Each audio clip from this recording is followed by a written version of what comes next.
Good morning, 13th jurors. Good morning. Good morning. I'm running a couple minutes behind. I had a little bit of technical difficulties. Shocker. Today, even though today is a Tuesday, it feels kind of like a Monday since we didn't have court yesterday. So I woke up about 5:30 or 6 this morning and thought, I have plenty of time to get everything done that I need to. And I have gotten a lot done, but still did not have plenty of time to get done everything that I needed to. So it has not been the morning that I anticipated. So good morning. Good morning. I see some of y'all that I saw in here last night. If you missed last night, we had an awesome time with our night court where we did our Jodi Arias trial. It was amazing. We had so much fun. I didn't get to see the very end of it because I had to get some sleep so that I could be here this morning. So I'm going to catch the replay crew when we log off from here today. But we have day 3 today in Richard Merritt. Multitask. I'm getting everything ready so that we can stream it as soon as they come on in just a minute.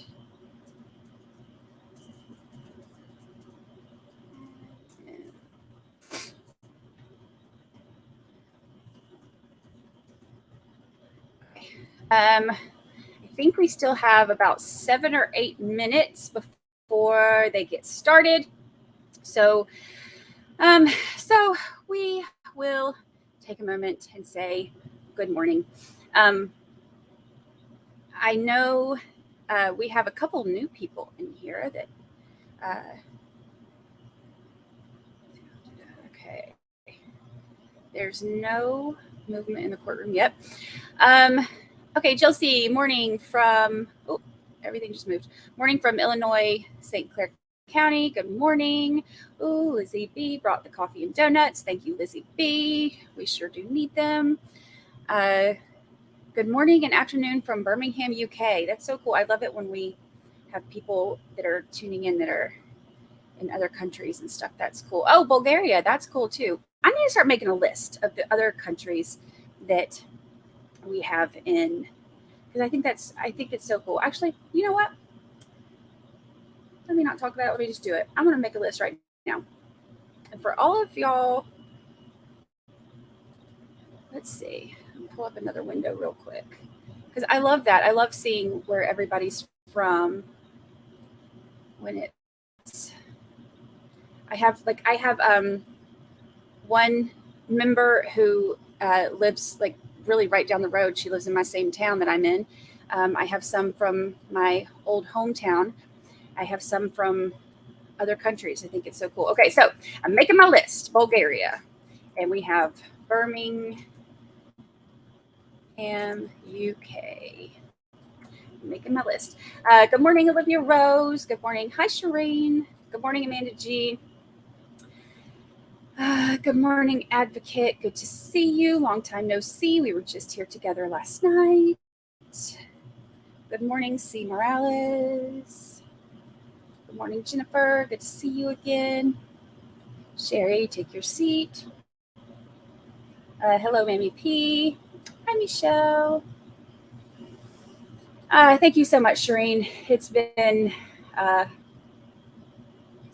morning so far. It's going to be a good day. Today is going to be a good day. Shar is at the dentist waiting room right now. I actually love the dentist. I'm not like normal people. I love the dentist. Yes, Night Court is the same channel. So it's this same channel. It's Monday, Wednesdays, and Fridays at 8:45, 7:45 Central. And we are doing the Jodi Arias trial. So we're doing all throwback trials right now. And so we're doing Jodi Arias, which is so cool. Kim, I'm glad that you heard about us yesterday. Welcome. I am glad that you're here. Good morning, Brenda. Hey, Annie. Good to see you. Tam Tix. Good morning from Ohio. What part of Ohio are you from? I lived in Ohio for about 6 years in like Springboro, Miamisburg, Dayton area. Yeah, night court was a blast. I did not want to log off and go to sleep, but my eyes were closing. I ended up going and laying down, and I put it on my TV. So I fell asleep with y'all last night, even though I wasn't on this side of the screen anymore. I was on that side of the screen. I fell asleep with y'all last night. Oh, East Coast of Australia. Hello. Oh, I'm going to add you to my other areas list. East Coast, Australia. So far in here, we've got Bulgaria, Birmingham, UK, and East Coast, Australia. The dolls behind me are my gnomies. I'm chilling with my gnomies. They're just gnomes. I love gnomes. I think they're really cute. And I started kind of a little collection of them this year. And I originally bought the one that has the like skulls for a Halloween decoration. And then you can see the one has like this one right here has like the little Easter ears. That was my Easter one, but I love them all. So, oh, there's JT. Brother Brewmeister's here. Hi, William. Good day from the UK. Great. Is that GB Great Britain? Okay, I'm going to add you to my list. Okay, great. Okay. Oh, yeah, JT, make a map. That'll be cool. We'll have to have everybody tell us. Oh, here we go. Another one. TikTok is crap. That's so funny. I love that name. What was I just telling you yesterday, JT? Not a fan of TikTok. I just don't know how to get into it. Okay, West Yorkshire, UK. Map it. Yes, we are going to map it. That's so cool. Let's see. Hi, Amanda. I'm catching up. I'm a little bit behind on chat, but I like to try to scroll through and say hi to everybody that I can so that I try not to miss anybody. So let's see. Good morning, Tracy. Hi, Kim. California here. Let me do a separate one for states, too. I know we've got California, Ohio. Let's see.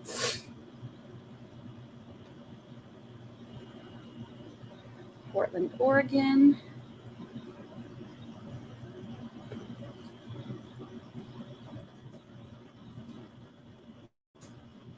I love this.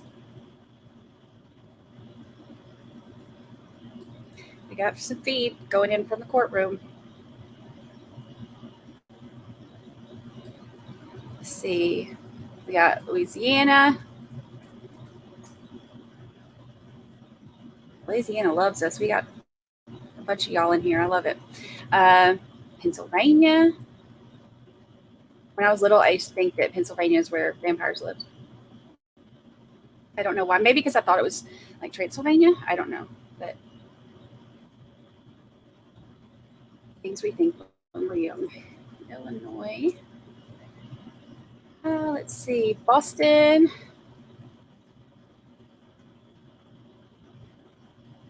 I love this.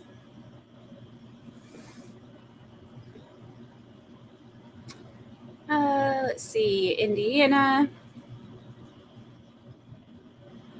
Barbara Rainbow. I lived in Miamisburg, Springboro area, so I was near the Indiana border. My brother used to live on Lake Lochengrin, so he was right there by the Indiana border too.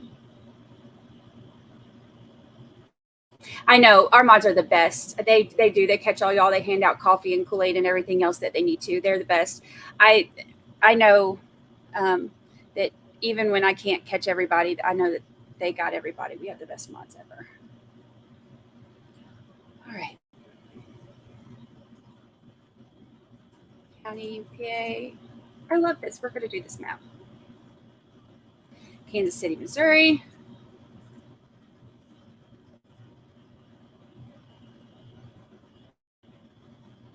Let's see.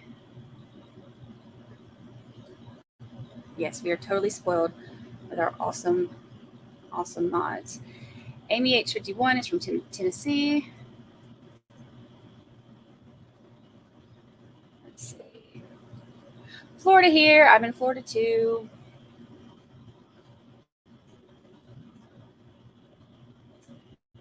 LJ, Georgia. I am from Georgia originally. Midland, Texas. North Carolina.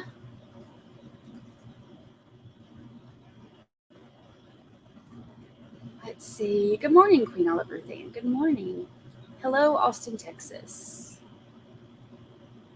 Minnie Pearl. Love me some Minnie Pearl. Hey, 80s Music Man. Welcome.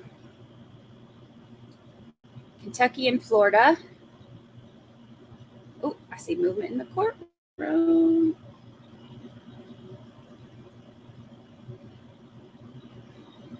Got some more Kentucky, more North Carolina. Oh, we got a Minnesota.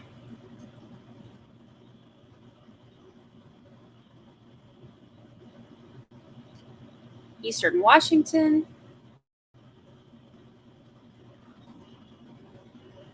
Good morning, Jane. Good to see you.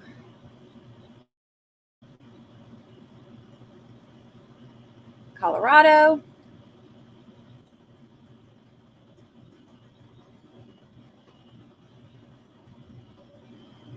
Massachusetts. Good morning. Hello, hello. Got Green Bay, Wisconsin.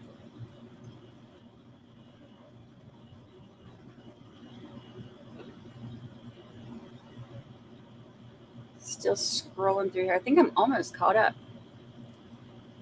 Chicago, Illinois. Hello, Chicago. Nebraska.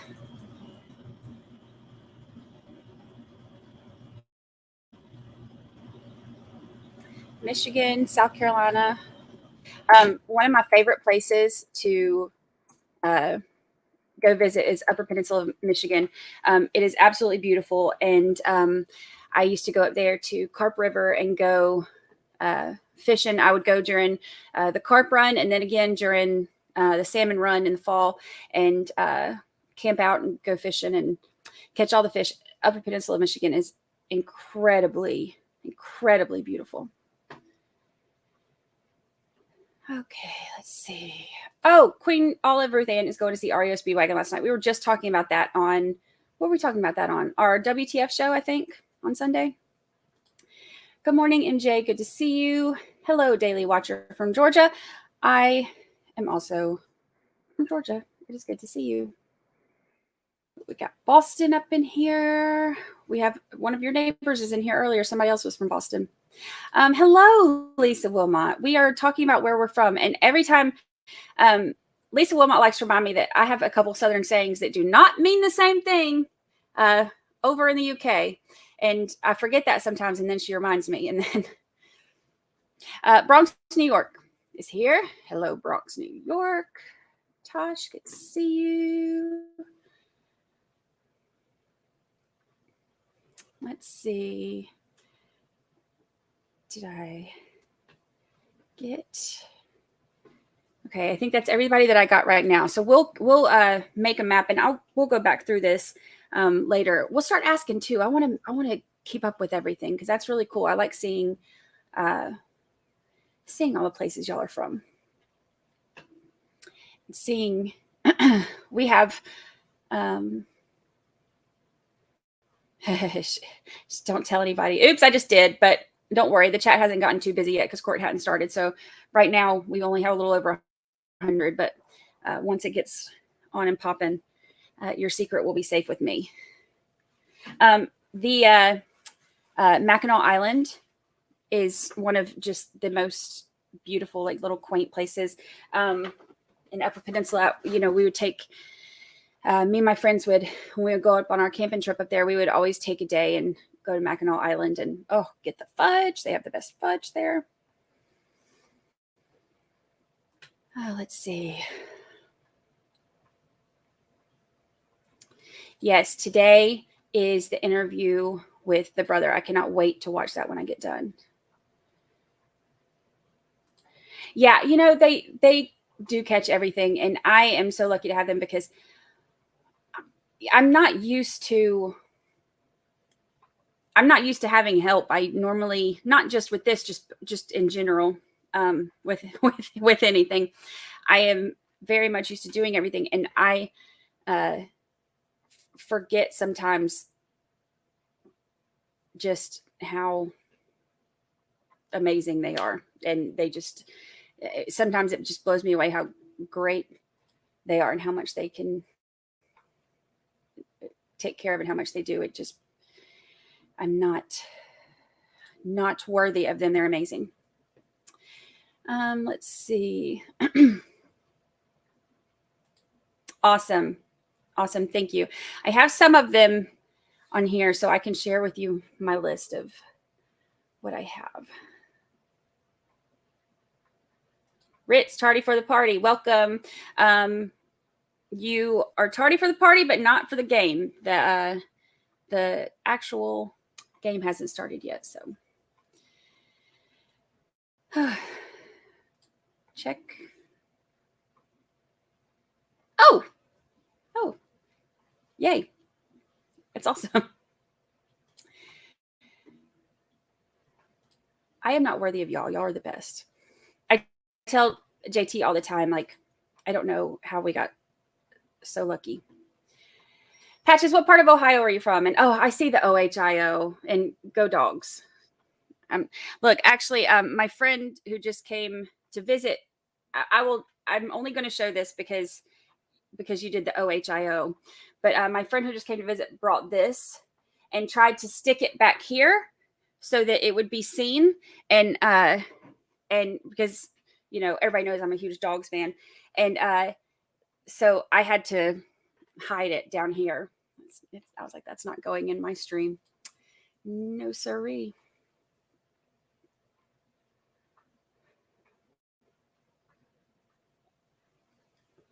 Let's see. Yeah, I'm not frozen yet. My internet has been overall pretty good. They're still installing it on the floors, the fiber stuff. They're still installing it on the floors below us. So I think they'll be done completely this week. So there won't be any more interruptions. So my internet is going great for the most part. As they're working on it, sometimes it kind of will cut in and out a little bit, but we have the feed from the court coming from a different bandwidth. So that won't, if they do anything to mine, it won't interrupt the feed. I may just get fuzzy.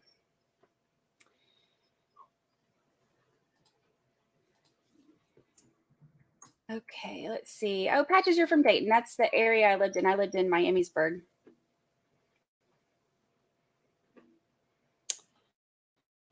Let's see. Well, I lived in Springboro when I first moved to there, and then Miamisburg.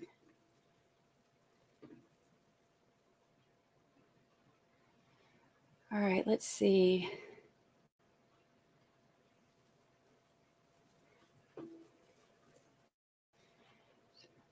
Oh, yeah, you're right, Angie. Let me shut up and not mention that.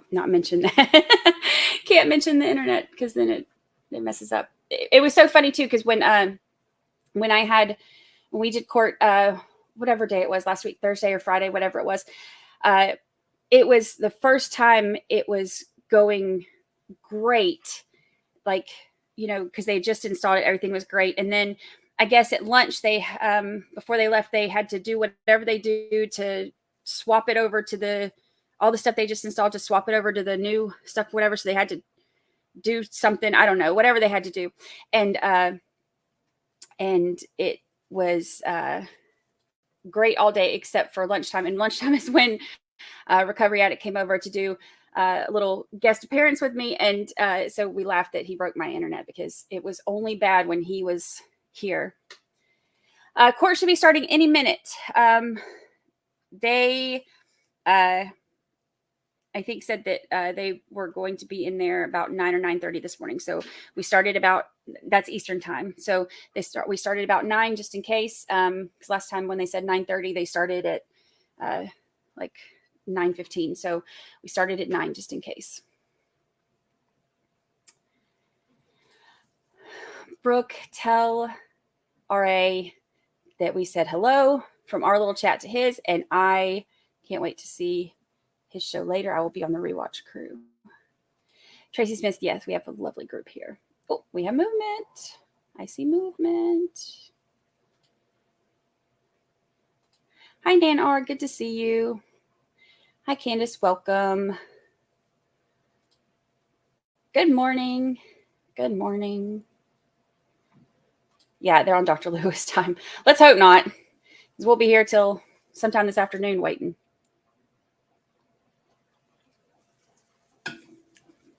Actually, I'm going to grab a bottle of water while they're not on here yet. BRB.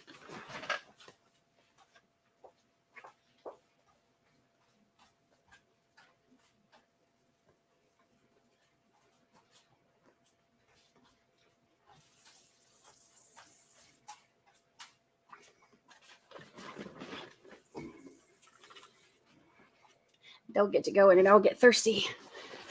Okay. All right, Judge is coming in. Here we go.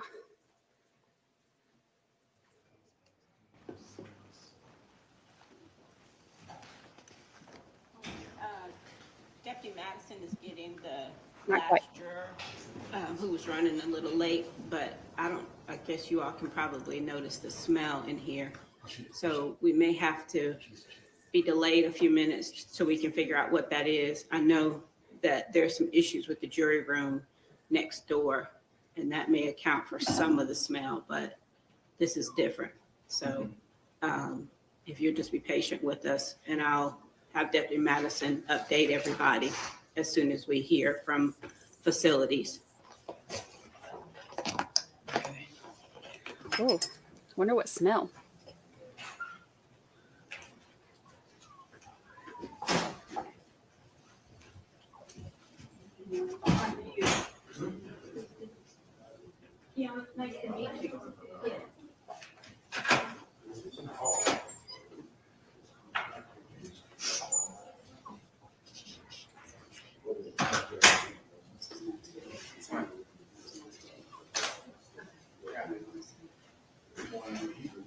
Wonder what the smell is all about.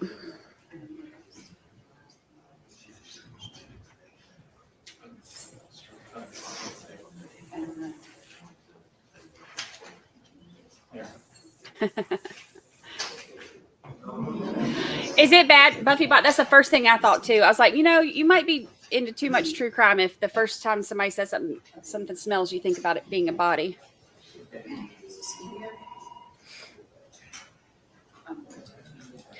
Jill, see, I've not seen anything about the sentencing yet. Let me look again. Last I saw was just that they were doing his evaluation yesterday. Let me see.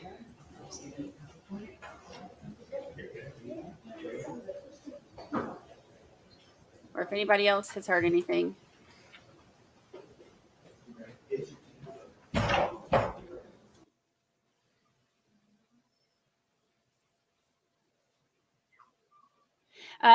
Let's see. Penalty phase begins to decide Joseph Zeeler's fate. That was updated 2 hours ago. Let's see.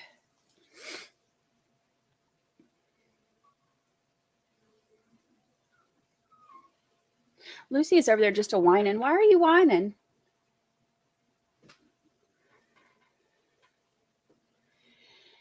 Let's see. Okay, so I guess they did the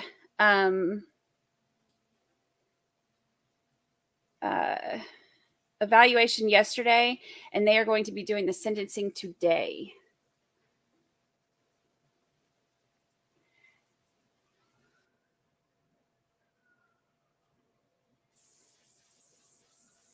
Can you hear her?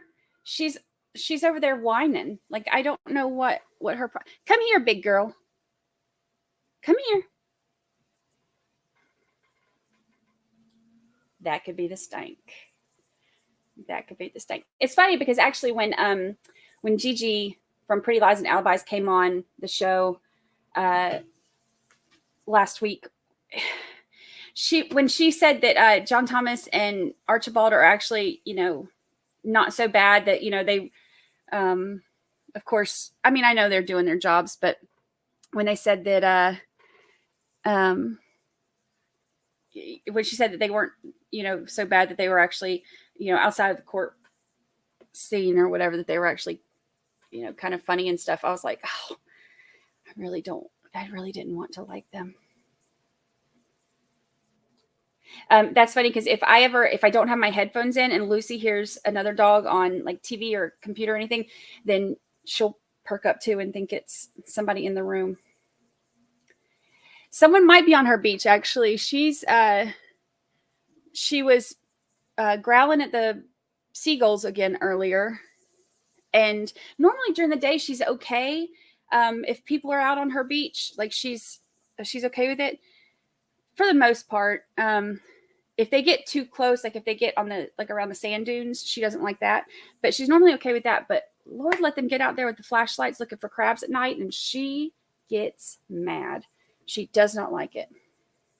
Which actually, the flashlights that they use are like normally the white color, and you're not supposed to use those because of the sea turtles. So she's really just protecting the sea turtles. She's an animal lover.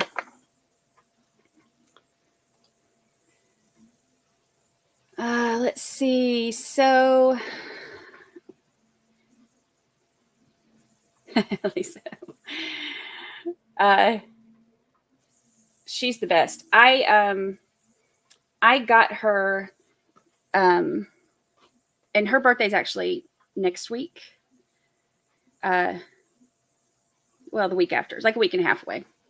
But I got her in 2019, and it was perfect timing because I started getting really sick, and so she was there with me through everything. When I was in the hospital for cancer treatment and everything, I would make it home for I'd be in the hospital for a few weeks, and then I'd make it home for a couple days. And before I ended up having to be back in the hospital, it was touch and go there for a while. So everything was really rough. But on those days when I got to be home, she just stuck right to me.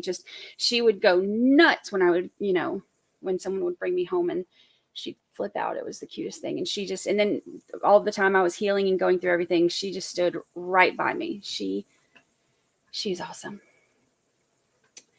She is a Yorkie poo. So she's half Yorkie and half miniature poodle. Yeah, red lights, because they don't want the lights to look like, for the sea turtles to be able to confuse them with the moon. Anything that's like, if you use like white-based flashlights or blue, it can mimic the look of the moon, and sea turtles can see that and tend to follow it, thinking that they're going up to nest, and it can lead them astray, and they can get stuck. So we have all, like in our condo and everything, all of our outside lights and everything are red based, so we don't confuse the sea turtles.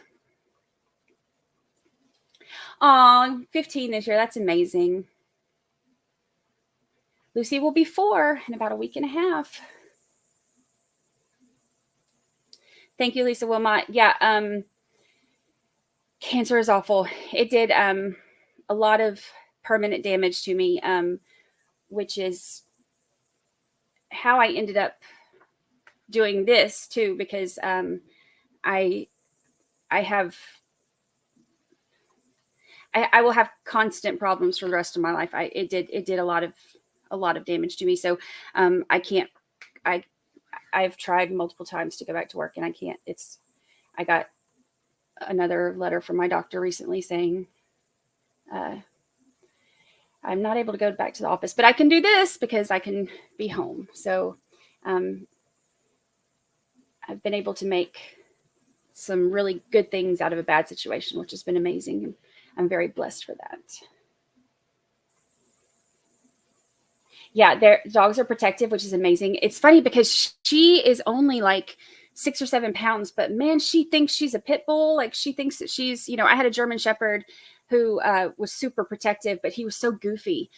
And she is like even just as protective as him, but she doesn't realize that, that ain't nobody scared of her and her little ponytail. So she'll, come at you if even like with my son, she loves my son to death, but even if he is going to come at me, like pretend, or like if he makes a fast movement or something, she thinks that something's happening, she'll, flip out. It's really funny.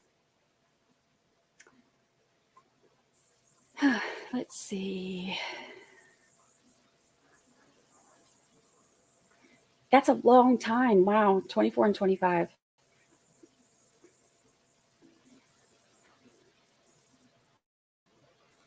Thank you, Kimbers, Ohio. I appreciate that so much.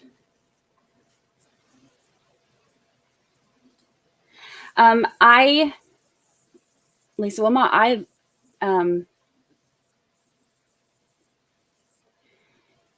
lost my dad to kidney disease. It actually 13 years ago today. So it never gets easier. Thank you, Polly Prissy Pants. I appreciate that.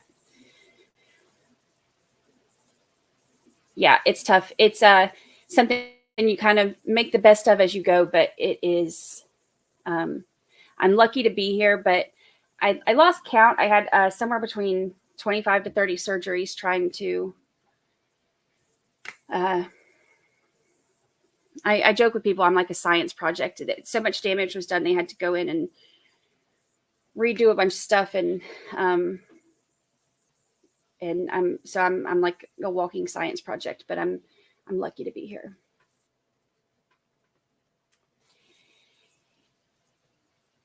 Yeah, something I've had a lot of good come from the terrible. So it's been, which is actually why I have the tattoo I have. I think I've shown it on one of my other streams, but it's a lotus. It says, "And still I rise." So that's from one of my favorite poems, but and then it's a lotus because it's like when, when you're going through like the mud and the muck and everything's awful, the lotus is still able to rise to the top and something beautiful comes from it. So that's why I got my lotus.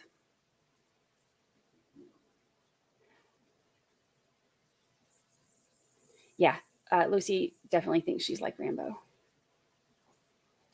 Thank you, Brenda. I appreciate that. I'm glad you're here. Shar, my dad had a kidney transplant. He had kidney disease. He had a kidney transplant. He did peritoneal dialysis first, and then he got a kidney transplant from my uncle. And he did really well for a long time. His kidney failed again, and then you can't do peritoneal dialysis twice, so he did the hemodialysis, and I used to drive him to dialysis and take care of him and stuff. He did he put up a good fight for a long time.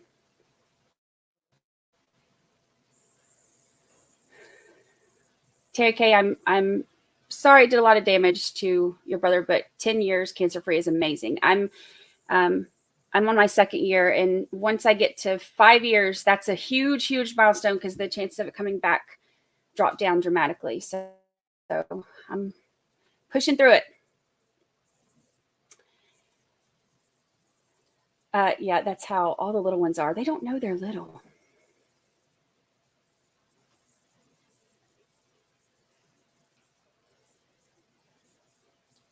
Thank you. Y'all are so supportive. I love our little group. Oh, that's cute. Your orange domestic short hair cat thinks it's a Bengal tiger. That's adorable.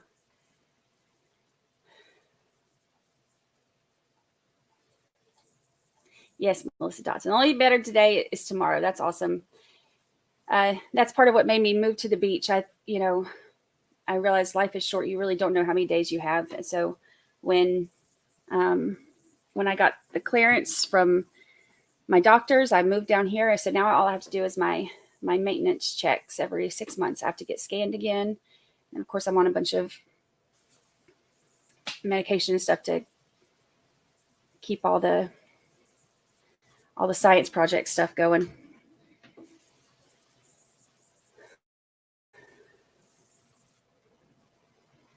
Let's see.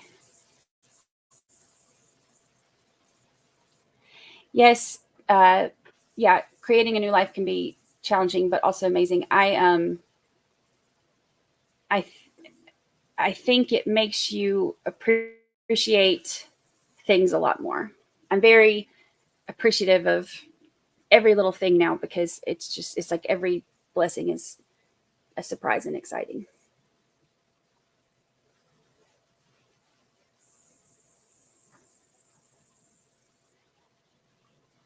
Okay, let's see. Yeah, kidney will turn 4 next week. Maybe your kidney and Katie the kidney and Lucy will have the same birthday.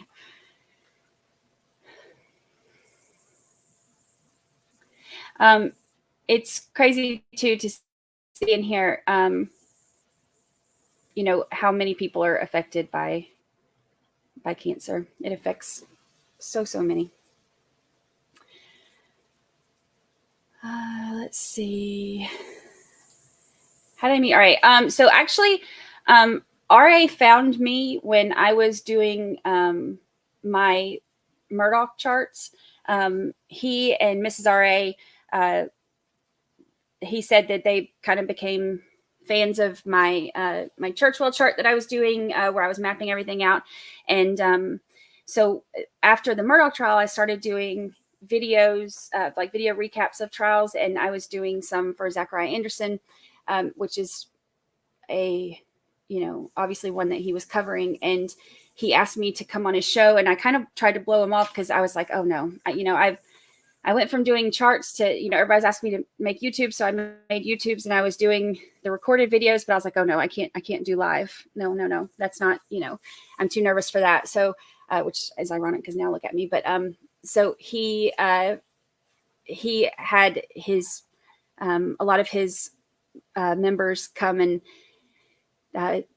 tell me, you know, RA sent me, you know, and we're trying to get you to come on. And so finally, after he sent so many people to me, I finally agreed. And then it wasn't so bad. It was kind of one of those things where it was such a different group than I was expecting, and everybody was so kind and supportive. And so it made it a lot easier to, do y'all hear her still whining? It made it a lot easier to do live than I thought. And so that's how I met him. He found me through my Murdoch charts.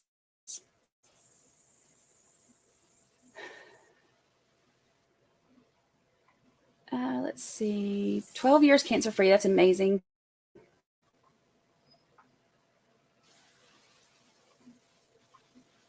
Yeah, it definitely feels like a family. This is, and you know, I'm in Florida now.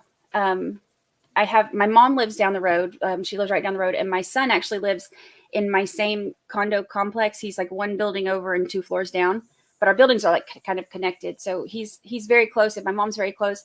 But I'm used to having a big family. So I love having, you know, both of them here, but I'm used to having a huge family. So my online family has become like that huge family. I love it. Yeah, I see y'all more than my actual family too. Yes, exactly. RA coerced me like I coerced JT. I completely tricked JT into joining me. And thank goodness he did. He's been the best. JT is awesome. The judge is going around with an air freshener. I bet if we look in the little reflection on the glass, we could probably see somebody walking around there with it.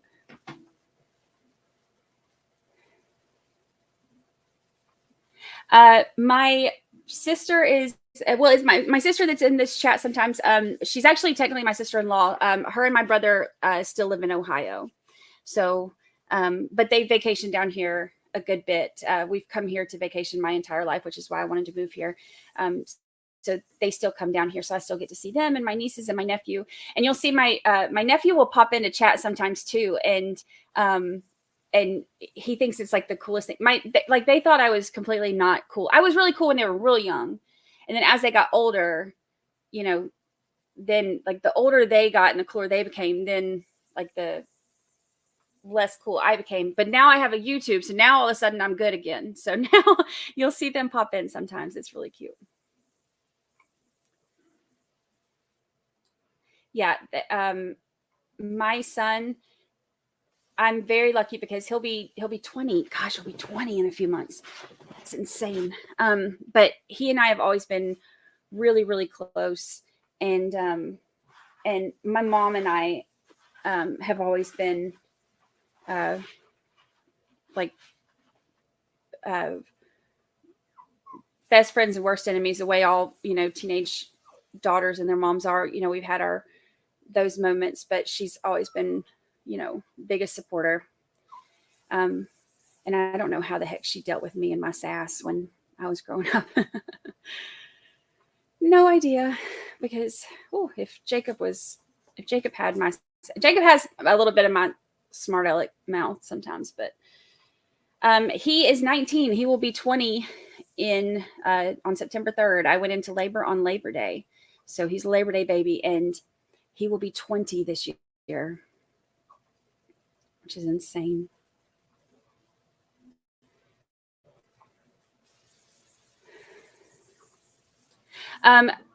Kimbers, Ohio, you live in Cleveland. I did the majority of my major surgeries at Cleveland Clinic. I was up there a lot in 2021.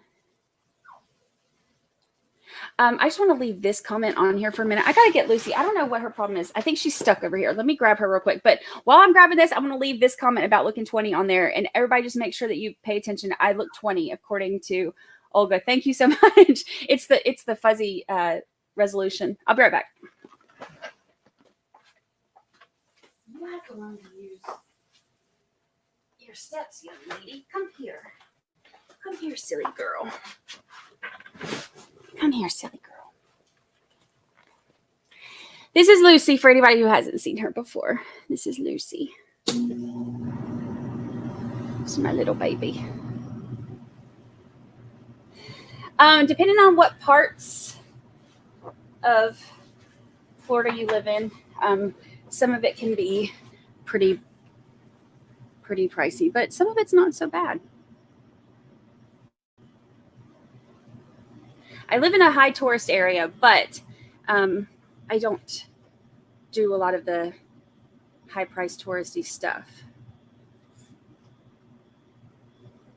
Oh, thank you, Terry, for gifting memberships. Yeah, for whatever reason, StreamYard won't let me see when that happens. So if that happens, yeah, y'all let me know, because I hate to miss thanking anybody for that. So thank you so much. Thank you for gifting those 5 memberships. We appreciate that. Let me see if I can pull up on my other thing who it went to. Let's see.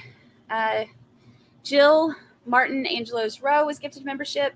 Amanda G, Miss L, Jasmine Greer, and Hannah Fullwood were all gifted memberships by Terry K. Thank you so much. Uh-oh. They got fired? What's happening? Is that a fire helmet? What is happening?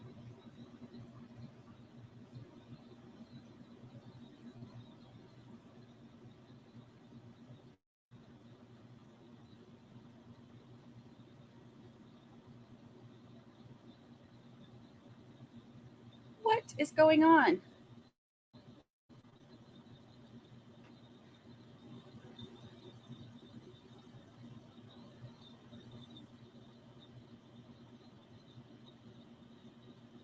I guess they're inspecting the smell.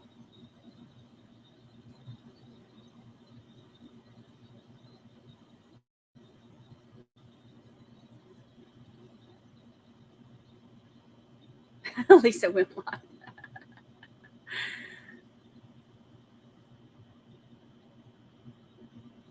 Wow.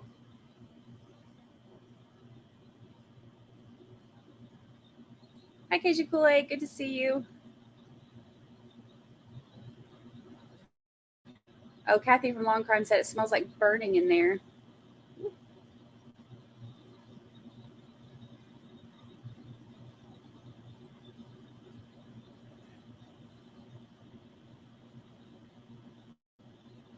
Who had fireman on your bingo cards?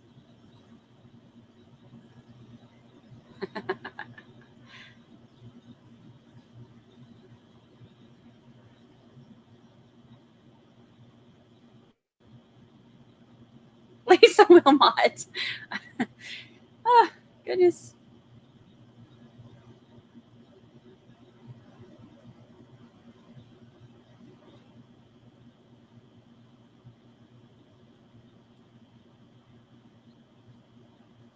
Well, that's unexpected.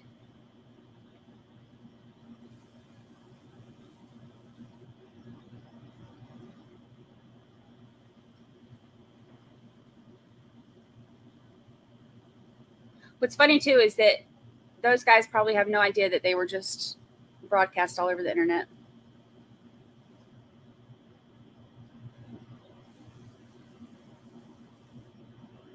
Maybe someone's smoking in the stairwell, like they did in the Letitia trial, where or in the sentencing, or what was it, when they were doing the victim impact statements? Is that when it was? I can't remember.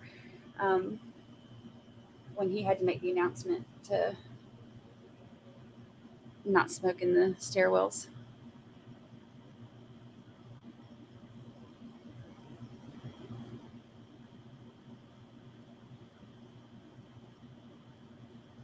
Well, I guess this is why court is delayed.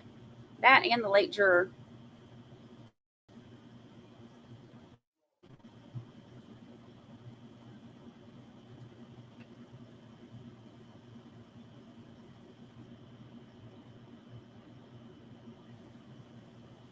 Yeah, it was Dr. Dorothy Lewis's son.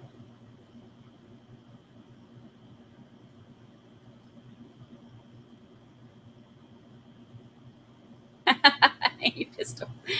BRB got to set a fire at work. All right. Well, while they're doing that, let me see if I can pull up if there's any updates in sentencing for Joseph Seiler.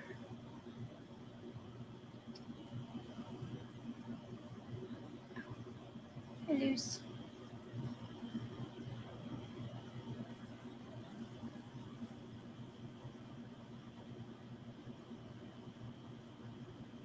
Hi, big girl. Hi, big girl.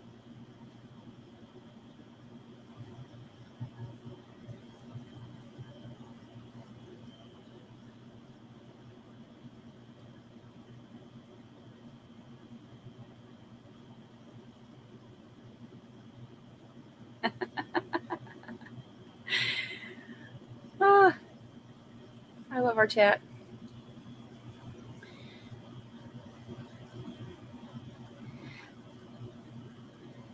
So while we're waiting,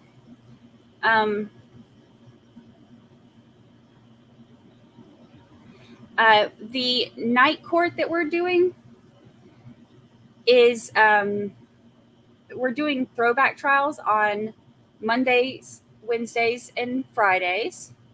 And the first one that we're doing is Jodi Arias. And I believe, let me pull it up. We have to get it. Yeah, here it is. So we have to get it organized. But we are going to have special guest who on the show join us, and we'll let y'all know when it's going to be. But it looks like we are actually going to be able to have her attorney join in and give us some inside information, give us the details, his perspective on everything. He is I'm excited about it. He has a book called Trapped with Miss Arias, and he is not a fan. You can tell based on the title of his books. It's not a fan. Trapped with Miss Arias. He did not choose to represent her, so I'm excited to see what he has to say. So he is actually going to join us. We're so excited. So we'll be keeping y'all updated on when that's going to be. Yes. Special guest for night court in the works. So excited about that. So excited about that. I love having the inside information side of everything. And that's one of the things we loved about having Gigi when we were talking about Lori Vallow, because Gigi was in the courtroom every day, and being able to tell us the reactions and everything that we didn't get to see because it wasn't televised. So being able to hear the reactions and the stuff that that you can't just hear from the audio. And this is kind of the same thing. Like he can give us all the juicy details. We're excited.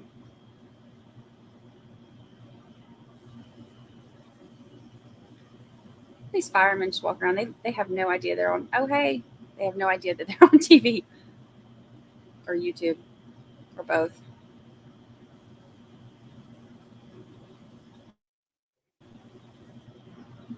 Yeah, Jodi Arias' case is really interesting. It's also really spicy. So, the whole idea behind our night court thing is, there's so many trials. Like, I know a lot about the Jodi Arias case, but not the trial itself. I didn't watch the trial. This is before I started actually watching trials. This is just when I was still into true crime, and I started, I would always watch documentaries and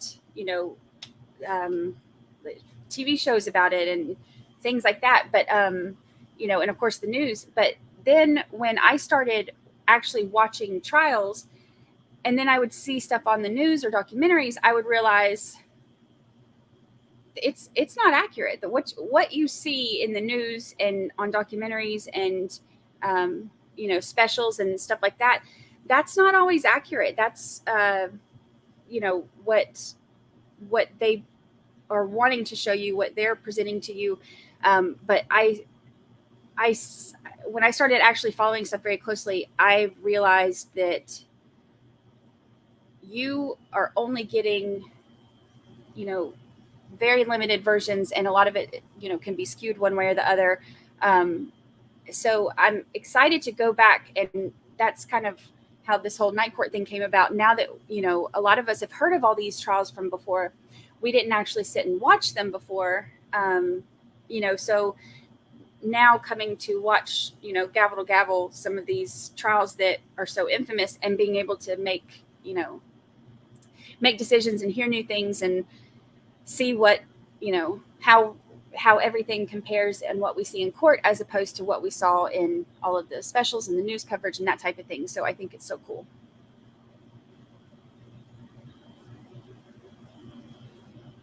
Yeah, a lot. The opening statements yesterday were already spicy. Yeah, very interesting watching the victim's family in court too. Yeah, and that's one of the hard things to watch too sometimes. But also, I think one thing I've always noticed is that when I'm watching verdicts, seeing the families getting their reactions has always been really interesting too. I think it helps us understand the gravity of it all and the weight of what all that really is.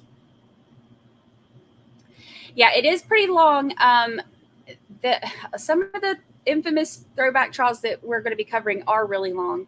I want to do OJ. I know that one's like going to take, like 27 business years, but it is such an interesting one. And again, that's one that I can remember, I was in, I think I was in middle school, and they had, those TVs that they had attached to the wall on the, it's like the little arm that came out and it had the like shelf thing, and it had like the big TVs on there, like up in the corner of I remember everything shut down that day, and we were all, our whole school was watching the verdict.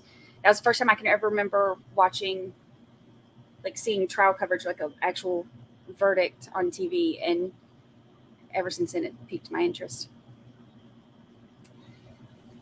Hello, hello, howdy, howdy. You are here in time for firemen.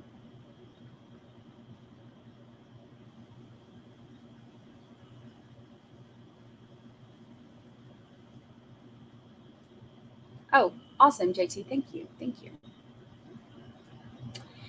Debbie K, I'm excited to do that. I was in middle school, so I didn't, and I haven't gone back to watch it since. But I remember my mom was really into it and watched it. And it's funny too, because we had our Bronco was actually like kind of champagne colored, but it was really light. So it almost looked like a white one. And the jokes we got during all that. I can remember watching that slow speed chase too on TV when I was a kid. I can remember sitting on the rug in front of the TV and my mama was watching it. I can remember all of that.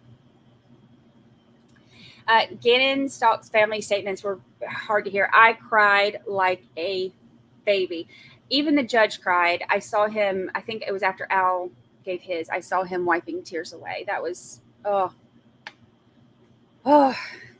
awful. But, and Landon was like, hers was powerful. And she had some fire behind her voice. It was good to hear her be able to have a voice. Let's see.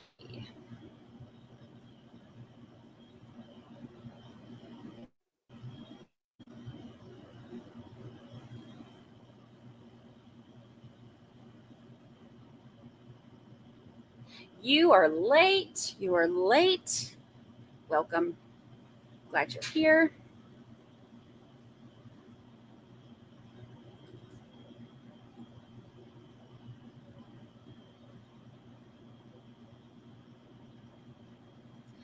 Bundy is another interesting one. There's so many interesting ones. There's so many that I want to cover, and I know that a lot of the ones that we're going to be covering are long, so they might take a while. But just to be able to watch it, gavel to gavel, and talk about that with our little group, since we all enjoy doing that.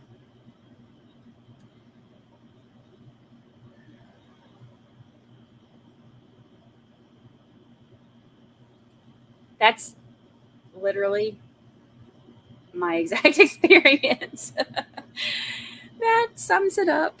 Yep.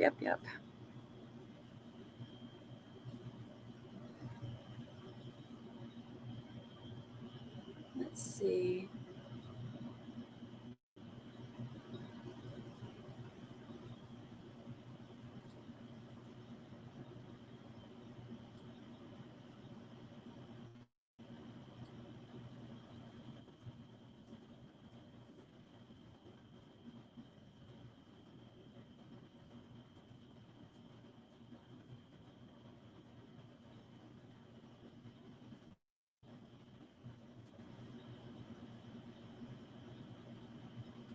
Oh, Angie, send that to us. Oh, look, Shireen brought breakfast. Thank you. Oh my gosh, did he really? I didn't see it if he did, but if he did, then that would be something. When we were talking about which case to do, I reached out to him on Twitter. I was like, why not? See if he wants to come on if we do that one. My mama would beat me senseless if she knew that I did that, but let's see.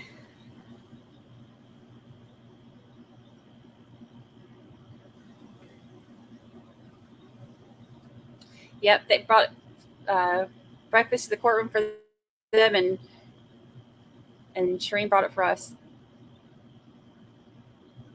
Breakfast all around.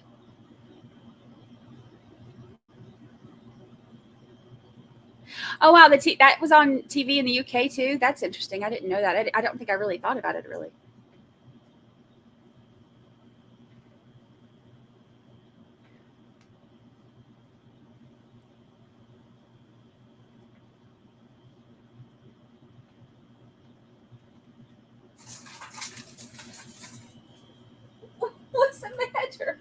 that scare you?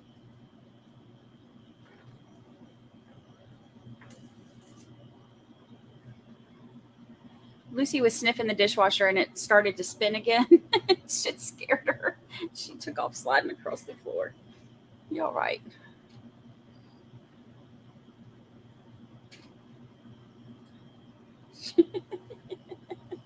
Goofy little thing.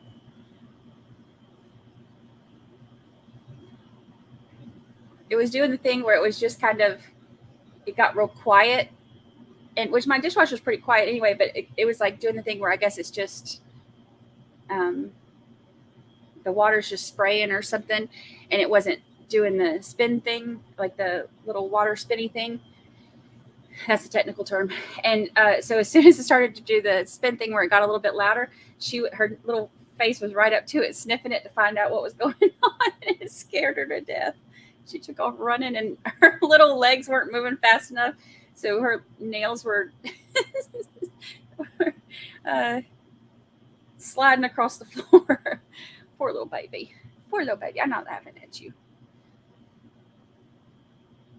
I'm not laughing at you. I was laughing with you.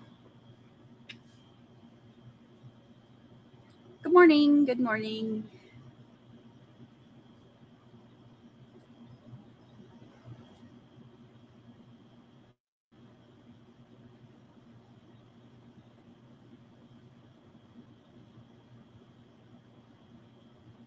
You can hear the Paul panic. Oh, poor little baby.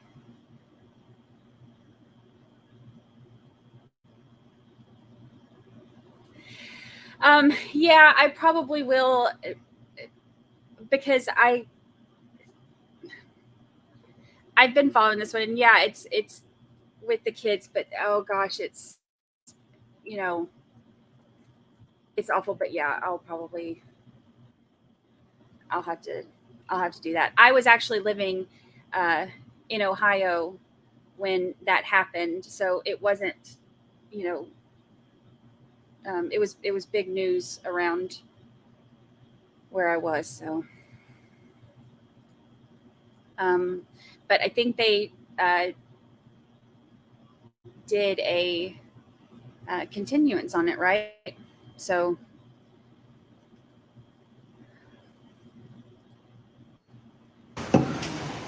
oh, here we go. All right, so we got the all clear from Decatur Fire. So is there anything else we need to address before we bring in the jury? Your Honor, I did send the court and defense an email last night regarding sort of a substitution that we have. Dr. Cunningham, who was supposed to fly in early this morning, contracted COVID, and we consulted with her supervisor and confirmed that she is at that bill. She is not able to come in, likely to come next week. So what we have done is spoken to Dr. Bruce Wayner with the DeKalb County Medical Examiner's Office. We actually met with him last week. He has been reviewing the entire file in this case and has performed a peer review of Dr. Cunningham's work. We would ask him we plan on calling him to testify as to his findings based on Dr. Cunningham's report, photos, the evidence, and so on and so forth. Your Honor, we also plan on calling the medical examiner's office investigator, who's also the custodian of records there. His name is Jess Dillard, simply for the purpose of admitting the photographs and other records from the case, as well as investigator Amber Winslow, who responded to the crime scene and collected the knife that was removed from Ms. Merritt's face.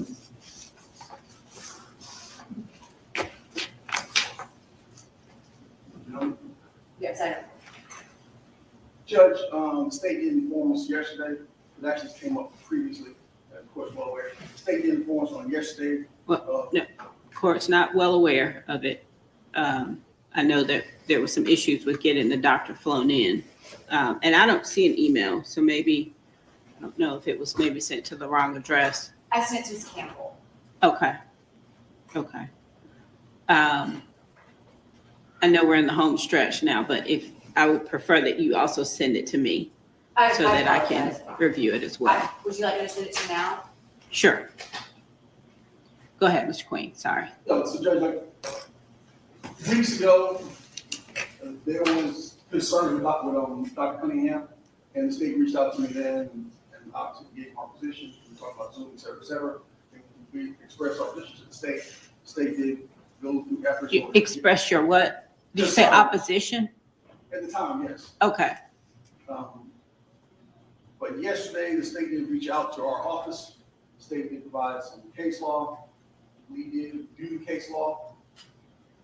So at this time, I will say that on a preliminary basis, we believe that the law may support having another medical come in and testify under Georgia law. There are certain foundational steps which need to be completed before that testimony comes in. It is our understanding that the state intends to call a multiple witness in order to satisfy those foundational steps. So as it stands right now, Your Honor, we are not objecting to this idea that someone else may be testifying on behalf of Dr. Cunningham. There are, like I said, foundational steps the state must complete. If the state fails to complete those, then obviously we will be rejected in the appropriate time. okay. Would you, if you haven't already, Ms. Pot, go ahead and share those cases? I'm familiar with the case law, but I just want to make sure that we're all on the same page. Yes. That you share it with the defense. Yes, and they were in the email that I sent. I just forwarded it to Your Honor. Okay. But I wanted to, the first, let's see, I don't know if these are in order. No. Let me ask this first. Mr. Queen, now that we know what witnesses are going to testify, did you need any additional time to speak to the witnesses before they're called? Well, unfortunately, Judge, thanks to the little time break we had, we did have an opportunity to speak to those witnesses. Okay, good. So we do not need any time to speak to the witnesses. The cases which are, I believe, in Ms. Potts' hand are the ones which were forwarded to us. We did review those. We also reviewed some other cases inside and outside of Georgia. So if she was put on record, that's fine, but we are well aware of the case law issue. Okay. Would you like me to put those on the record, Your Honor? Yes, please. Okay. The first is Clark versus State. It's a Georgia Supreme Court case, 296, Georgia 543. It's a 2015 case. In that case, the Supreme Court held that it was not error to allow a medical examiner who was not present during an autopsy to give an opinion as to the victim's cause of death. Najee versus State, that's spelled N-A-J-I. Again, it's a Supreme Court of Georgia case, 300 Georgia 659. It's a 2017 opinion. In that case, the court held that the testimony of a medical examiner who did not perform the autopsy did not violate the Confrontation Clause. And in Stewart versus State, that's a Court of Appeals case. Citation is 356, Georgia Act 364. It's a 2020 case. This case does not involve a medical examiner, but it does deal with expert witnesses. And in that case, the Court of Appeals held that the trial court did not err by allowing a forensic biologist who did not conduct a former coworker's analysis of a DNA sample to testify of her peer review of the former coworker's findings. And do you need copies, Mr. Queen? I do not, thank you. Your Honor, I do have some copies that I can present to the court or the court reporter. Would you like these? Yes, if you give them Ms. Campbell.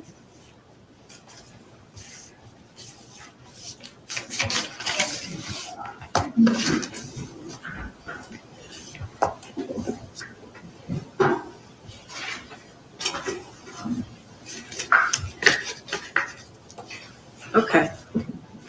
All right, so seems like we're all on the same page at this point. Is there anything else?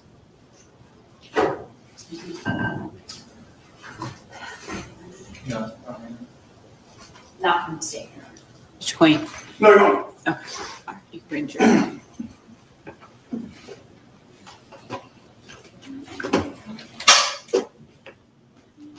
He looks so different with his hair short and everything. When you see his arrested, like when he got arrested and stuff, like that long shaggy look, and he looks like a totally different person.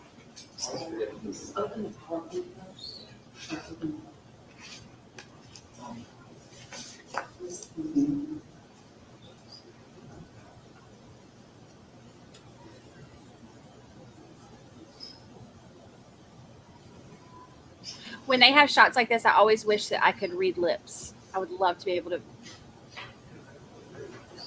see everything they say.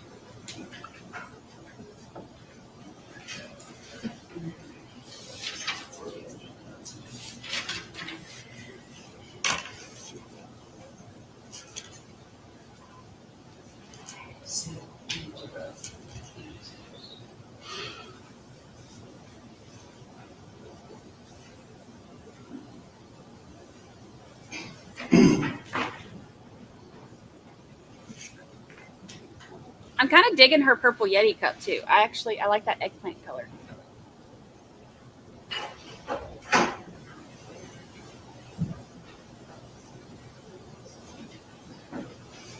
Anything that if you can read their lips, anything that you can see that they say, type it on here. I'll show it. If you can tell when they're doing it. That's what I needed for some of the Zachariah Anderson stuff, because him and Nicole Muller were talking a good bit. Do I maybe see? Good morning, ladies and gentlemen. I hope that you all had an enjoyable extended weekend. I want to apologize for the delay. When we were about to get started this morning, we started to smell something that smelled like it was electrical, something burning in the courtroom. So we wanted to make sure before we brought you out, we did contact the Decatur Fire Department that came, use their equipment to see if there were any hot spots anywhere. They didn't find anything, and they gave us the all clear. So that's why we've been delayed this morning. So I apologize for the inconvenience, but thank you for your patience. All right, we're ready to continue on with testimony. The state will call us next witness. The state called investigator Jess Dillard.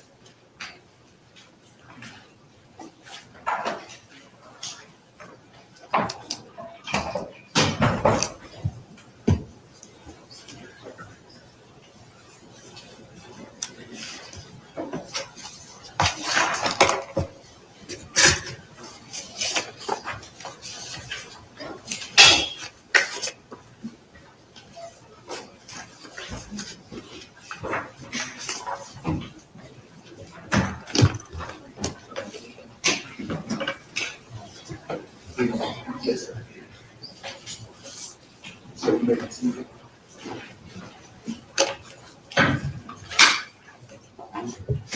Raise your hand, please. You swear to affirm your testimony that there will be the truth, the whole truth, and nothing but the truth, sir? I do.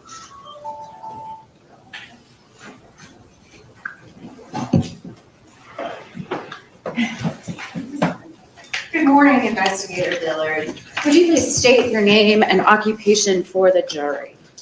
Jess Dillard. I'm a senior investigator with the DeKalb County Medical Examiner's Office. Okay. What does the medical examiner's office do? Basically, we establish the cause and manner of death on any suspicious or violent deaths. And how is that done? Can you just give a general description of the process? Absolutely. Generally, it starts with our notification, either from the police department or hospitals, anybody else in authority that's involved, they'll notify us. Basically, they'll notify the investigators. We will go out to the scene and gather the information that our forensic pathologists will need to assist them in establishing a cause and manner of death. Okay. Would you pull the microphone closer to your face just a little bit?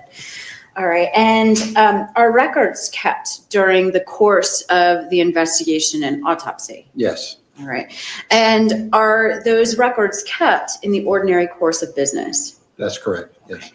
Are you the custodian of records for the medical examiner's office? I am. And are records kept for each autopsy and investigation that's performed? Yes, they are. How are they kept? They're in a digital case file. It's a program called Medical Legal Death Investigation. Right. And are they labeled in any way? They are. And how so? So when the case is first created, labels are made on a printer, little stickers. So anything that comes in that may be evidence or any photographs that we take, we attach that label to the photograph. And does each case have a unique number? That's correct, Okay, I yes. think you just said that. I apologize. I'm just clarifying. Did the medical examiner's office perform any investigation with regard to the death of Shirley Merritt? Yes, And was an autopsy performed? yes. Was a case number given to that case? Yes. All right. Do you recall what that was? Not offhand. I've got tens of thousands of cases running through my head, so the specific number is not coming to me. Would it refresh your recollection if I were to show you a photograph from Yes. that autopsy?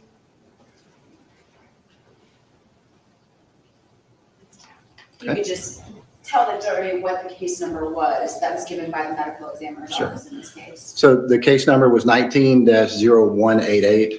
The 19 reflects the year 2019, and 0188 reflects the number that was called, or that's the death report number. We had 188 cases. This was the 188th one.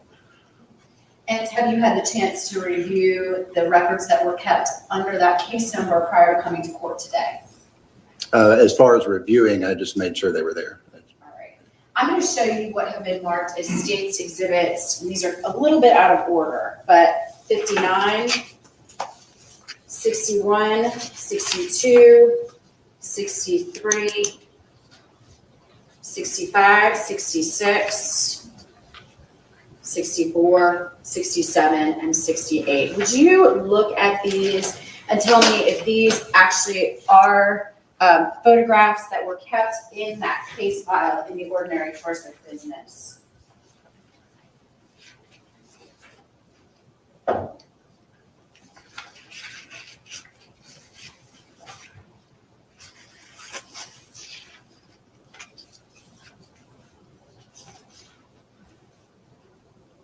Yes, so reviewing these photographs, they're all labeled with the appropriate case number and information reflecting this specific case. Were these photographs that were taken during the autopsy of Shirley Merritt on February 3rd of 2019? I believe they are. They also include the date. The exam was February 4th, 2019. And who performed the exam?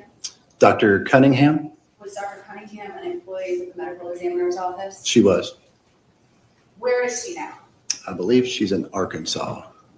And was she able to come to court today? I have no idea. All right, this time I move to admit the exhibits that previously listed.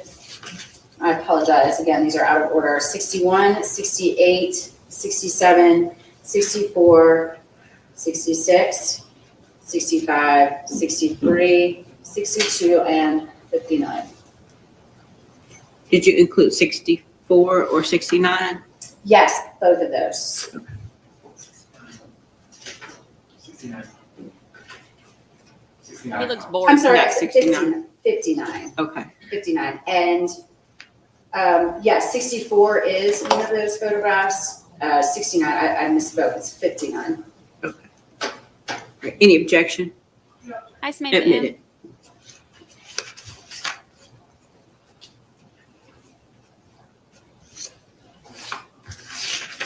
No further questions.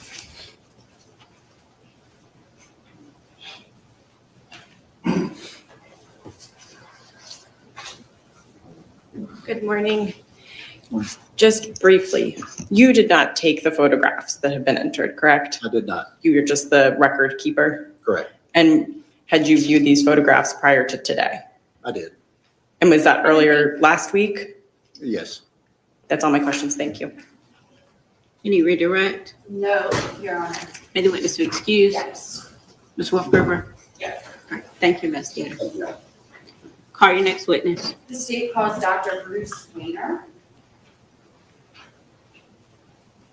At least he didn't have to stay in that long. He looked real bored.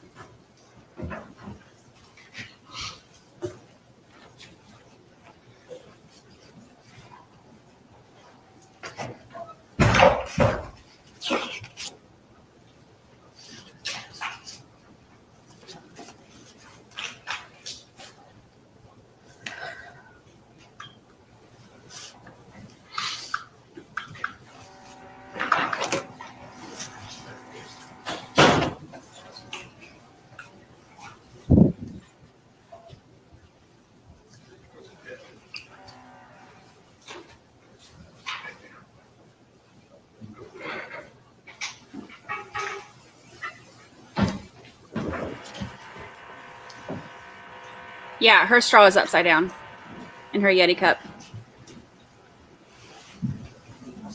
Morning, Your Honor.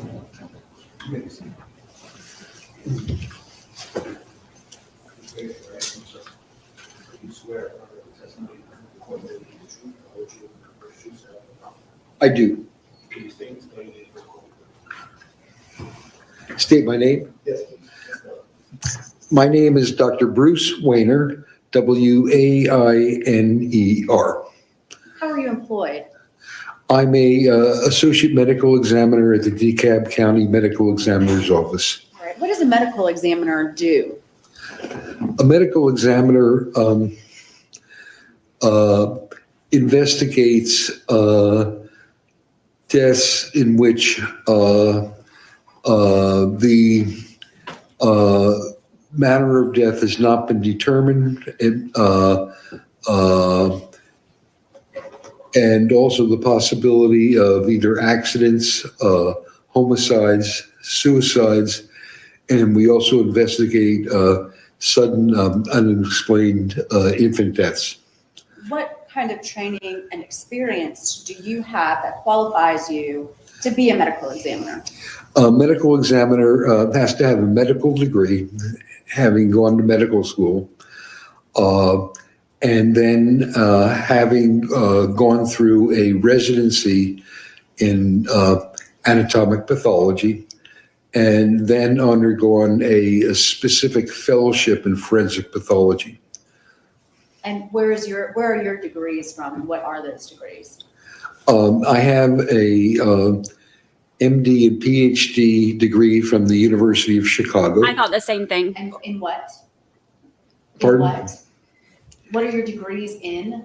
Medicine, MD, medical doctor, and PhD, doctor of philosophy in experimental pathology, which was actually immunology in those days.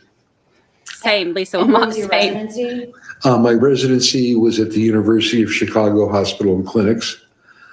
How long have you been employed as a medical examiner? I have been working as a forensic pathologist since 2010, and I have been working at the DeKalb County Medical Examiner's Office since August of 2022. And have you, I understand that you've worked you've taught before as well, is that correct? I work, Worked for various universities? yes, And can you explain to the jury those positions? yes. After I completed my residency at the University of Chicago, I was invited to join the faculty, and I rose to the rank of full professor with tenure. Subsequent to that, I was chairman of the pathology department at the Albert Einstein College of Medicine in Bronx, New York. And following that, I had an endowed professorship at Emory University School of Medicine. How many autopsies do you think you've performed in the course of your career? It would be hard to count, but it would have been in probably maybe in the high hundreds. And have you testified as an expert in the field of forensic pathology in the past? Yes, I have. Can you say how many times? I would say multiple times, probably close to 50 or more. Your Honor, at this time I'd move to tender Dr. Weiner as an expert in forensic pathology. Yeah, he reminds me of He will be so recognized. Judge Schroeder, and they're both such smart men. And then that Dr. Weiner, if you could just briefly explain to the jury what an autopsy is. when your brains are that Yes. full of info. An autopsy is a post-mortem examination of a body. Post-mortem meaning after death. And there are two components. The first component is what's called the external examination, where we document the normal external features of the decedent, and we also document any injuries that may be present. These this documentation is placed on diagrams. I usually use a diagram for the normal features of the individual and another diagram to document any injuries that may be identified. The second part is the internal examination, where we remove the internal organs, weigh them, examine them, document their weights and features, and obviously if there are any abnormal features, we document that. And Yeah. in cases where we need to perform a more detailed examination or on any organ, we will take a sample of tissue and submit it for microscopic analysis. At the time of the autopsy, we also collect blood to be sent out for toxicological analysis. And routinely, we will do, at least in some cases, urine screens for the presence of drug. And in some cases, we'll take fluid from the eye, that's called vitreous fluid, and send that for analysis of electrolytes. Did you perform the autopsy on the body of Shirley Merritt on February 4th of 2019? No, I did not. Who did? Dr. Christy Cunningham. All right. Is Dr. Cunningham currently employed as a medical examiner with the DeKalb County ME's office? No, she is not. Okay. Do you know if she's currently employed as a medical examiner? My understanding is that she is employed as a medical examiner in the state of Arkansas. Is it common when you are working as a medical examiner in a medical examiner's office that you review autopsies performed by other doctors? Yes. Okay, and is it common in your practice to testify as to your opinion regarding an autopsy that you did not perform? Yes. And in doing so, what records do you review? What reference? Records. Do you Records, review? excuse me. I review the report itself. I will review any additional studies that were performed, for example, perhaps toxicology. And I will review all of the records, all of the photographs that were taken, both at the scene of the death and also during the autopsy. Did you, in fact, review the records that were taken and the reports written regarding the autopsy on Shirley Merritt? Yes, I did. And did you have the opportunity of making your own observations and conclusions with regard to the injuries found on Miss Merritt's body? Yes, I did. All right. I want to discuss those injuries with you. Was an anatomical sketch prepared by Dr. Cunningham in the course of her performing that autopsy? Yes, Okay. And is that an item that you reviewed? yes. I'm going to show you State's Exhibit 58. If you could just have a look at that. And Yes. would it assist you in explaining the injuries in your findings if you were to be able to look at and show the jury a copy of that anatomical drawing? Yes. Your Honor, at this time, I would move Morning. to admit State's Exhibit 58 and 58A, which is just a larger copy of that, for demonstrative purposes only. Any objection? Admitted.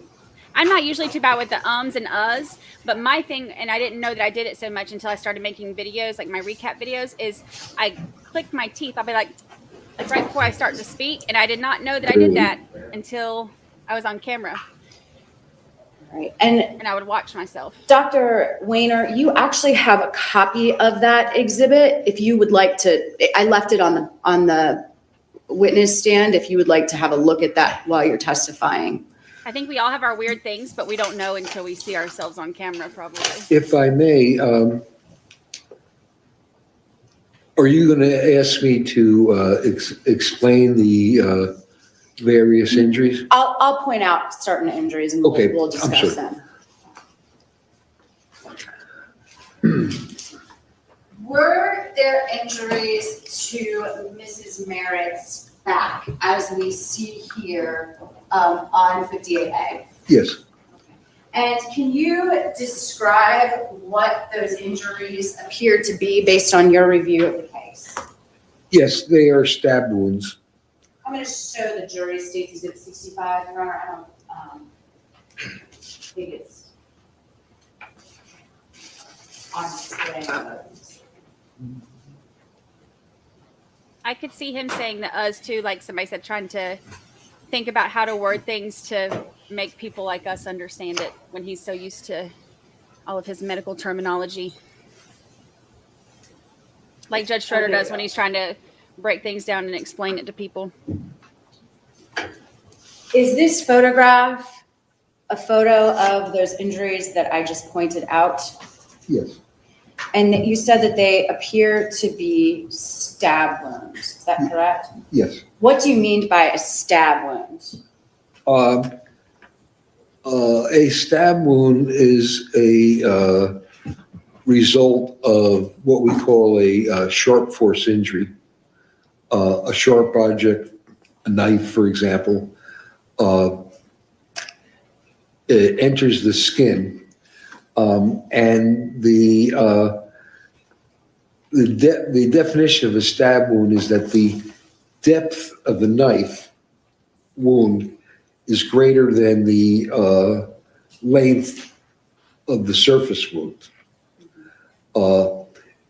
If the surface wound is superficial, if the knife doesn't penetrate very far, then we call that an incised wound.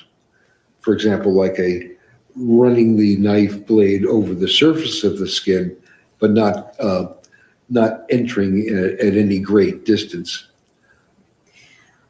Looking at State's Exhibit 61, which was previously admitted into evidence, based on your observations, is it your opinion that those stab wounds in the photograph that's being displayed now are consistent with having been made by the weapon in State's Exhibit 61? Yes. And are they consistent with each other in the sense that do they appear to have been made by the same blade? Yes. How so?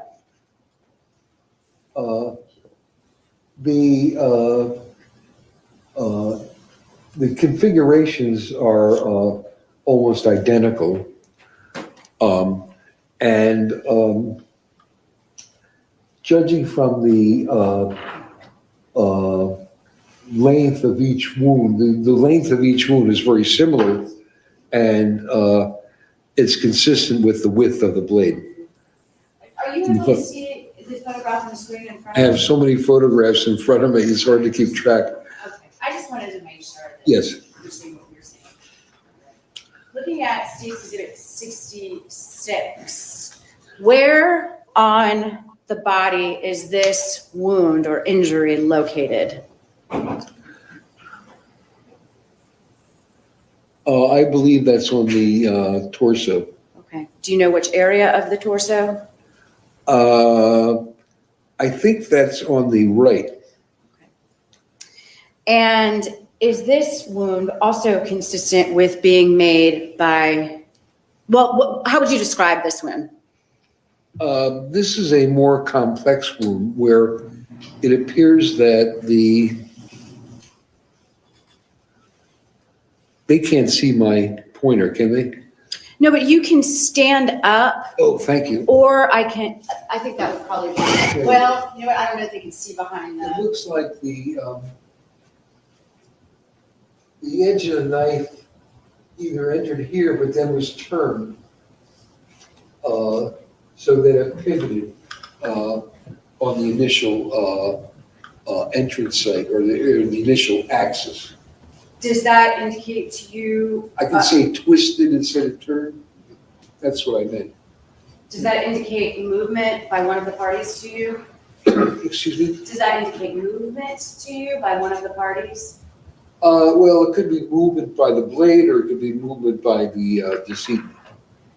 And would you consider this to be a stab wound as well? Yes.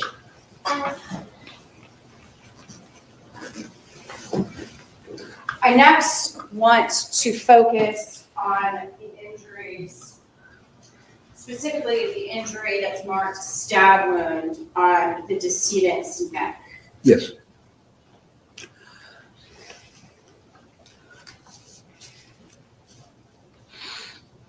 On State's Exhibit 64, we see two wounds. How would you describe those? They both appear to be stab wounds.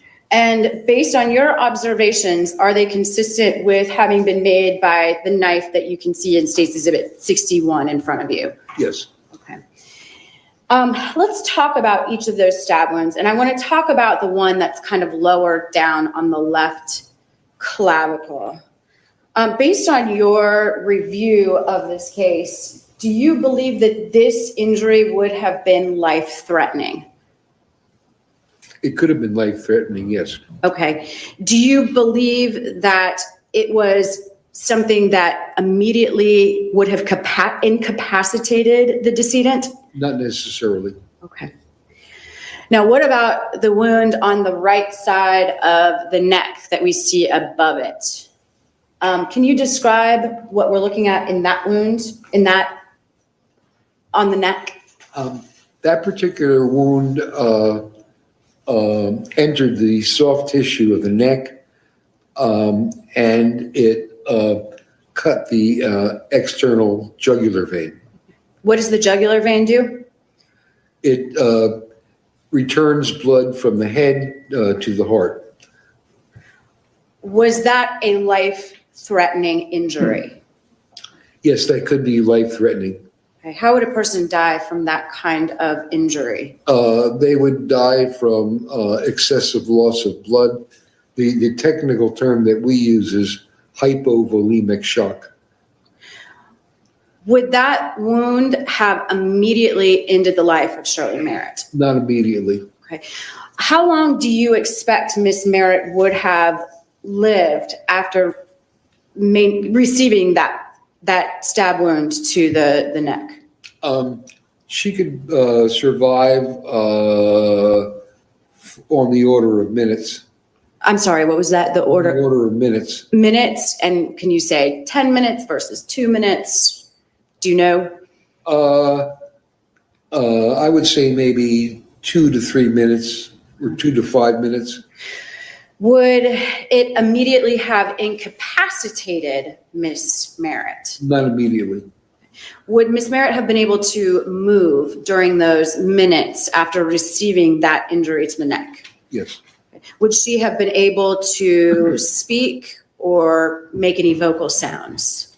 She should have been able to speak or make vocal sounds.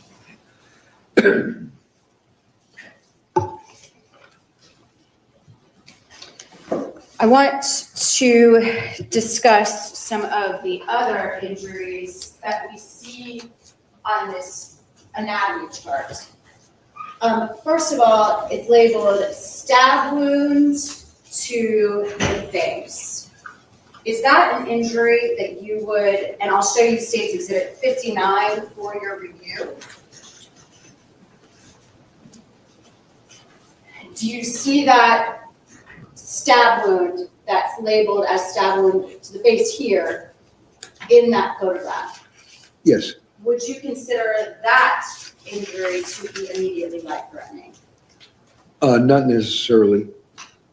Would that be an injury that would immediately incapacitate Ms. Merritt? It could incapacitate her, yes. But would it have done so immediately? No, not necessarily. And finally, I want to focus on what is marked here. It appears to be the right side of the head. The right side of the head? Yes. Okay, I understand, yes, If you see that, yes. if we're looking from the back, it's the right Yes. side of the head.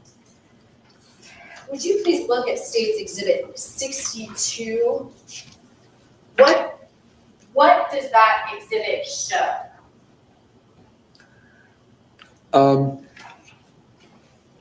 What that exhibit shows is a gaping laceration on the side of the head, laceration meaning a tear in the tissue,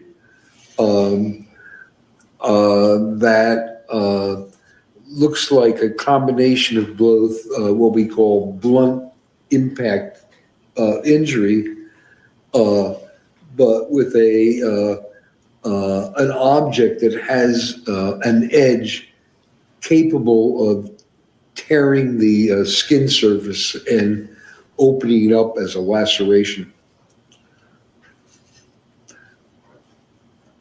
Just a moment. That poor woman. Also, in the center of that picture is a elliptical opening that's consistent with the blade of a knife, the tip of a knife, reaching that depth, most likely from the facial stab wound on that side. Would that injury to the right side of the head, would that have been immediately life-threatening? Yes. And would it have caused would it immediately have incapacitated Mrs. Merritt? Yes. Okay. And is that consistent with being caused by a heavy object? Yes. In your opinion, what was the cause of death of Mrs. Merritt? The cause of death was a combination of blunt impact injury and stab wounds. Okay. And how did the blunt impact injury to the head cause death? The blunt impact injury seen in that picture actually fractured the underlying skull. It also produced a fracture of the part of the skull that is underneath the brain. We call that the basilar portion of the skull, and we call that a basilar skull fracture. It caused hemorrhages over the surface of the brain that we call subarachnoid hemorrhages, and it also caused hemorrhages within the brain, which we call contusions or bruises within the brain. the combination of those types of injuries would have produced irreversible brain damage. I say that not only as a forensic pathologist, but I'm also a neuropathologist. Dr. Weiner, would that injury to the right side of the head have been consistent with being caused by the 35-pound dumbbell as we see in States Exhibit 32? Yes.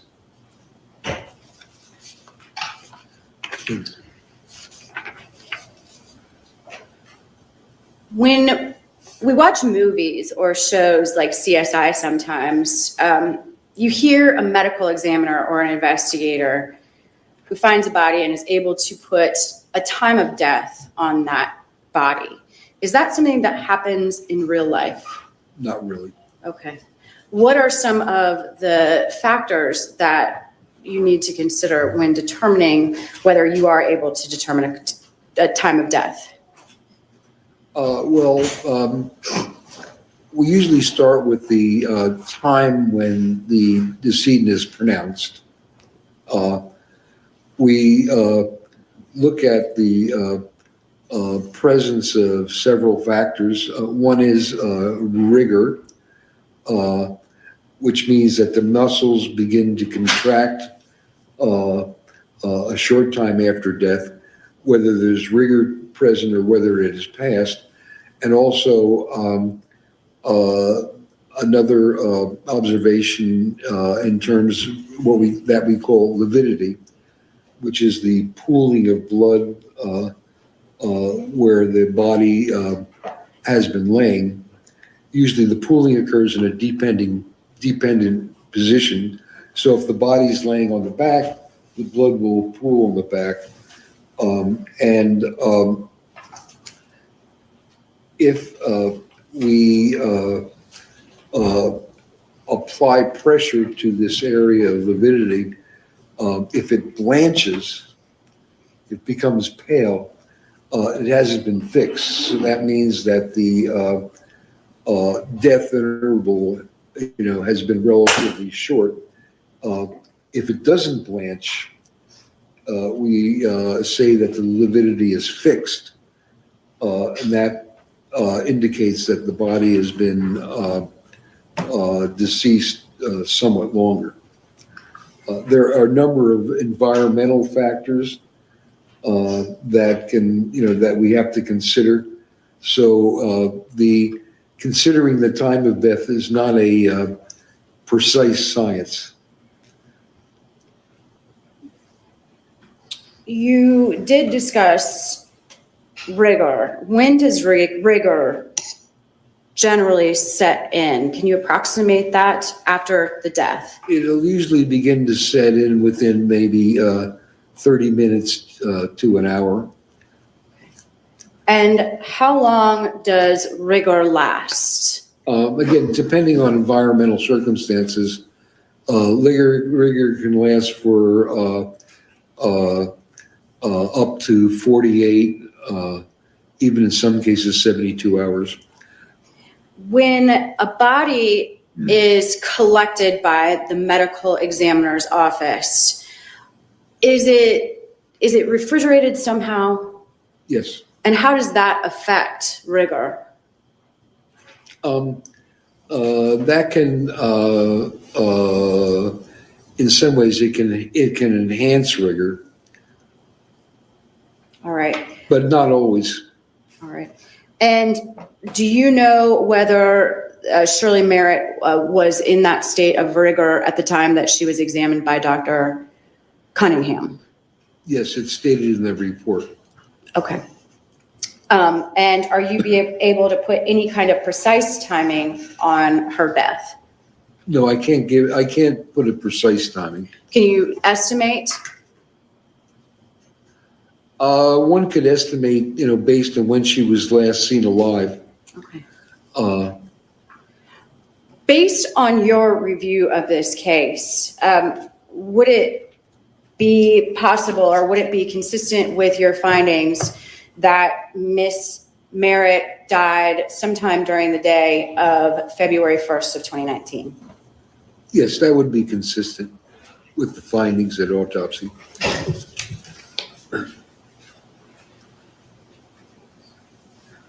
I have no further questions.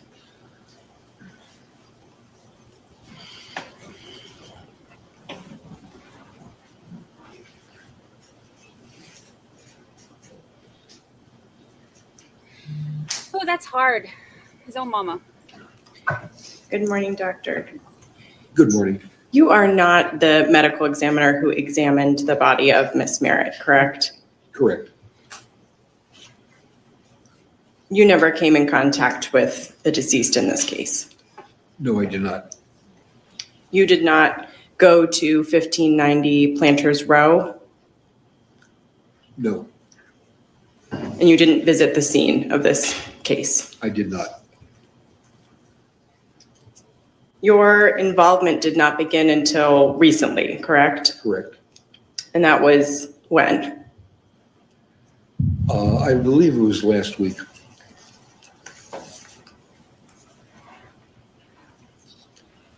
Now, the state just asked you about time of death, and you indicated that that is a difficult thing to give, correct? In some instances, yes. And there was no actual time of death given in this case, right? Correct. And in reviewing the reports and the photographs, you cannot say whether it was just one single stab wound or one of the blunt force injuries that caused this death. Could you rephrase the question? Sure. The determination in this case was that it was a combination of wounds that caused the death. Is that right? Yes. In other words, it was not just one single injury. Yes.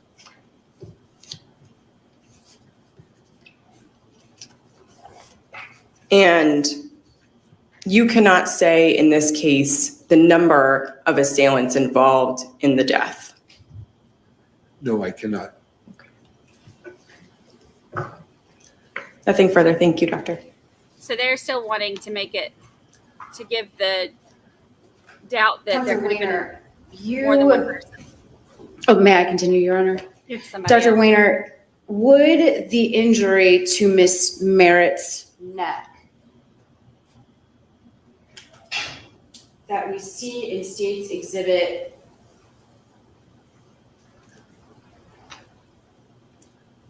'64. Morning, Jimmy.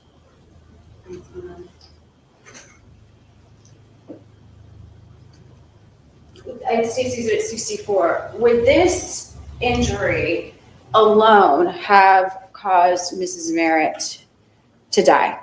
Potentially, yes.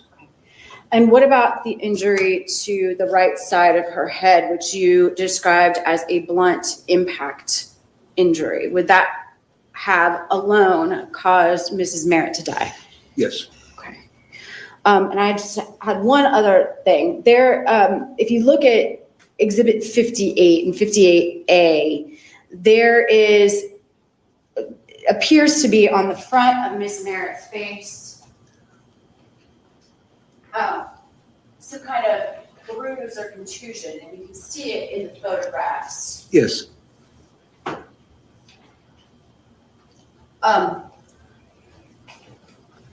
Can you give a description to the jury of what you believe that injury kind of around Mrs. Merritt's eye to be?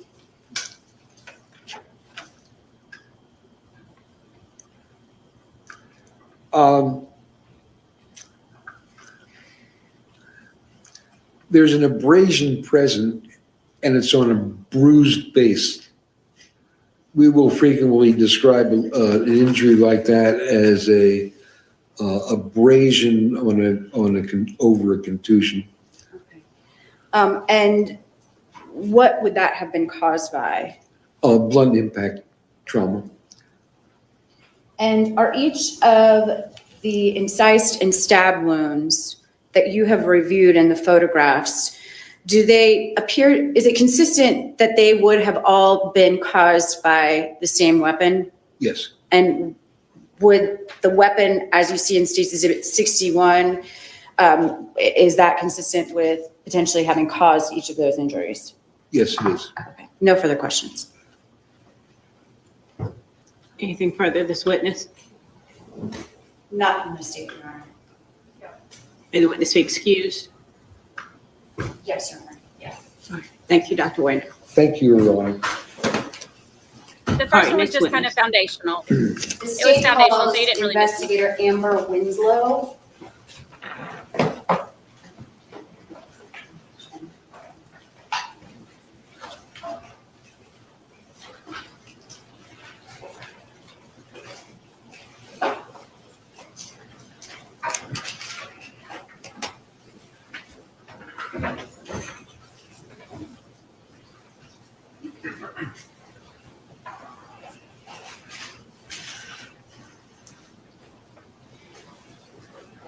He has a very weak defense, especially because he was on the run for 8 months in his mom's car, lying about where he was, what he was doing. Took off his ankle monitor, all that. I mean, this case does not look good for him at all. At all.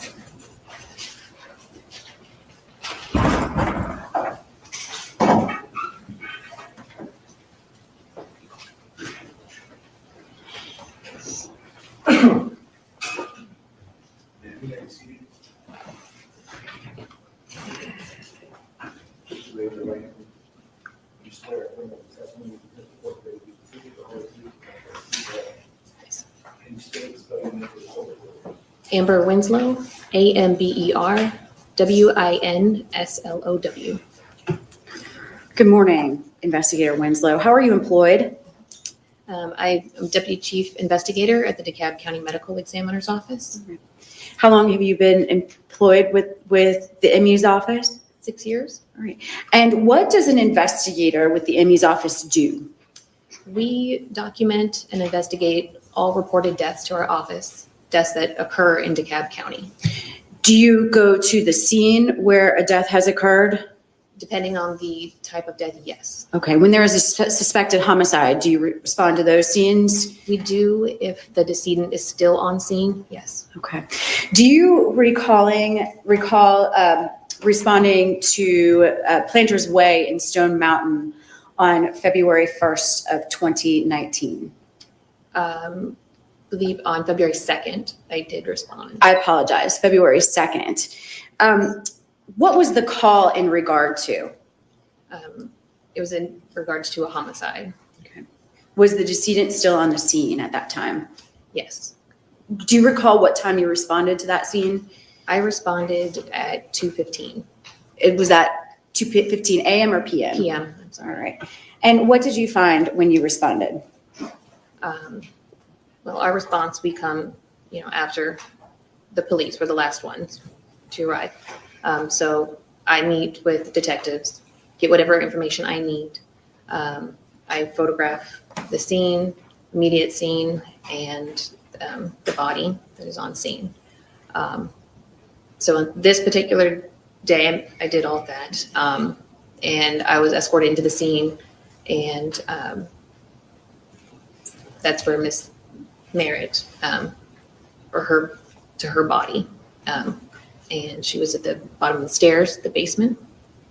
All right. And can you just give a general description of her body when you responded to the scene? Yes.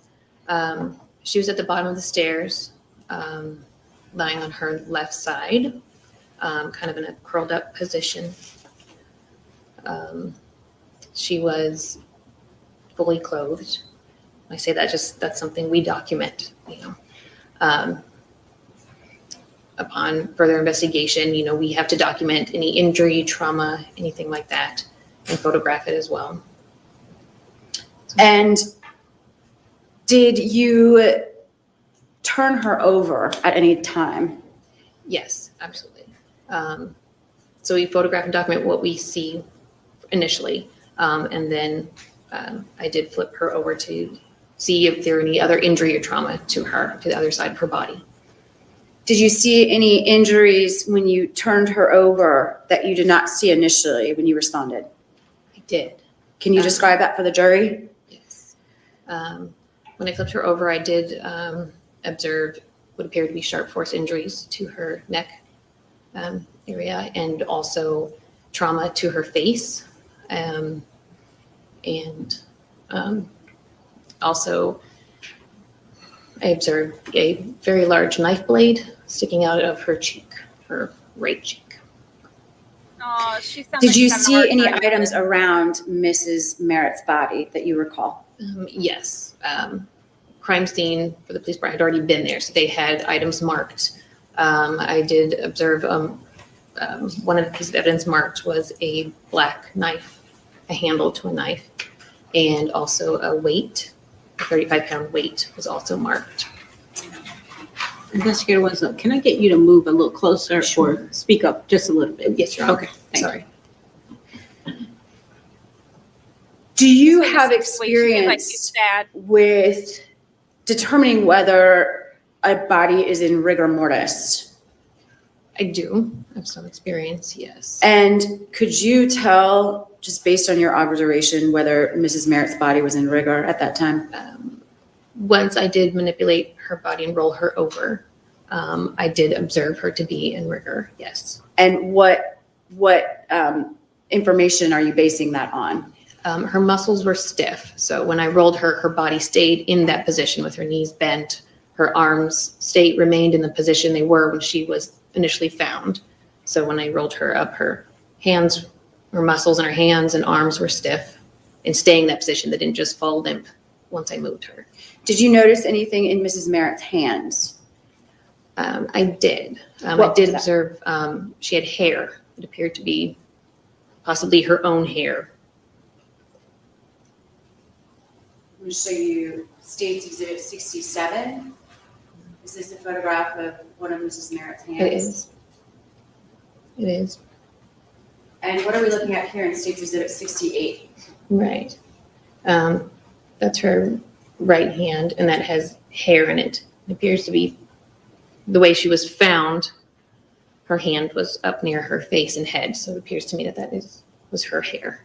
So Did you bag her hands? absolutely, every homicide we bag their hands, whether we see any type of evidence or not. Just something to do in case there's trace evidence that we can't see, but we do that to protect any evidence so then it can be recovered back at the lab during the autopsy. And that evidence that you were protecting, would that have been the hair in Mrs. Merritt's hand? Correct.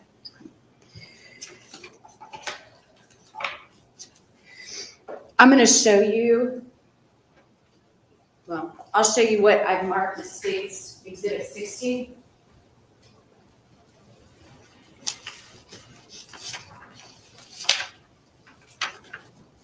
Would you please look at that item and explain what it is to the jury? Okay. This is am I allowed to open it? Yes. Okay. An evidence box that came from our lab.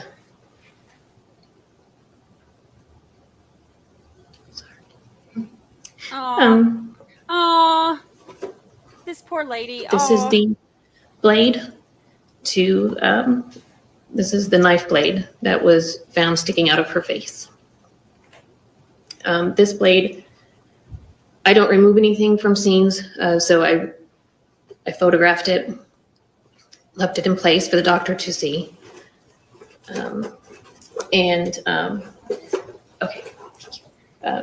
Prepared her for transport by placing her in a body bag with that still in her face, and sealed the bag with a tag and a zip tie.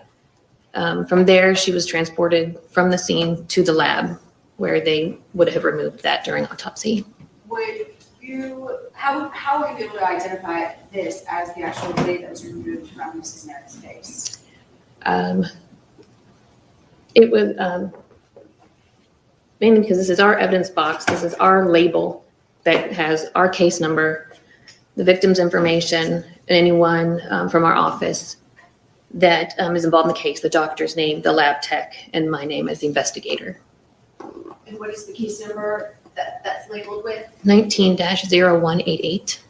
This time I go to State's Exhibit 60. Any objections? Admitted.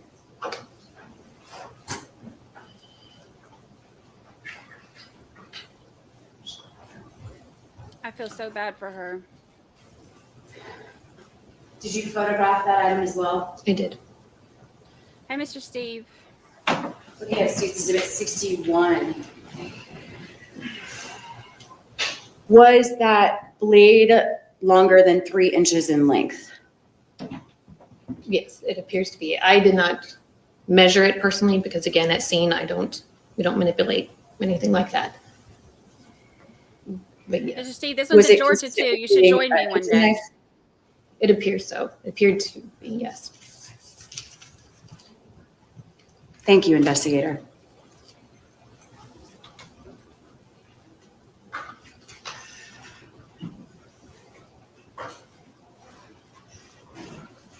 Good morning, Investigator Winslow. When you arrived at the scene, I believe you said it was 2:18 p.m., you met with the officers that were already there, is that right? Yes, you have it 2:15. And they, I'm sorry?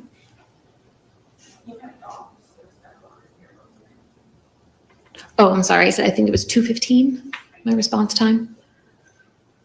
and they inform you about the scene that you're going to go into, is that right? Right. They give me any additional information and their investigation that's ongoing at the time, but yes. And at that time, they informed you about the suspect, Richard Merritt, is that right? Yes, And that was the only person that they informed you about as a suspect at that time, at right? that time, that is correct. Nothing further, thank you. Anything further? No, Your Honor. May the witness be excused. Yes. Ms. Wolf Gruber? Yes. All right. Thank you, Investigator Winslow.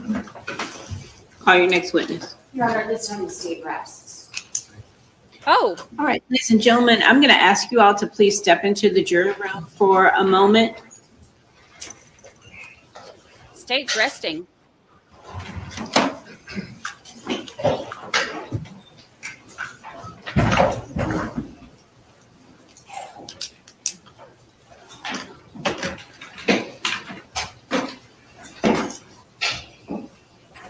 That was really quick. 3 days.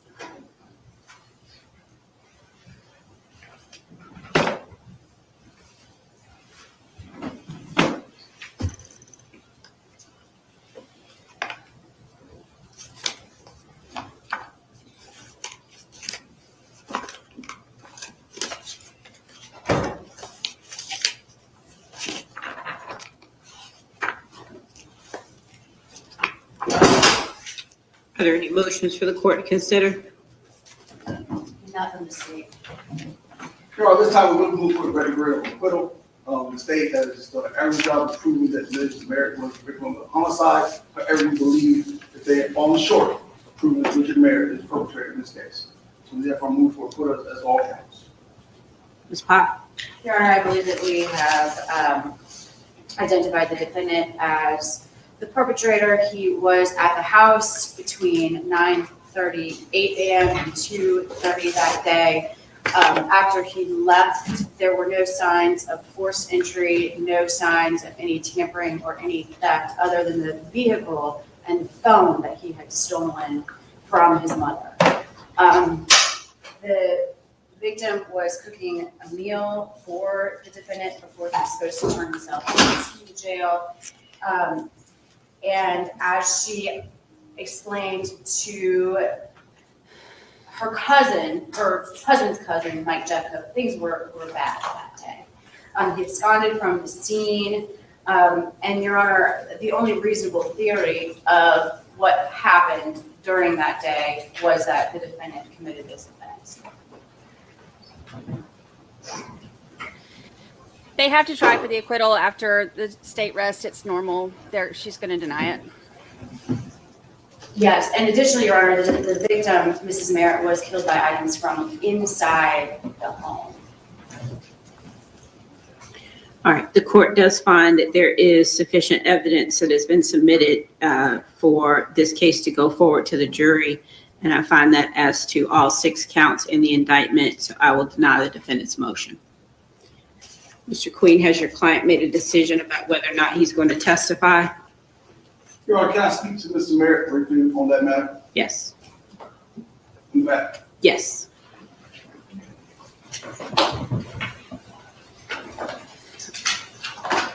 So that's normal. He's definitely going to try it, but with all this evidence against him, there's no way she would have said, you know. Be in recess for about 10 minutes. Deputy Madison, once you've taken him in the back, will you let the jury know we're going to take a short break and then we'll come back for testimony before lunch?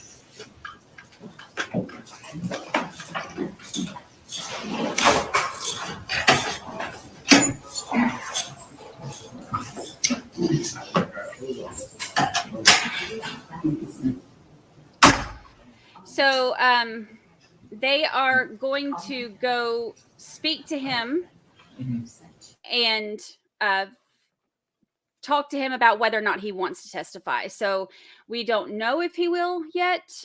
I don't know what he could possibly say that could help his case. I mean, the thing is, if he gets on the stand, we'll do a poll if y'all think he's going to do it or not. If he gets on the stand, that's the thing, is that then they get to ask him anything they want to ask him. So, they can ask, why did you, you didn't turn yourself in and then you went on the run and your mom ended up dead while you were at her house and then you went on the run. So, why? He's not going to have good answers for that. So, all right, we'll do a poll. Do you think Merritt will testify? Yes or no? We'll do a poll. Yeah, there is, there's nothing of value for him for taking the stand, but it would be great to watch because, I would love to see this, prosecutor just, go at him about some of these things. And I think Miss Shirley, deserves that. And I would love to see it. Mr. Steve, are you still in here? Or did you have to go?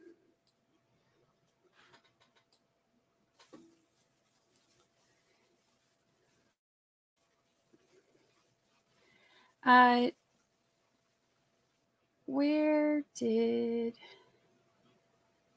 Sheila, you finally made a live. Hello. Welcome to the lives. It's been an interesting day. He doesn't really have anything to lose, but I think about, I thought there's no way that Alex Murdaugh was going to testify. And then he got up there thinking that he could convince everybody of, everything. And he basically got up there and said, yes, I've lied about every single thing, for this long, but now I'm telling the truth. And it did not work in his favor. And he got caught lying again while he was on the stand. I don't know. I'm assuming that I would think that they probably do, especially since I think that their whole thing is that they are trying to basically make it out to be like some of the people that he stole money from are, the ones who did it. And then he was on the run. Mr.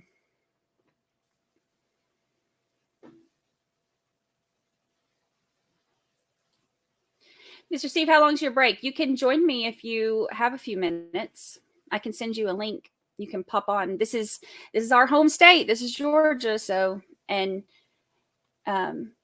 I don't know if you've been watching the whole trial, or if you've kept up with it, but it's been an interesting one. I think that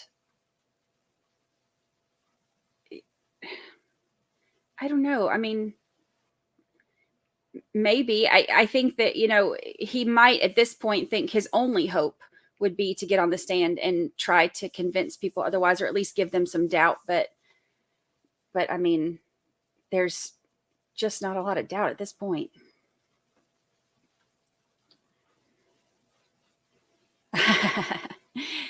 Thank you for all the detective daddies.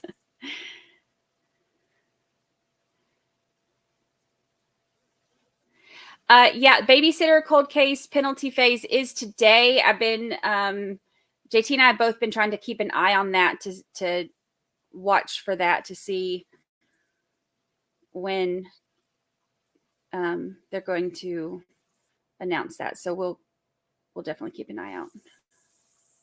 We've been watching it. Even when I'm focused on this, JT's been watching it on his end too. Yeah, he was an attorney, which is another thing, similar to the Murdaugh thing, like being an attorney, knowing, what juries look for, I think could give him, make him think that he has an upper hand. But that's the thing about juries is that, they're not always predictable, but the emotions are a big thing. And that last witness, when they pulled that box out and it had the knife that was in Miss Shirley's eye, and she started crying. That's a powerful moment for a jury.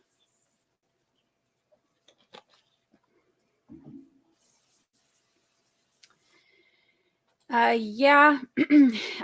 Stole her car and went on the run. Crazy.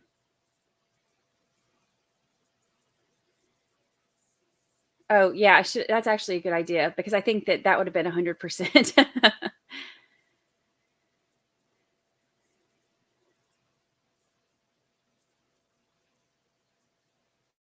Yeah, new Florida law for death penalty, you only need 8 out of 12 votes. It's a little bit crazy. Hi, Strawberry Queen. Hello, hello. I hope she's haunting him too, and I hope that I hope that he sees her face all the time and that it bothers him. And I know we still have a possible defense for them to present, but to me, innocent until proven guilty. But there's this. The state has now rested. We've seen all the evidence against him, and I see guilty.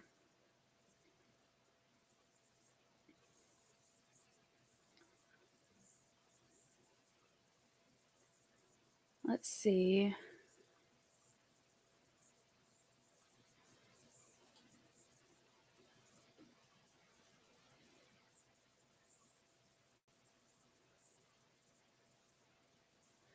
I like to see a police interview to get a feel for the accused. I find it difficult to gauge a person without that. Yeah.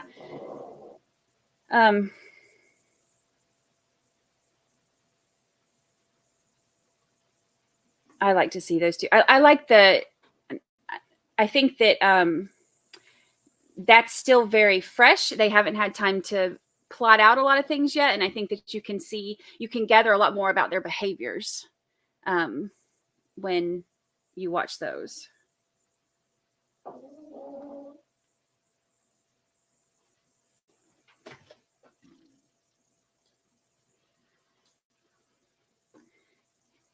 JT. JT's right. We thank you all for being here with 13th Juror. We're so happy that you're here. This is my first daytime trial, and I've really enjoyed doing this, especially it's hard stuff to hear, but especially because this one is so close to home. For anybody who wasn't in here when I kind of talked about this murder happened in my cousin's neighborhood. And my family is all from this area. Body cams. Body cams tell a lot. You can see a lot in body cams.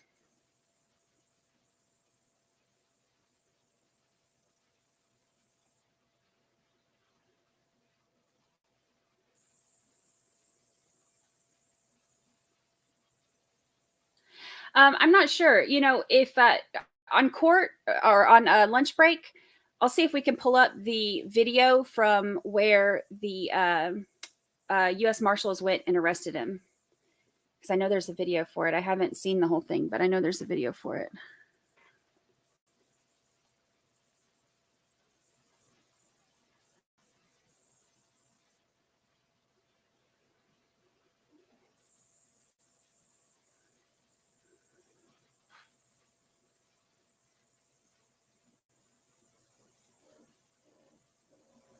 My kid is texting me. I'm not sure why they didn't, or where that one is.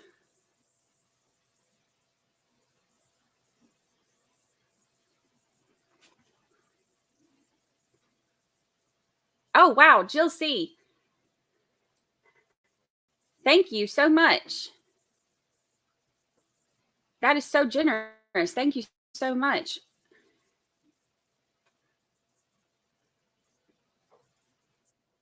Thank you. Thank you. I appreciate that.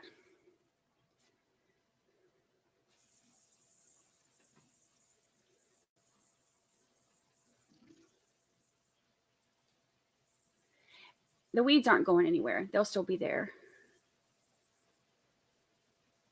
Yeah, I'll see if I can pull that up.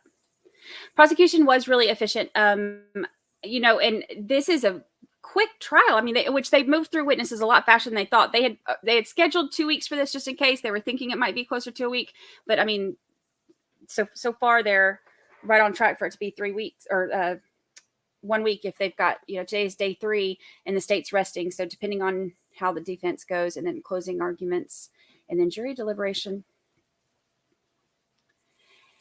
Yeah, the Jodi Arias one was incredibly interesting last night. I cannot wait to have her defense attorney on as a guest. Thank you so much, Jill C. We appreciate that so much.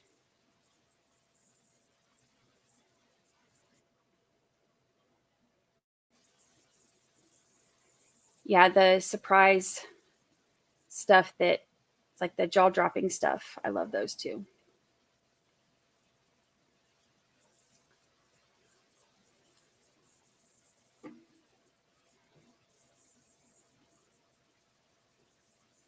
Okay, I'm about to end our poll. Did everybody get a chance to vote?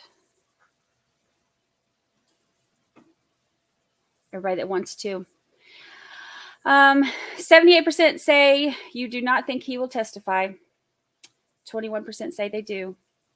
So our 10-minute break is just about up. So I guess we're about to find out.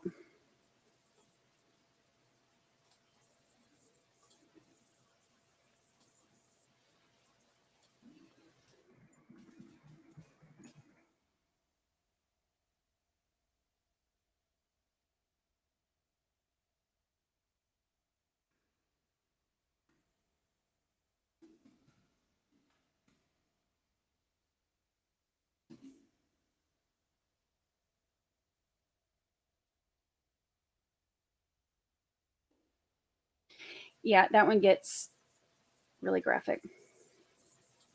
Yeah, she's selling crappy art and like t-shirts and stuff to be a victim's advocate, even though there's absolutely nothing that says that he was ever any type of violent or abusive or even had any kind of anger issues. But that was her defense, and that's what she's going with. And so she is committed to her lie. Emergency breakup bangs. Okay, we had this talk last night. So I said something about sorry,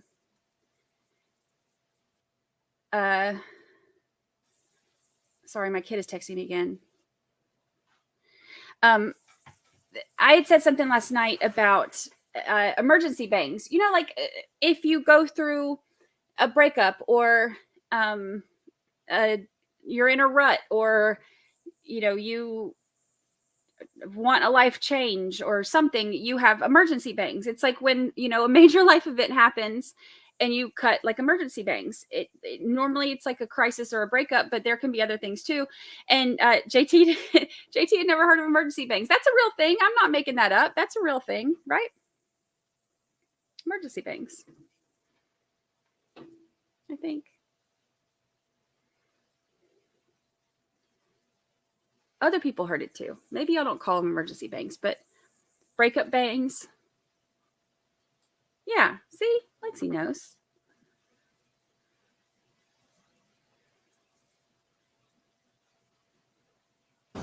Here we go. All right, here we go. Is he going to testify?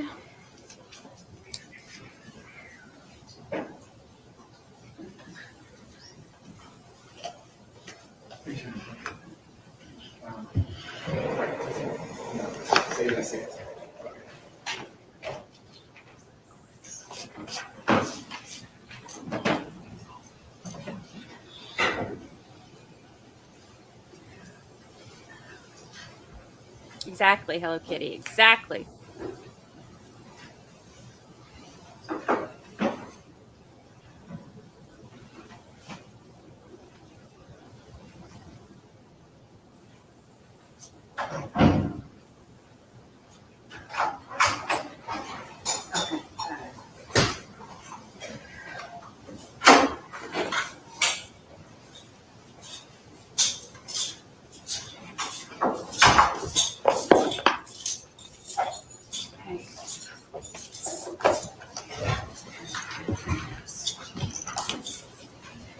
Hello. All right, Mr. Queen, has your client made a decision about whether or not he's going to testify? You have, Your Honor. All right, Mr. Merritt, if you'll please stand. Mr. Merritt, I'm going to ask you a few questions on the record, and I need to make sure that you keep your voice up so that the court reporter can take down your responses. Yes, ma'am. Do you understand that you have a right to testify, and if you want to testify, then no one can prevent you from doing so? I do. Do you understand that no one can make or compel you to testify? That is, do you understand that you have a right to not testify if you do not want to? Do you understand that not your lawyer, but you personally are the one who decides whether you will testify or not? Do you understand if you do not testify, then upon proper request by you, the court will instruct the jury that your decision cannot be used against you? Do you understand if you choose to testify, you will both be examined by your counsel and cross-examined by the assistant DA? Do you personally want to testify or not? I find the defendant has decided to testify with a complete Whoa. understanding of his rights. He's going to testify. You bring the jury in. Woo. Excuse me, Your Honor. Yes. Let's see, two matters. One, I'm not sure, is the court going to put Mr. Merritt on the stand? He is on with the leg ankle. Do you intend to call him first? Yes. Okay. Yes. They can move him or put him on the stand at a time. I have no preference. I think we should go ahead and let him be on the stand when the jury comes in. Second matter, Your Honor. Probably the first business which the state, or excuse me, the defense will be putting forth is defensive number 2, which is a certified copy of the arrest warrant in this case. Magistrate court, I'm sorry, it's the what? Okay. the arrest warrant, certified. That's the first matter. And Your Honor, I anticipate during the course of Mr. Merritt's testimony, we will be seeking to present a 4-page document, which is a letter accompanied by some handwritten notes. It's defensive number 3. The letter is a letter which was typed up by Ms. Merritt, Ms. Shirley Merritt, and sent to Mr. Merritt's attorney, Mr. David Willingham. The letter was created 2 days, well, actually 1 day before the sentencing hearing. Like 2 days before the sentencing hearing, Ms. Merritt was hospitalized. And I think we had some discussion about that. She was having some chest issues, heart issues, she was hospitalized. And then the next day when she was released, she created this letter. And this letter talks about some of the issues regarding the case, some of the issues about the conflict and the stress it caused her and the family. And then this letter, which was, it's actually in the discovery, is one of the items which CSI Burnett testified about documents being by the nightstand in Ms. Merritt's room. Mr. Merritt, he has actual direct knowledge of his mother creating this letter, of his mother expressing concerns to the attorney, Mr. David Willingham. And Your Honor, we believe they are admissible under 24-803 as they are present sense impressions when she got out of the hospital and the stress and agony she was going through. We also need to express our then existing mental, emotional, and physical condition.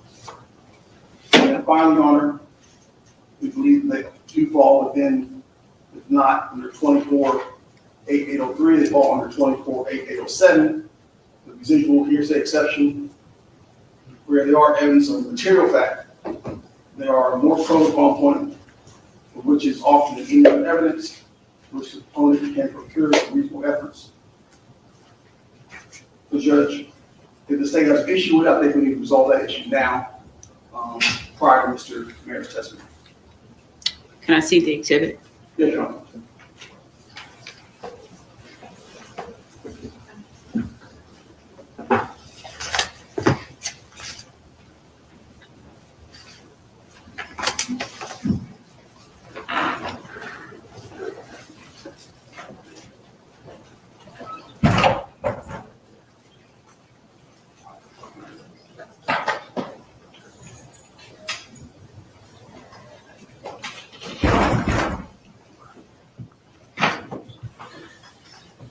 That's the first face shot we've seen of him. He's turned around looking. He does look like the Ghostbusters dude. What's his name?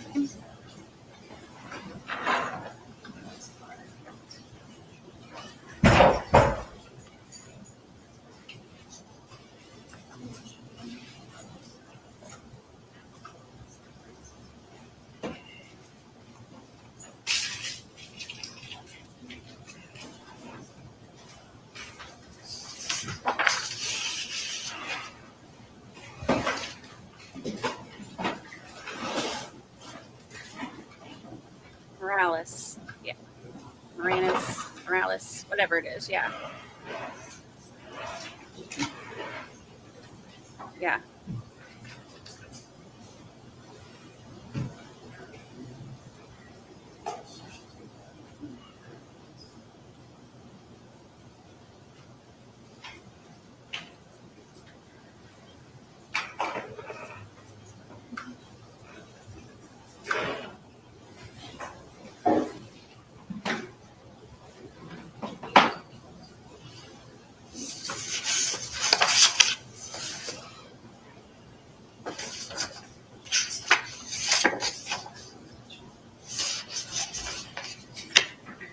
So, Mr. Queen, you indicate this is a 4-page exhibit, but it looks like the letter from Mrs. Merritt is only the first 2 pages. And the last 2 pages, in addition to the bottom of the second page, appears to be handwriting. So is this how the letter was received by the attorney? The attorney received the first 2 pages. It appears that the document which was left by the bed is actually the 4 pages. So whose handwriting is this? That is Mrs. Merritt's handwriting. And somebody's going to be able to identify that as her handwriting? Mr. Merritt, yes. Yes, Your Honor.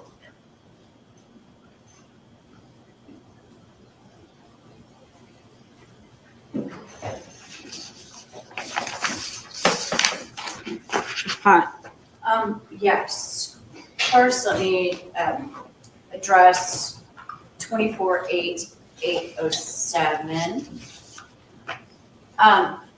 Hold on just 1 second.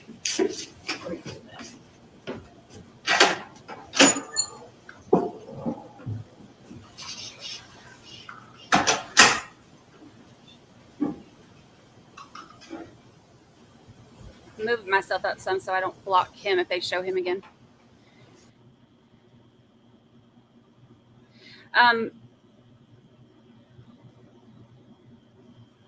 Yeah, the typed letter he wants to do does seem a little sketchy.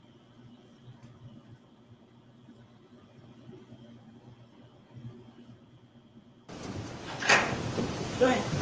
All right, first, let me just get the residual hearsay exception out of the way. 24-8807 requires that a proponent offers sufficient notice of their intent to use that item under this hearsay exception. It says that a statement may not be admitted under this code section unless the proponent of it makes known to the adverse party sufficiently in advance of the trial or hearing to provide the adverse party with a fair opportunity to prepare to meet it, the proponent's intention to offer the statement and the particulars of it, including the name and address of the declarant. Where we have not had any kind of advance notice. This is the first that we've heard that they do intend to use it. We've always considered this to be hearsay of Mrs. Merritt that does not fall under any exception. As to present sense impression, Your Honor, that a present sense impression is something like when somebody calls 911 and they're talking about the impressions that they have at the time that they are seeing them. That's not the case in this letter here. She talks about something that happened in the past, and she actually says, I felt nauseated, dizzy, and nearly fainted. Again, that's clear that she is not speaking in the present sense, but rather of what had happened in the past. Additionally, this is full of hearsay. She's talking about what Janine allegedly had said to her in the past, and she's describing events that occurred in the days preceding her writing this letter. Again, there's no guarantees of trustworthiness. There's no, as to the letter, I'm not sure how they intend to admit this and authenticate it, but it's a typewritten letter.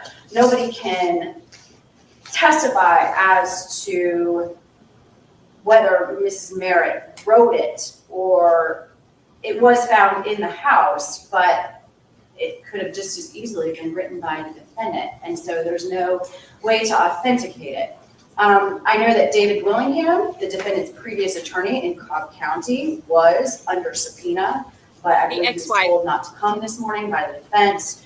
So I don't think that they'll be able to authenticate this through him either. I just think that there's issues all around with this letter, and I don't think that it falls under any of the hearsay exceptions. So I'd ask that it not be admitted.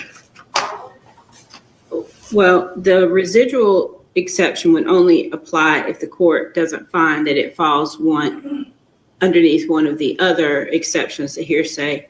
Mr. Queen, as far as 803 goes, explain to me how this is an excited utterance. Judge, I'm not saying it's excited, I'm saying the present sense impression, 803.1. Okay.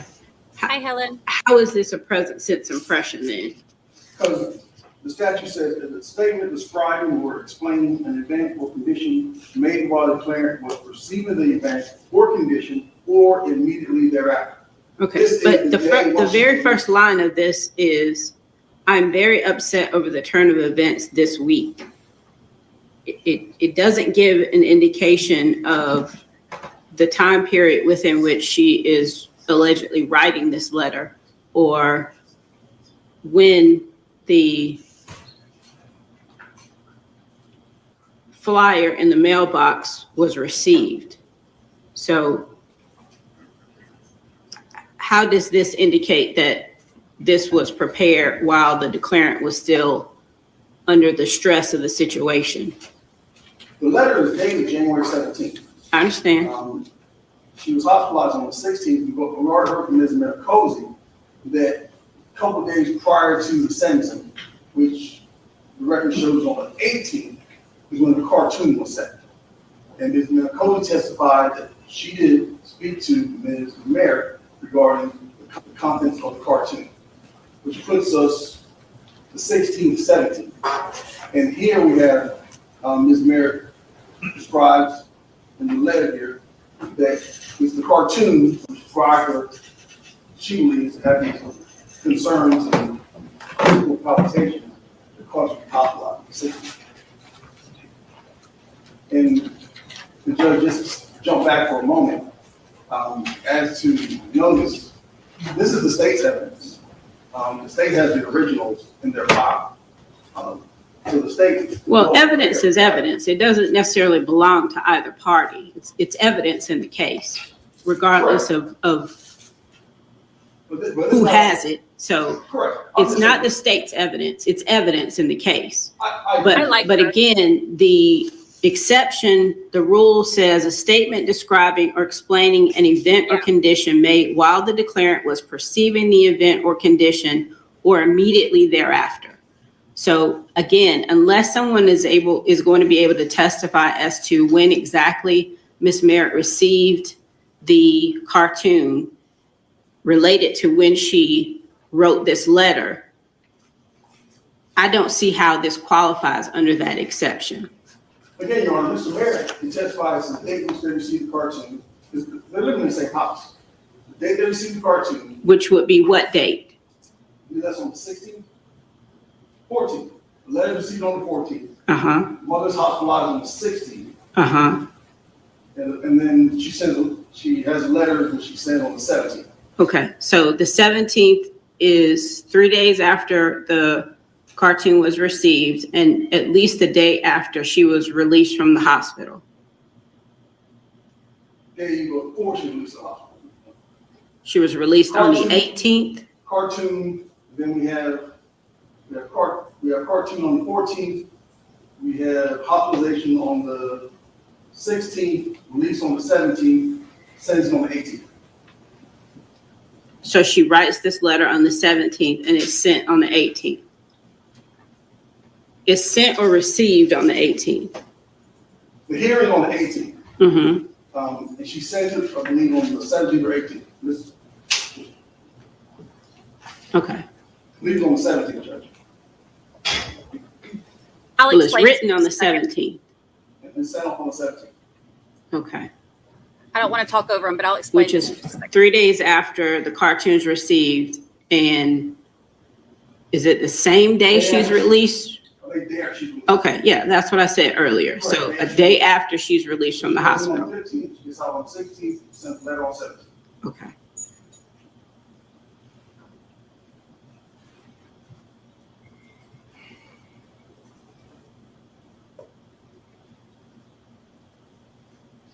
There was a cartoon drawing that was sent to them. It was like a talking about, I'll see if I can find a picture of it real quick. Talking about him stealing money from people. And they're trying to say that was, instead of just them being mad about it and satirical about what was going to happen to him, that it was people saying that they were threatening him or threatening her. It was basically something that people were pissed because he stole money, and they're trying to turn that into a motive for somebody else having killed his mom. That's what the cartoon is.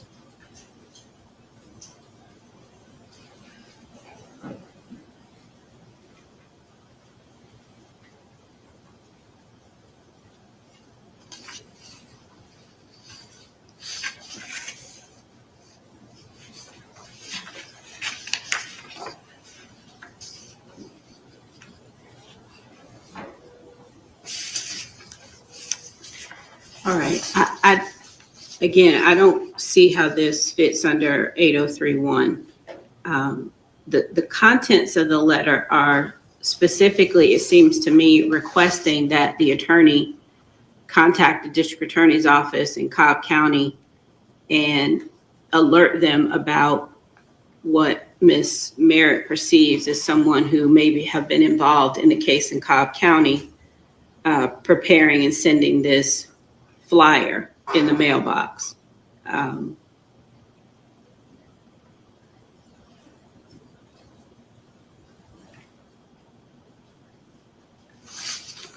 I don't see how this falls under that hearsay exception, and especially considering the timeline of when the cartoon was received. when Ms. Merritt had the health issues and when this letter was written and received by the attorney. So I do find that it does not fit under 803.1. Thank you for Baby's Mom. Thank you for the super sticker. I appreciate that I so much. do recall you making another offer under another code section, but I didn't write that one down. So what was the other one? 803, I got 807. 803, section 3, Okay. mental and emotional physical condition. As she states, I am very upset. That is in the present tense. That is her saying on 17th, that she is upset, and she explained why she's upset within the contents of the letter.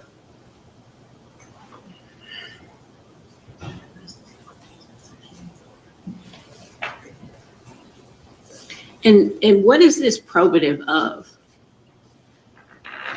This is both of her concerns and fears regarding the world outside, possibly having some impact on her and her loved ones. And why is that relevant?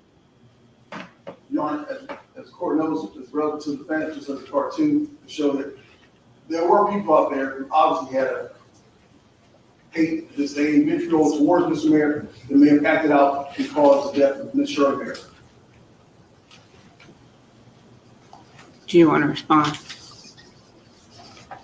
Again, I don't believe that it's relevant. What her state of mind was relevant to what happened in this case. I'm looking at the hearsay exception.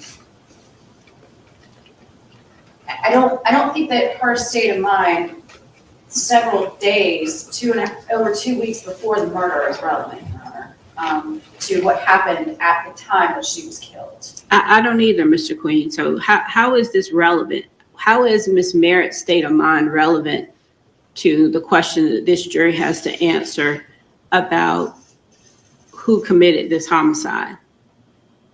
No, again, like Ms. Merritt having fears of outsiders is relevant to show that there was a perceived, and then as we will say, an actual threat to her life out there. A perceived threat to her life. In what way? Judge, if you look at the letter, she's talking about, she's fearful for herself, she's concerned about herself, she's concerned about the kids, her particular grandkids, concerned about her daughter-in-law at the time, Ms. Merritt. So Judge, we believe that goes to the whole idea that there may have been No forced entry. actual people out there, outside, who were maybe looking at her, looking towards her, looking to. But the harm her. cartoon is not about Ms. Merritt. It's not, and here's the other thing, because he's living with her, how are we to say that the target of the cartoon was Ms. Merritt and not Mr. Merritt? There's no indication on the cartoon that it was specifically sent to her or that there was any alleged threat to her. Your client is identified in the cartoon specifically. So, and again, I don't see how any concern that she may have had about her safety or the daughter-in-law's safety or the grandchildren, how that connects to this homicide.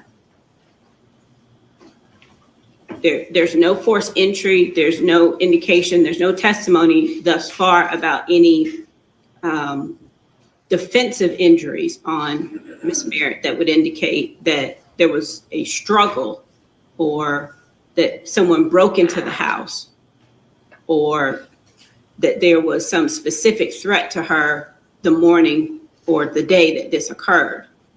So I do think that you have to make the connection that there has to be some sort of relevance to this testimony about an alleged threat from outside. Now, we have the cartoon that's in evidence, and you can certainly argue whatever reasonable inferences flow from the evidence that's in evidence already that's been presented to the jury.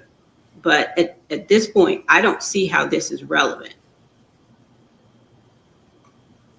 And I don't see how it falls under any of the hearsay exceptions. The cartoon is fussing about him taking a plea deal and not having to go before the jury for his financial crimes, that he took a plea deal and got Suppose 30 as years. the had to serve testimony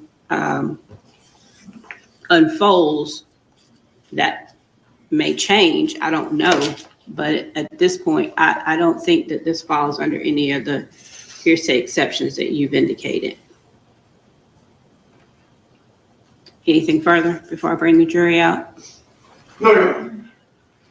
Well, it's almost 12 already, so maybe we should just go ahead and break for lunch and start back at 1 o'clock. Other than your client, how many other witnesses will you have today? No, Your Honor. So this is it. As soon as they do this, I'll explain the Yes. cartoon and we can get it pulled up.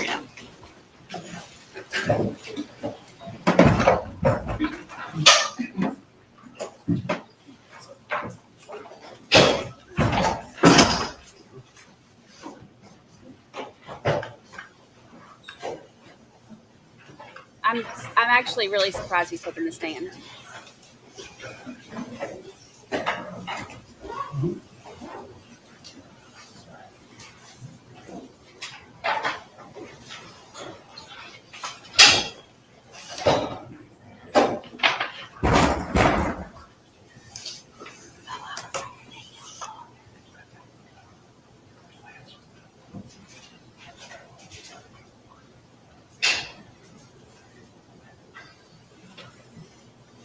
He purses his lips a lot. He kind of has like that duck lip thing going on, don't he? Yep, he's going to testify right after lunch. So the thing that they've been fighting about right now, I'm going to explain all of that in just a second.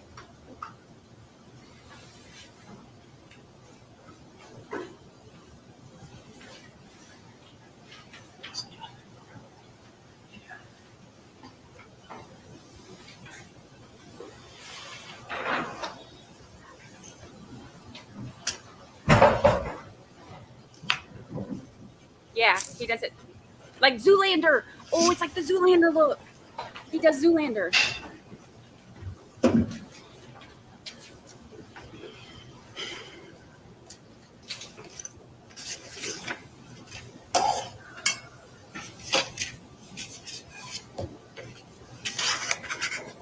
Hannah Nan, you got an hour and 15 minutes before he's back and takes the stand.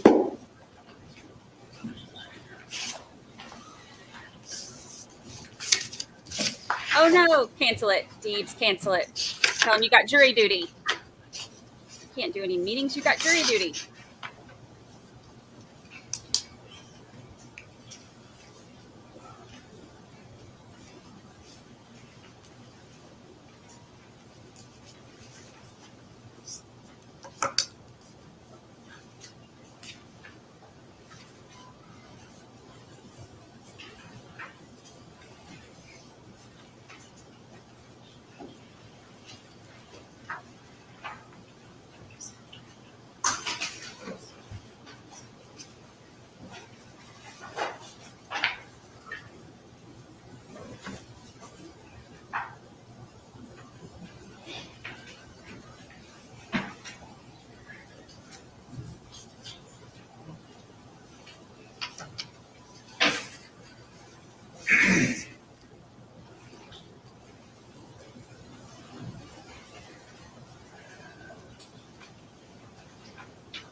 I doubt it because they'll still have to do closing arguments. But after he testifies, depending on how long he testifies, they may be able to get closing arguments in today.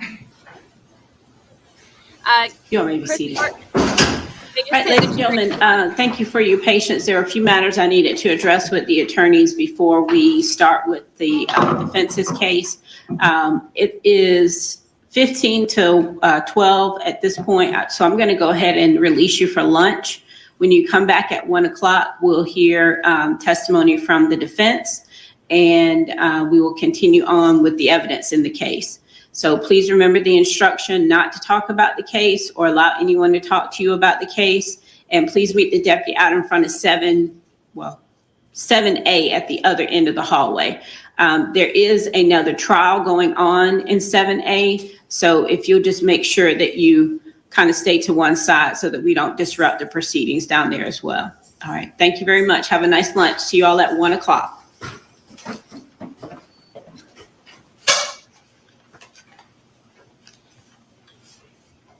Back to Rick Moranis.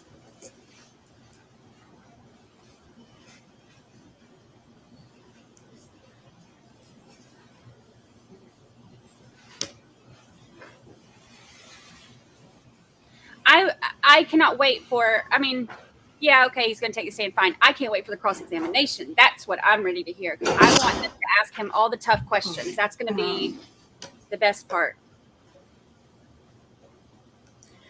You can be seated. Mr. Green, just so that I'm clear and the record is clear, the Exhibit 3, how did your client come into contact with that exhibit? Oh, good So question. exhibit, we got it in discovery from the state. Okay. Did you not say that Mr. Willingham had shown it to him or provided it to him at some point? They discussed it.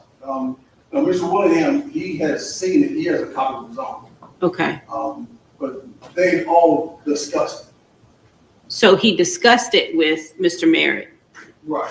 So Mr. Merritt didn't actually see the letter Oh, until excuse me, didn't mean to wrong. he He's seen the letter when his mother did it. And then, of course, obviously living in the house, he's seen the letter was in the house. I thought you said the letter was found at her bedside. So are you saying that he's going to testify that the letter was just sitting around the house and happened to end up on the bedside? He don't know how I got to the bedside. He's seen the letter when she composed it. And then, because she composes the letter, it was like on the 17th. And they discussed it. And he's seen the letter when she composed the letter. And then it appears that over time, she did some scratch outs and then she made some notes, which are on the bottom letter and continue to the other page. So how do we know that that Exhibit 3 is the letter that was actually sent? The typewritten portion is the part that Willingham received, the letter the attorney received. Right. He didn't receive no notes. I understand. But my question is, how do we know that Exhibit 3 was actually the letter that was sent? How do we know that that's not a draft that she may have done that she was working on because of the because of the handwritten notes on it? Good The point. type portion. Here's my question. Would your client be able to testify that that is the letter that Mr. Willingham received? Because this is hearsay on top of hearsay, on top of hearsay. No. And Mr. Merritt cannot testify that is the exact version which Mr. Willingham received. Mr. Willingham, he would have testified that he believes the typewritten portion is what he received. Okay, so under your theory that they discussed this letter, when would that discussion have taken place? Around the time this letter was composed. On the 17th? When we say they, you mean Mr. Merritt? And Yes. Yes.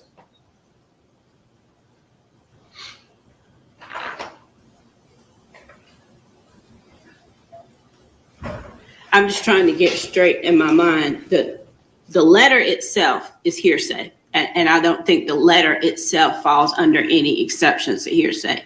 But what I'm trying to get straight in my mind is if you're saying that there was some conversation between Mr. Merritt and the mother about the letter and about her feelings about the cartoon, I believe then I that- think that's potentially Correct. admissible. Correct. That's the impression, right? What I assume would find right. I guess, the demeanor, regarding the conversations between Mr. and Ms. Merritt, I believe that'd be admissible. And obviously, the court, the contents of the letter itself and the actual letter, I believe the court's ruling that that's not admissible. That's Correct. So the letter itself is not admissible. But I do think that there is a possibility that you could establish that any conversations that they may have had around the time that the cartoon was received and potentially the letter prepared, that those could potentially fall under a hearsay exception. So that's what I'm trying to make sure that my ruling is clear that what I'm saying cannot be admitted is the letter itself. I understand. Okay. All right. All right. We're on the same page. Okay. Anything further? I don't have any discovery of what those statements may be. They haven't been provided to the state, which is Okay. required under the residual exception to the hearsay rule. Well, the residual exception would only apply if the court finds that it doesn't fall under another exception. I'm just trying to figure out, not knowing the statements, I don't know that we know what exception they would fall under. I don't either, but Okay, I guess we'll see. thank you. Okay. All right. Okay. All right. We'll be in recess till 1. And I expect that we probably will finish a little early today. So we can go ahead and do the charge conference. And my expectation is we'll have closings in the morning at 9. All right.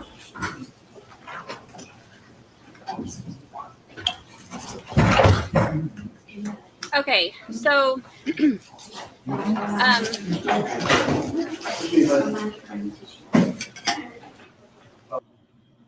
okay, so the cartoon that they're talking about, they're talking about a letter that's she supposedly wrote or typed up that also had handwritten stuff on it, and they're talking about this cartoon, and this is the clip where they're talking about that cartoon. So I'm trying to explain it doesn't do a whole lot of I'm trying to explain it, but without actually seeing it, it's kind of hard to understand what it is. So this is the clip where they're talking about that cartoon that was sent in the mail. About your husband?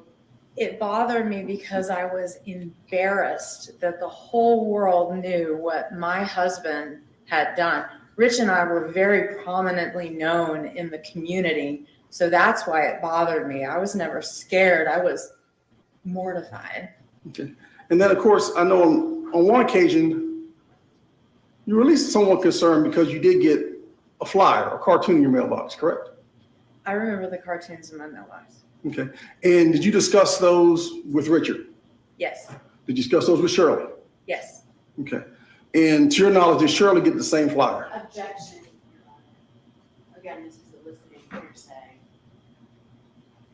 It's a yes or no. I'm not asking what Shirley may have said. Okay. And to your knowledge, did Shirley get that same flyer? Yes, the flyers were put in her mailbox as well. Okay. So I'm going to show you what's marked as defense exhibit number 1. So this is it. This is the Yes. Is that the flyer which you're speaking of? Yes. And is that a true and accurate copy of the flyer which you received in your mailbox that you understand Ms. Mayor also received? Well, I did not see the ones that Shirley received. Fair enough. Is that the one? This is the one that was in my mailbox. And the one you discussed with Shirley. Yes. This time we'll move to introduce defense exhibit number 1. Any objection? Can I look at it for one moment, please? they're going to show it on the screen in a second too.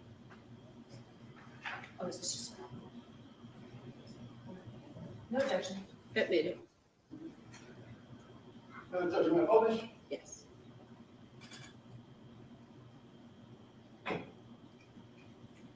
And this is the flyer, a copy of the flyer which you received in your mailbox. And do you recall when it was in relationship to the day in which Richard was sentenced? I don't remember what day it was. It's been quite a while, but I do recall it was right before his bench trial. if I'm correct in remembering that. And the They bench said trial that, is what they're mad the about. trial was actually the day in which there was a long sentencing hearing. The day of the sentencing hearing. I'm sorry, I'm not a lawyer. I don't know if I'm saying the right. That's fair. You're not- The day that he was sentenced. This was right before the day he was sentenced.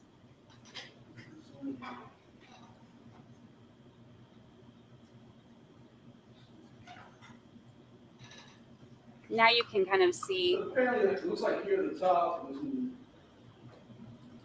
tune in January 18, 2019 for another edition of Georgia Cobb County Justice, Tigerblood. Illinois fix again. Who's from Illinois?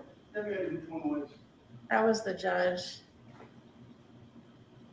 And then there's mention here of judge, you never know I'm a repeat offender, and I violated my bond twice. I'm a bad boy. I know you'll go easy on me. And that was some of the language on the flyer. That's what I'm reading on the flyer. Then, of course, we have a comment here. Ask DA Margaret, hey, who cares about the elderly? Take care of our own. How do I look with a hairpiece? I'm such a tool. And then there's some of the commentary from somebody on this flyer. Yes. And there appears to be some comment here about DA Reynolds and also about the judge in the case. That's what I'm reading. Yes. And that's what you see. Now, did that cause you, again, did it cause you any concern? I was not happy about it Mhm. because I didn't want the victims to confront me because I felt so bad that they thought I was an accomplice. I was upset that they knew where I lived because I was afraid they were going to try to talk to me and not accept my apologies for him. I was never afraid of them. I just thought, oh, they know where I live. Are they going to come talk to me? Just like Inside Edition was in my front yard and they were trying to talk to me. I didn't want to be involved in any way. So that's why I was unhappy that the flyers were in my mailbox. I was not afraid. Now, excuse me, didn't mean to interrupt. But that day, isn't it true that you took your son out of school that day? I don't remember if I did take him out of school that day. It was probably because everyone at his school was talking to him about it and he was emotionally traumatized. Fair enough. And also, isn't it true that you contacted Cobb County Police regarding what was going on? I don't remember exactly if I told the police. Okay. And what about the Cobb County DA's office? You recall reaching out to them? I had been in touch with one of the investigators at the Cobb County DA's office. And So I'm sure I talked to her. And you were in touch with.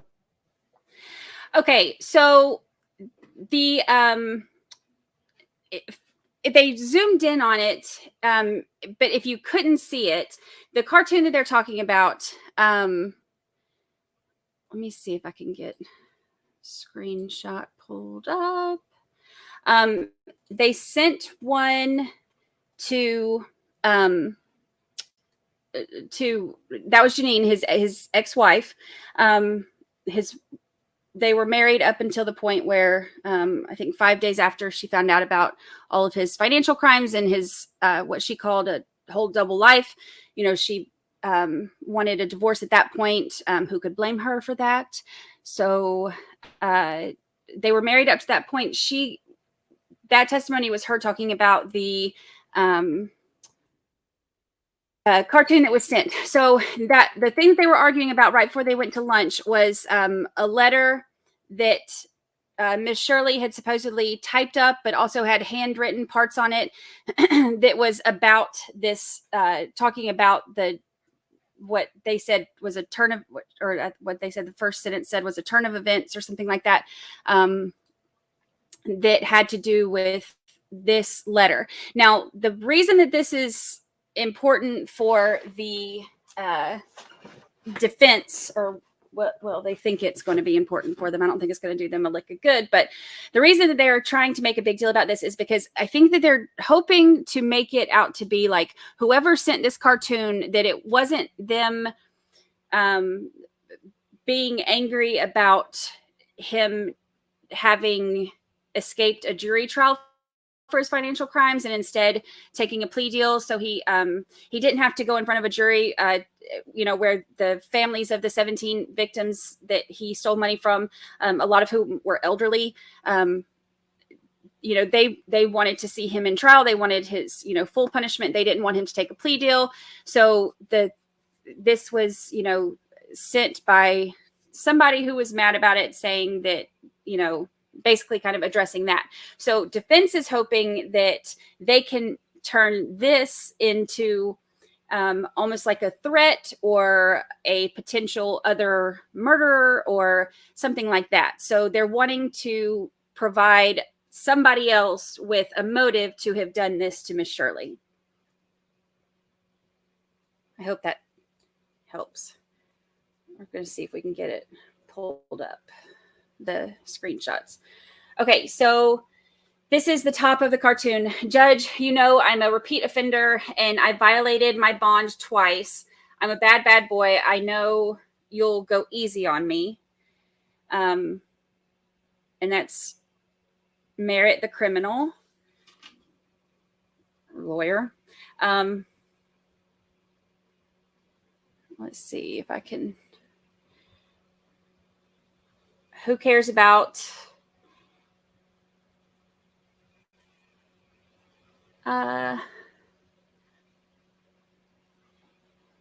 as DA what? Hey, who cares about the elderly? We take care of our own.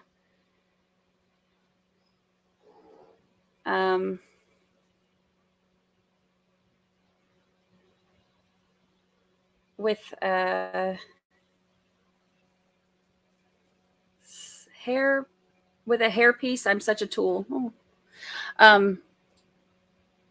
How do I look with a hairpiece? I'm such a tool.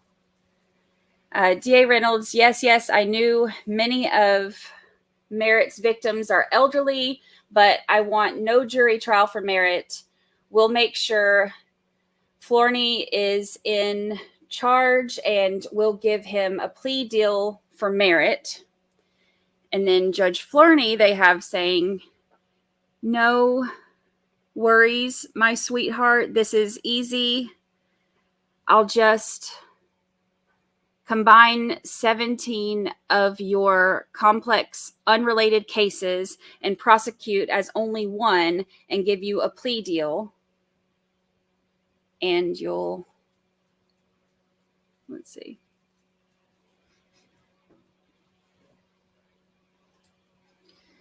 Let's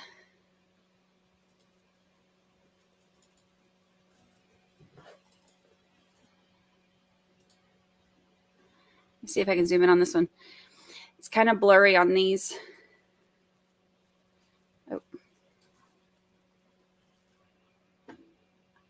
Oh, here, let me do this.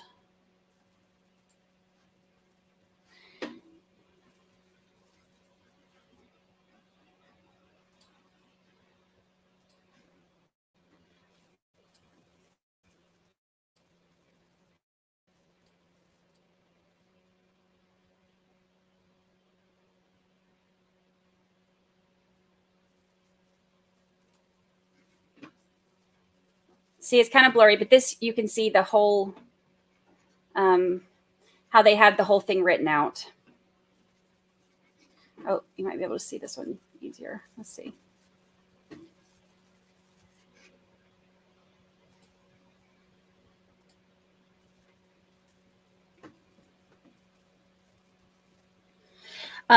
So all of this is basically,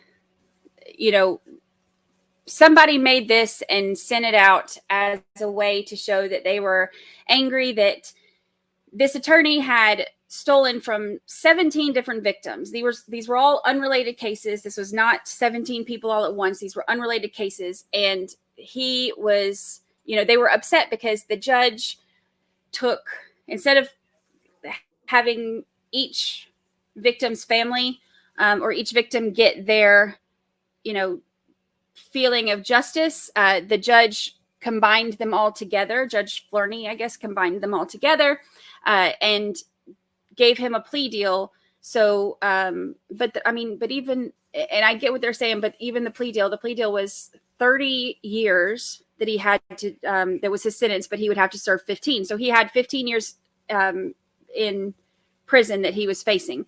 But that was what the cartoon was. So now they're saying that the defendant is, I guess, saying that, this cartoon is showing a motive for somebody to have killed Miss Shirley.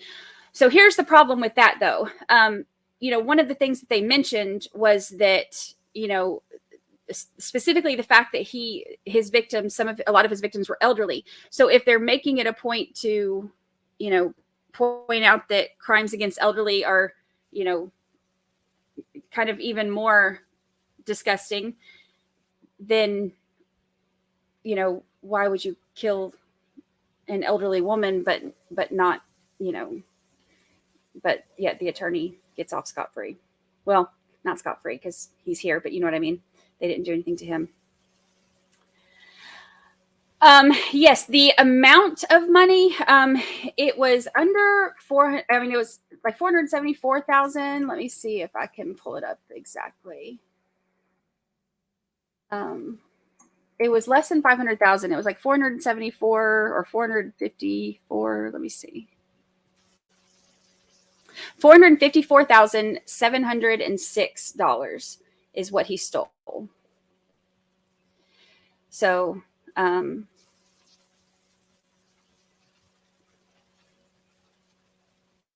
yeah, definitely not a threat.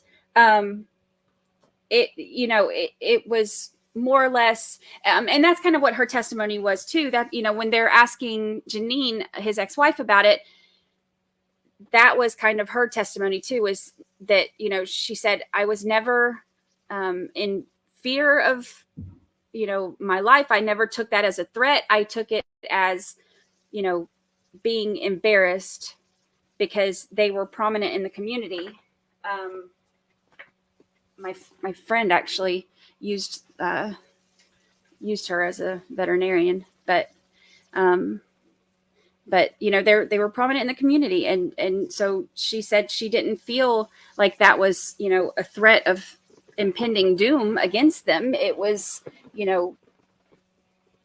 her being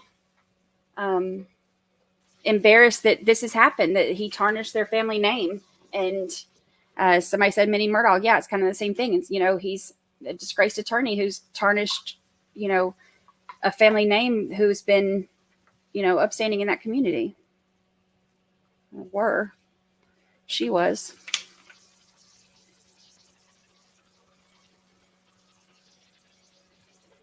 Trying to see what other questions we have. So this letter, this judge is on top of things. I really like her a lot. And she's saying, this is hearsay on top of hearsay on top of hearsay. So this letter, we don't know if she is the one who typed it. We don't know when it was. We don't know if there, is any other version of it, or if this was even a real version of it. We don't know anything. So she's not wanting to allow it in. And I'd be curious to see what it says, but I don't have much faith in the validity of it at all. And I don't know exactly where all the stolen money went, but we do know that according to the testimony of Janine, that he had like a whole separate second life. I know that he was allegedly battling alcoholism, possible, drug addiction, depending on, whose testimony you listen to or what reports you listen to. But she said that he struggled with alcohol. I think he had, I know she said that, or I think maybe it was one of the attorneys that said that, he had made an effort to quit drinking as part of his, being in trouble. So let's see. The letter, I do not think the letter is going to be allowed in.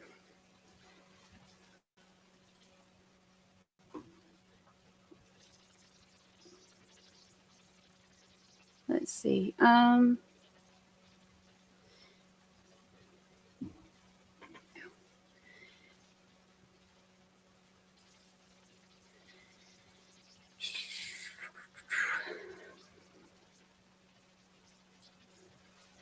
Yeah, this is really unfair for a lot of people in his family and in his life. And, she's not happy about it. You can tell that she was mad. And, of course they used that anger as a way to try to, just paint her to be a, bitter ex who can't be trusted. But, sometimes the bitter exes are the best ones to trust because they'll tell you everything. Let's see.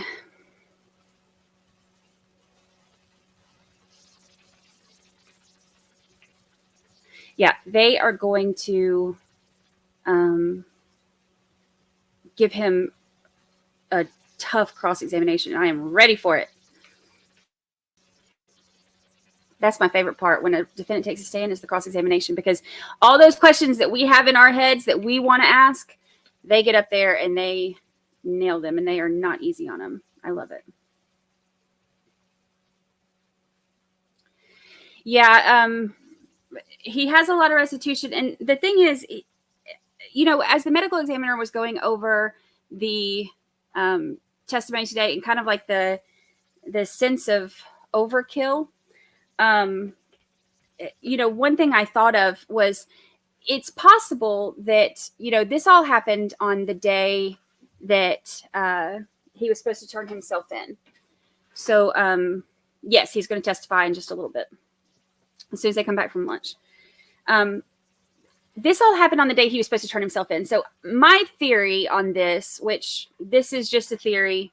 So, if you disagree, that is totally fine. This is just a theory. You don't have to, send me hate mail on Twitter. This is just my theory, just mine alone. I think based on the overkill of it and it being the day that he was supposed to turn himself in, what I think is that he possibly had to talk to her about,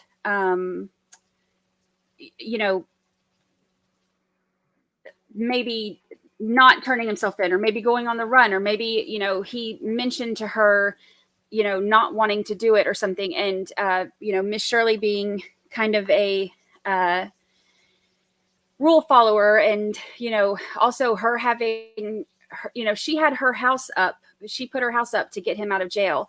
So if he went on the lam, she's going to lose her house. Cause if he skips out on that, then it messes her up big time. So my theory is that what could have possibly happened is that, if he talked to her about not turning himself in, or if she was telling him, hey, it's time, let's go do this, and he was refusing, a fight broke out, and, not a fight, but an argument, broke out, he got heated, and, that's what happened. That could be the only reason that I could see for the animosity of it, for the brutality of it. So, that's my theory on it. Because it's, right after that happened is when he took her car and left. So.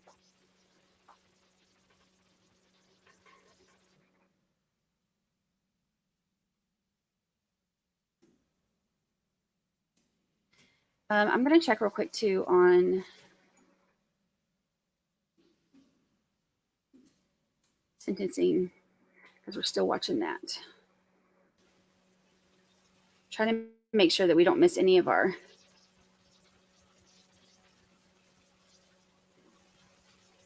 heartbreaking stuff.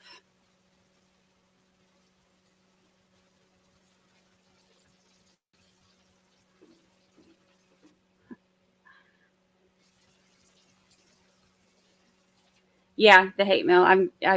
I get it. It is what it is.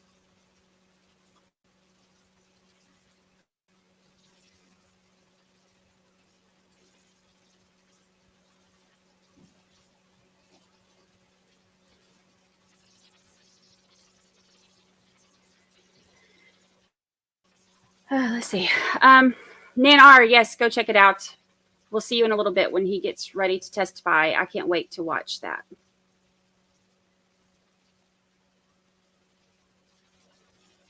Yeah, Michelle, it's kind of the same thing. It's like, crime of passion, but in a different kind of passion. Like, it not really necessarily like a sense of, not like the romantic type of passion, but more of like, the emotion, emotional type of passion, I guess, not like in the weird, creepy way.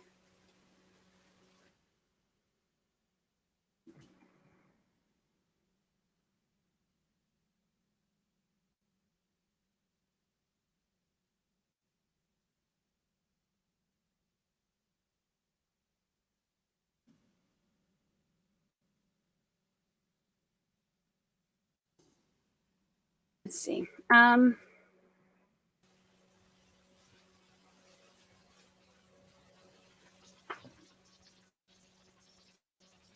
Yeah, this is the one that we've been trying to watch to see when he was going to get sentenced today.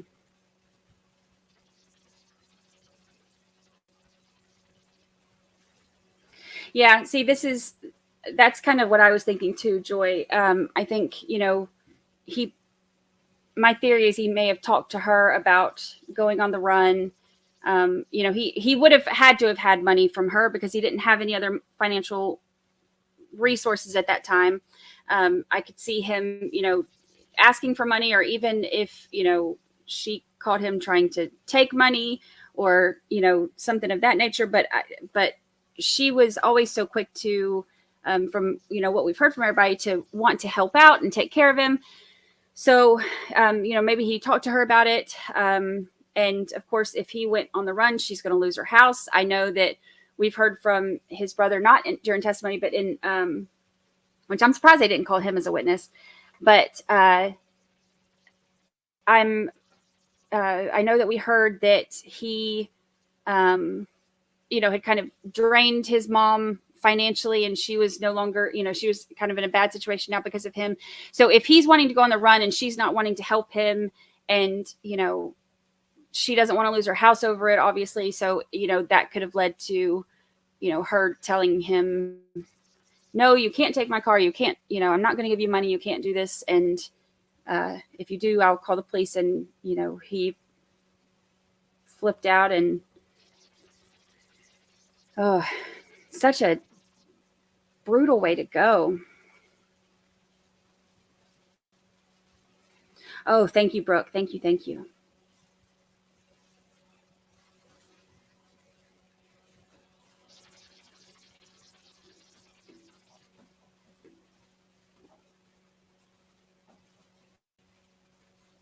I feel like now we laugh about the hate mail, but I feel like now I have to, anytime I have like a theory, I can't just say, I think what happened is, I have to like make it a big point. This is only my theory. This is only my opinion. People online can be total jerks.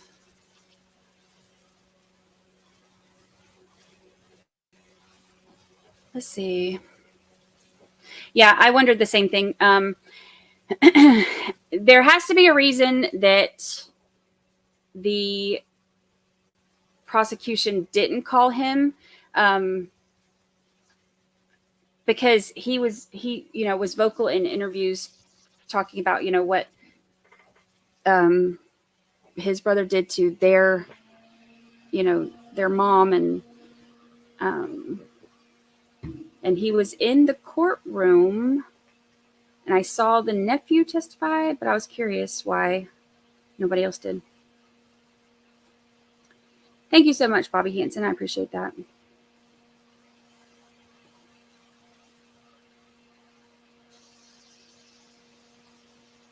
Yeah, I had today is the 13-year anniversary of the day my dad passed away, and I tweeted something about it today, and somebody came right behind that and told me that my coverage of this trial sucks. Thanks. People can be jerks, but overall, not really. I mean, overall, I mean, there are jerks on, on Twitter, but overall, it's such everybody's great and supportive and wonderful.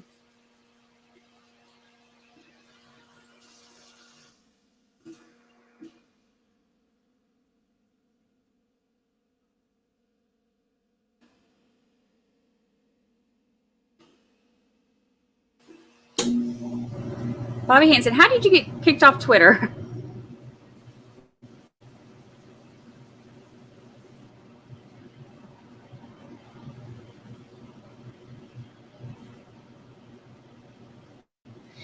It's funny because I had a private Facebook, and that was it. I didn't have a Twitter. I created a Twitter in 2019 because I was using it for work. I was doing marketing, and I had to get some pictures off of a school. I did sports marketing, so there was a school I was working on. I needed to get some pictures off of their Twitter, and so I had to create one so that I could get onto theirs. So I created Twitter in 2019, and it sat there for years, and I never touched it. And then somebody asked me in was it February, in February, early March, whenever the Murdoch thing was starting, and I did my first chart on it. I had put it, I was on Facebook, but my social media was very, very private. And I was in a couple of like sleuth type groups, and I was in a couple of the Murdoch trial groups because I followed that one so closely for so long. And I'd done this chart and I put it in Facebook in one of the groups, and somebody said, oh, can you please put that on Twitter so I can share it? So I was like, yeah, that's fine. How do I do that? How do I find you? Whatever. So I had to like recover my password because it sat there since 2019. So I got on, and I figured out how to do it. And like even my name on there at the time was not my name. It said just for work. That was literally my name, was just for work, because I had only used it that one time.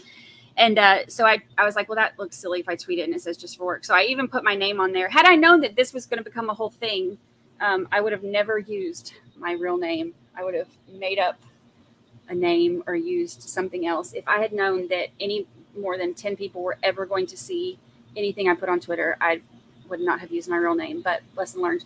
But I put it on there thinking it was going to be for her. Maybe 5 to 10 people would see that, and then it would never be heard of again. And then it went viral. So that's how all of this has started. So it's craziness. But overall, I was not very active on social media at all until this happened. And even now it's still hard for me to get it going. I have trouble keeping up with it. Hi, Pam. Yes, Pam's from Georgia too. Oh my gosh, I had MySpace. I loved MySpace, y'all. Like, you can say what you want about MySpace. I love MySpace. You got to, have your top friends right there, so you always knew where you stood with everybody. You got to have your, like your own little like theme song on there. You could have like your favorite song or whatever. You got to like pick your backgrounds and stuff. MySpace was where it was at.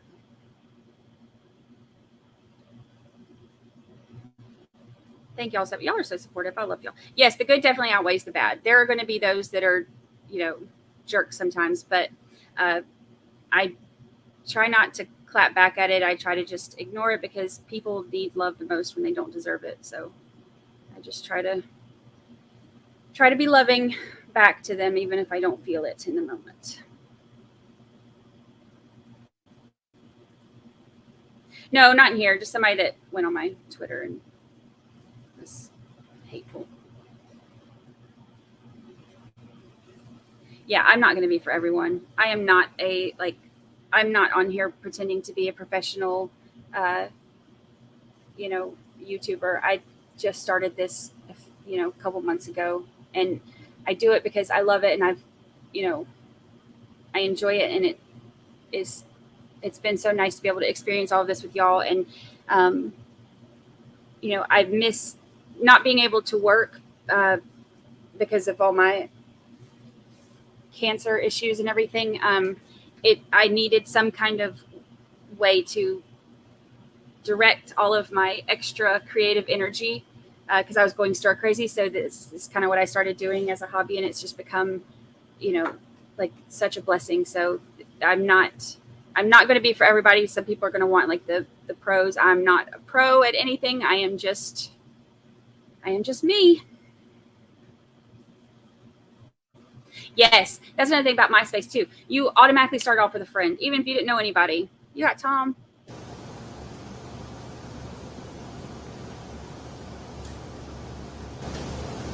We have audio.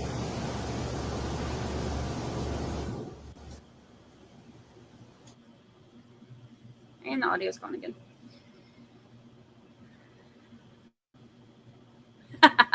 Lindsay, complimenting someone's song on their MySpace was my opener. That's really funny.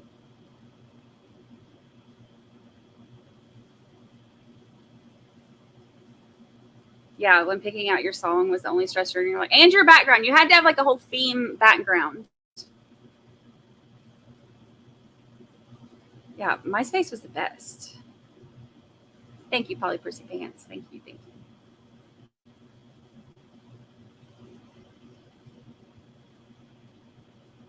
I like this. So don't be concerned whether they like you or not. Love life so long as love what you got. I wish that I had any kind of musical voice so I could sing it, but I can't sing that lyric, so I'll just read it.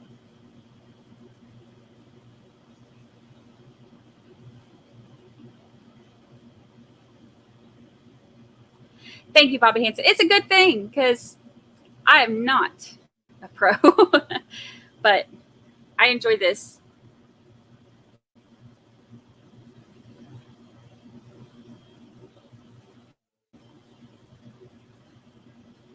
Shireen, we are honored to have you. We're so glad to have you. And JT is awesome. I could not do what I do without him. He's my partner in true crime. Nancy D, I had stage 3B cervical cancer. And it was that far progressed because it was misdiagnosed for about a year. And I was never one to go to the doctor ever. I hated going to the doctor. My brother's a doctor, so if I had anything that needed if I had like a sinus infection or something or whatever you need, like antibiotics or something like that, I would just call him. But I never actually went to the doctor. But things had gotten so bad that I started going to see doctors about it. My back pain was really bad. I was having all kinds of issues. I was really, felt really sick all the time. I got to where I couldn't hold food down. It was bad. And they kept kind of just sending me off and saying, with the back pain, they thought that I was trying to get pain pills. And some of the doctors that I saw thought I was trying to get pain pills and would just kind of dismiss me. And then some of the doctors would only just want to give me pain pills. And I didn't want pain pills. I wanted them to fix it. So I got dismissed a lot for that. And then just, it kept progressing because nobody would listen to me. And by the time they found it, I was in ICU. It's actually kind of crazy because I went into the emergency room on Christmas Day of 2019, knowing something was wrong. And the tumor had grown so much that it was blocking my ureter tubes. So it sent me into kidney failure. And they told me that if I had not come in when I did, that I wouldn't have lived through the night. It was pretty bad. They said the reason that I felt like, because I told them I felt like everything was shutting down. Like I had no energy. And they told me the reason that I felt like everything was shutting down is because I was in the process of dying. So Merry Christmas to me on that day. And it was still another 2 months before they finally figured out why they put me in. I had to go into emergency surgery, and they put a port in my neck where they put me on dialysis. And then I had surgery after surgery after surgery. They put like tubes coming out of me, and I looked like an octopus for a while. And it was crazy. It was not until February that they finally were able to diagnose me, and then I was able to do chemo and radiation. And and then I've had to do a lot of reconstruction stuff, trying to rebuild. It's actually kind of cool. Like I joke about being a science project, but they went in and they had to like remove a lot of the stuff that the chemo and the radiation destroyed and the tumor, and they like rebuilt parts of me out of other parts and stuff. Like, so all my insides are like all this big science project, which is really weird. But oh, Sheila, this is funny. Okay, so if y'all ever go on my to my old videos on my YouTube, if you look at my very first video, it is 40 seconds of me looking around at my screen, confused, not having any idea what's going on, because I was trying to find the record button, but had already apparently hit the record button. And so the entire video is literally just me like looking like this at my screen. And I was like, okay, I have to post it and leave it on there. So that's my first ever video. And that was just like 2.5 months ago or something. And so I had to keep calling my kid and telling him like, well, what's this mean? How do you do this?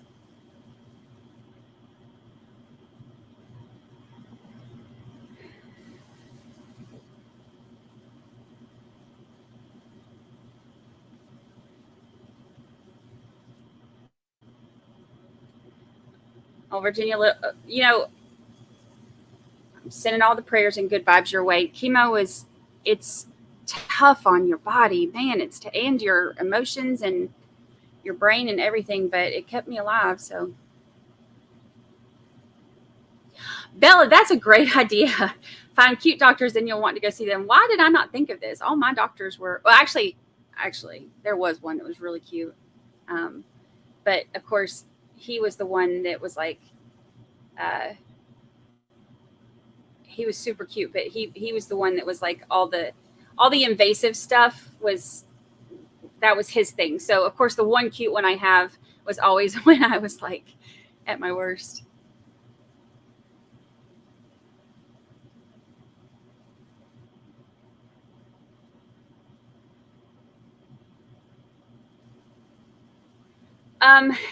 Yeah, you know, I thought about that.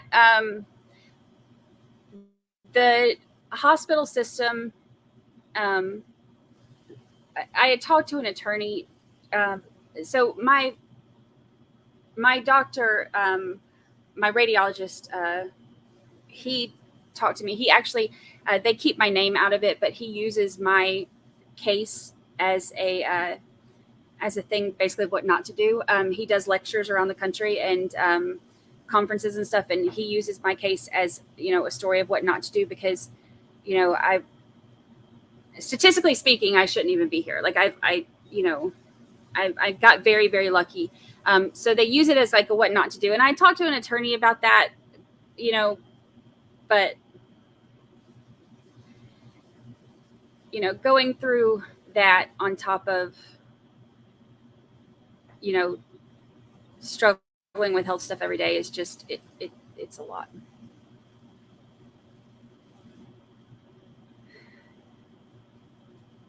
Yeah, it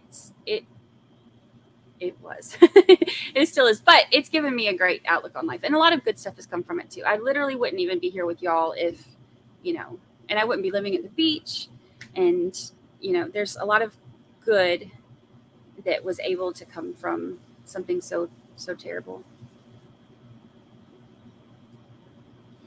Oh, Johnny, that's really good to hear. Those false alarms, I'm sure, terrifying.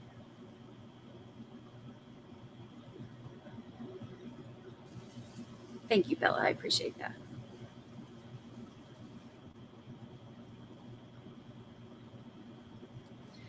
Nancy D, I'm glad that you're here. You know, I tell people now, because I was always one to ignore doctors for so long, and I tell people now, you know, don't ignore it. Like, you know, try, if you have to be your own advocate when it comes to the health stuff, because they won't listen, you know, to you if you don't tell them. You have to tell them. You have to, you know, so if you don't go see somebody, it could be nothing. And, you know, I tell people, especially, you know, if you're having symptoms that aren't easing up on you.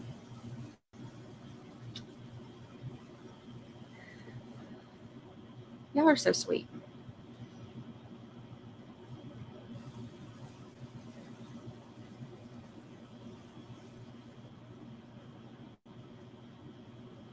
Let's see.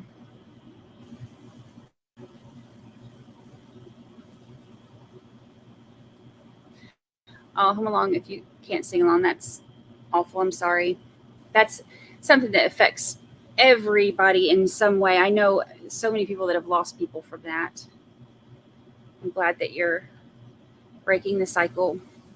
That takes a lot. Thank you.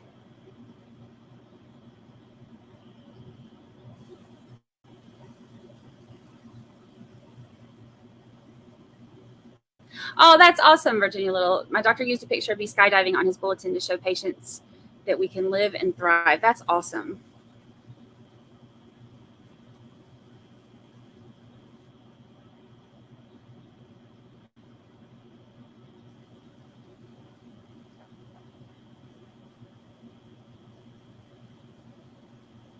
Yeah, misdiagnosis is awful and deadly.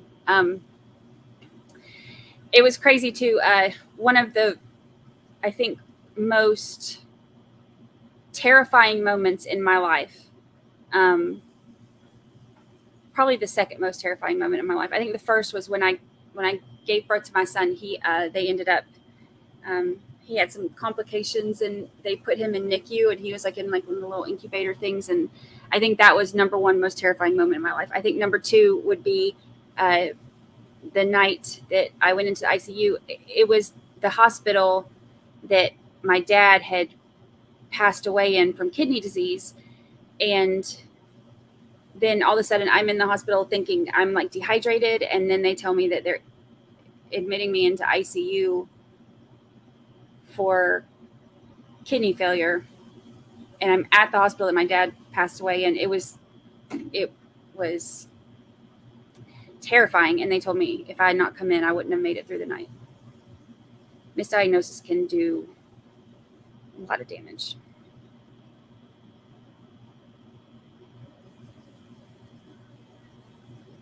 Yes, you have to be the loudest person in the room when it comes to your health. Advocate, advocate, advocate. You have to advocate for yourself. If they don't listen, tell them that you need to speak to somebody who will. I learned that the hard way.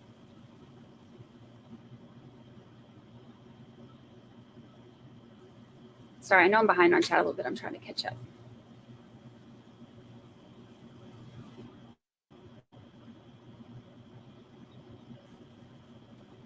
Hannah Forward, we will send all the good vibes your way, all the good vibes and prayers your way on Friday. I'm sure it's hopefully going to give you answers that you can figure out what to do. They tried to do those injections on me, thinking that that would help whatever back pain I had. And when that didn't work, that was kind of like their final straw, I guess. When that didn't work, that's when they kind of told me there was nothing else they could do.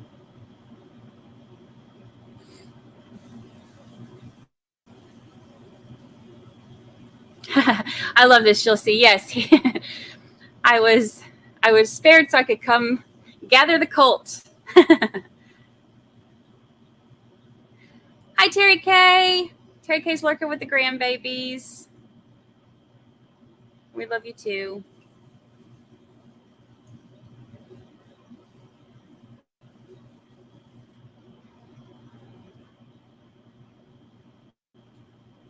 yeah, that's it's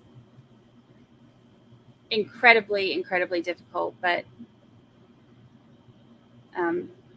sending well wishes her way.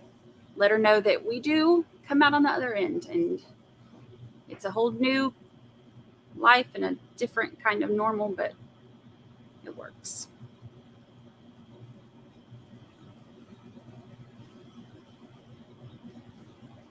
All right, I think I caught up on chat.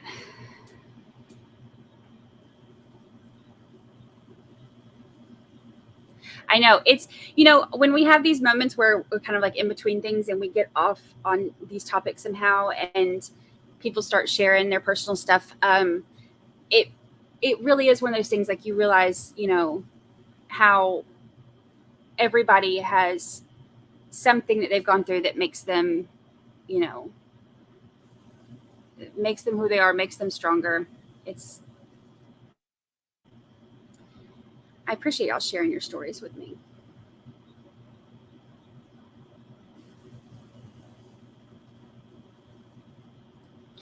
Kathy B, when I'm from Georgia. I born and raised in Georgia. I lived there pretty much my whole life. I moved to Ohio because my brother, when he graduated medical school in Atlanta, he moved to Ohio to do his residency, and he ended up signing on with the Kettering Hospital System, and he loved it up there. So I moved up there to be near him and my nieces and my nephew, and I lived up there for about 6 years. So I was actually up there when I got diagnosed, and after I went through everything, it was really hard on me. The cold weather, especially, is really hard on my body. So it was difficult. And like the winters, just even the fall there and the spring, it's cold. It doesn't, end of spring and summer are beautiful, early fall, but the winters are so cold that just everything in my body hurt after going through everything. So, I kicked cancer's butt, and I was like, life is short. I don't know how many days I have. I'm hurting so much up there, and it's hard to be inside all the time when everything is cold and gray outside for 6 months, 7 months out of the year. So I decided, I don't know how many days I have, so I want to spend them at the beach. So I moved down here. My mom was already living down here. She lived right down the road from me. So my mom was already living here, and I just thought, why not?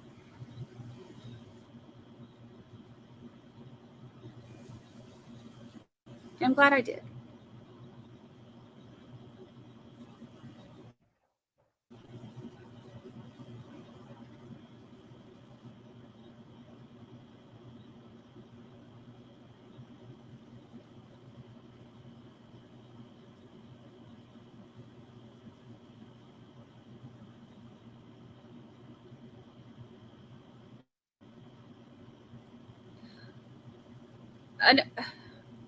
Who?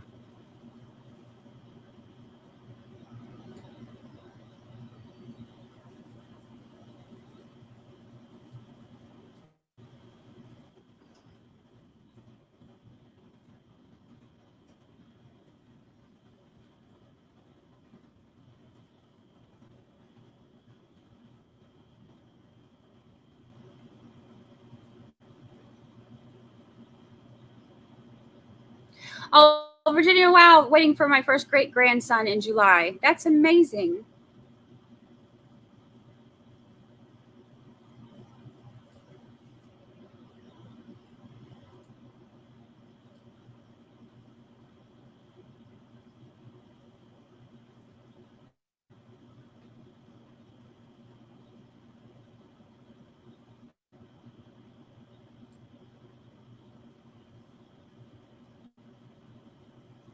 Char, can you message us and let us know? I'm curious.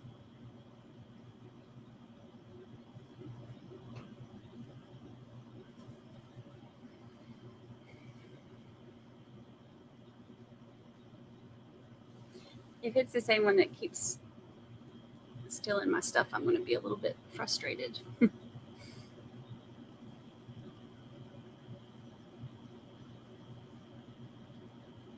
Yeah, beach therapy is definitely best. Everything is easier at the beach.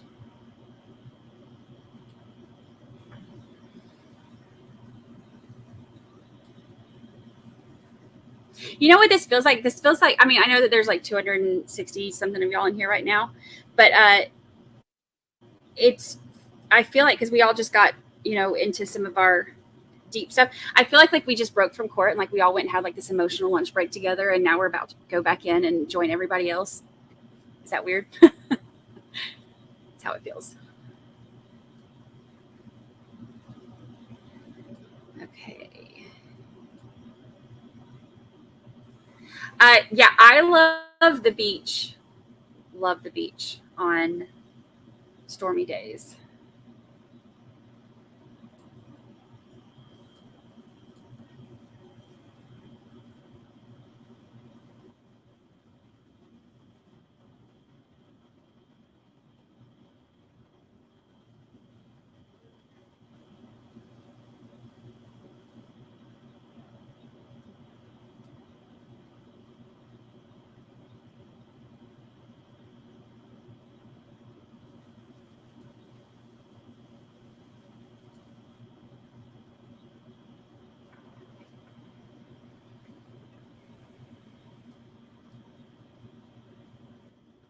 I hear that they've got the microphones on a little bit.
Sorry, I'm multitasking. Sorry. Let's see. Lisa Wilmot, we got deep in our feelings. We had a little group therapy session here. I don't have a PO box yet, but I have to go to the post office this afternoon anyway, so I will get one. I keep saying I will get one. I have to go mail something today anyway, so I will get one, and I will let y'all know what it is.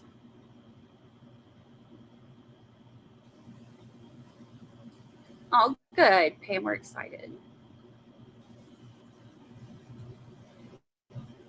I like that. I like that we have a nice chat. Shereen, I 100% agree that there's enough internet for everyone. That's one of the things I love about, especially with RA, I will promote other YouTube channels that I think are amazing. But, I'm not going to try to hide people from other channels. If I love somebody and think they're great, then I want to show other people. The lives are great and having people in chat is great, but also, I missed Recovery Addicts live today because I'm here, but I'm still going to catch it on the replay. And, the internet is this, huge, amazing place. And there's room for all of us. But I do 100% agree, be inspired by other people's stuff. Sure. See something funny and want to share it. Sure. But give them credit. But I work so hard to try to, keep stuff fun and, funny and come up with new ideas and new stuff. And it gets frustrating when those things are taken.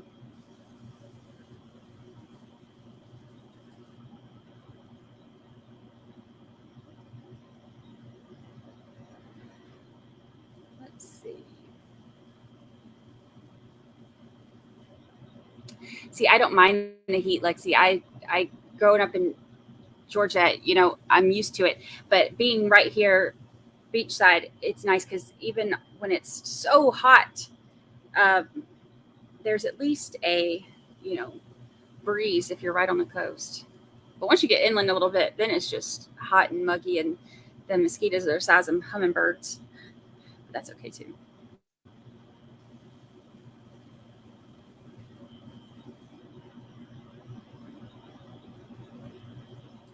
Yeah, I've always been like, the beach has always been my happy place.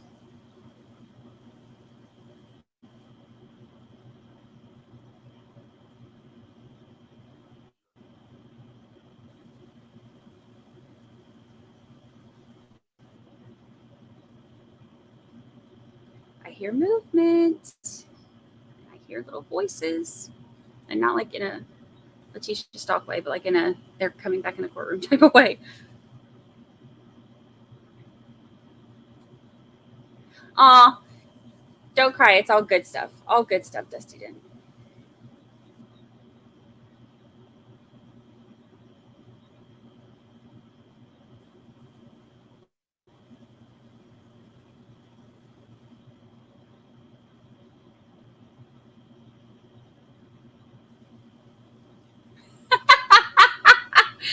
Lisa, I went flying off a gym ball straight into a mirror in a packed gym.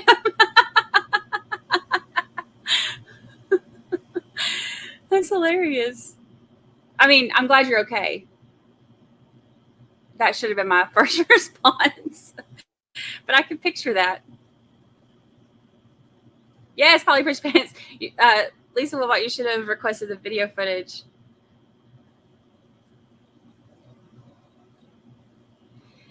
I agree. I hate that people have to suffer through illness or any hardship, but I'm glad the universe brought us all together. Y'all are amazing. How are you feeling, by the way? I know you're struggling with your ribs.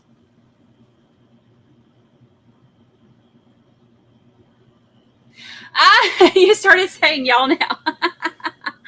That's amazing. JT says it now too.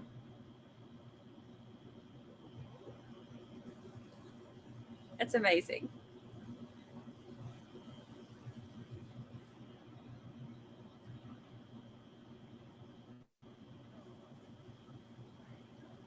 Yeah, we're all laughing with you and not at you. That is so funny.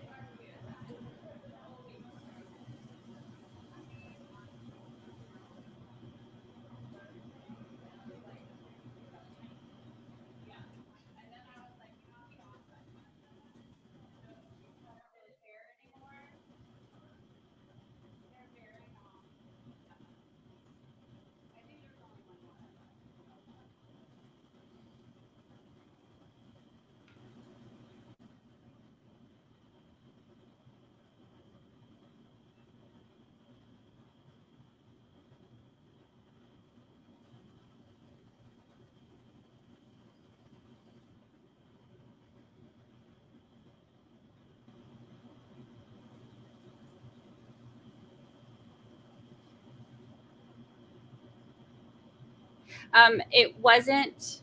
I lost it because everything just moved. It wasn't the one who's been copying all my stuff. It is somebody who follows me on Twitter. So whatever.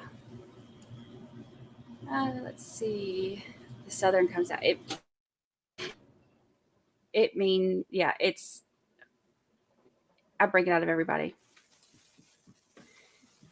Yeah, y'all means all y'all. You all, y'all.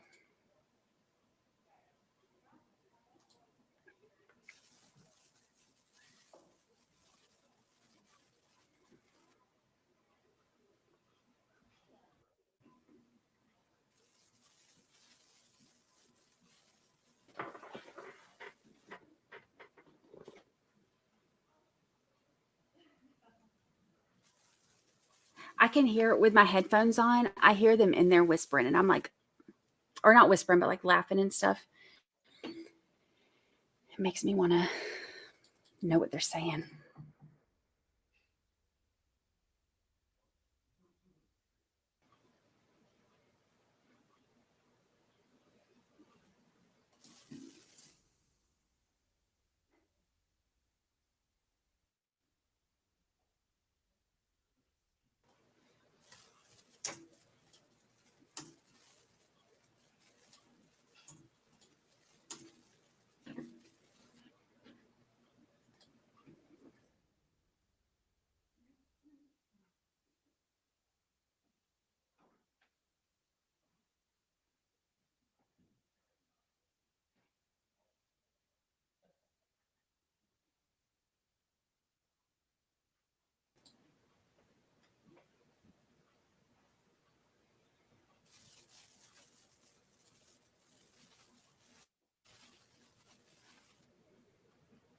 Welcome to all the new jurors. Yeah, we have, oh, goodness gracious. JT sent me a text a little while ago and told me how many we have. I cannot, where'd you send that to me? Me and JT have like 17 different, like we have a text and then we have a chat on here and then we have Google Chat and then we have Twitter and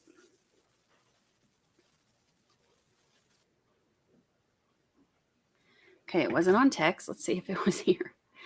I can't find it. I can't remember how, I mean, I guess I could look it up.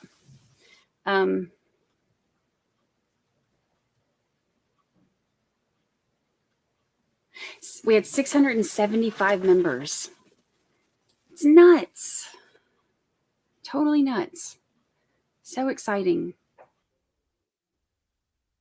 It's been so cool to just see everything like growing. Our little family.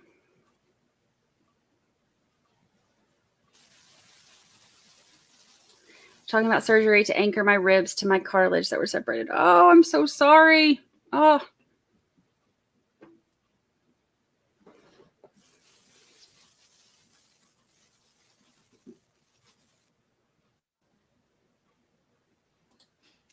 Handful, I can send you my recipe for biscuits and gravy.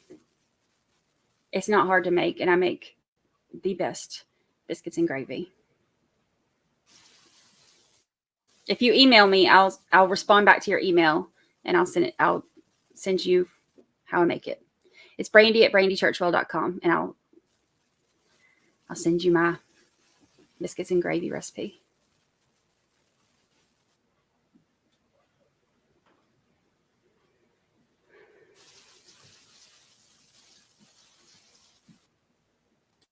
The Knoxville agent, I have a sticky note over here on my computer because Knoxville agent won a mug yesterday. So she gets a mug sent out to her. 13th juror merch. It'll be your most prized china. I have to put it in the china cabinet with all the good stuff. Yeah, their mic isn't hot enough. It's like kind of like lukewarm. So I can only hear when they laugh.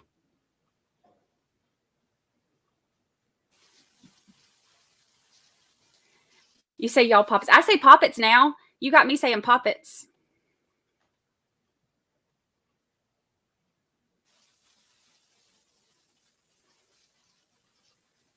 Okay, I think I caught back up on.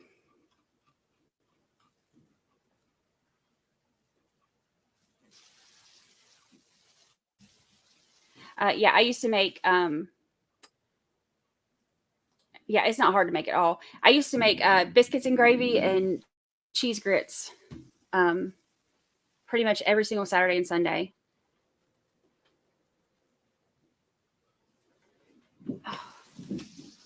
I'm going to grab an energy drink. Y'all don't go anywhere. Behave while I'm gone.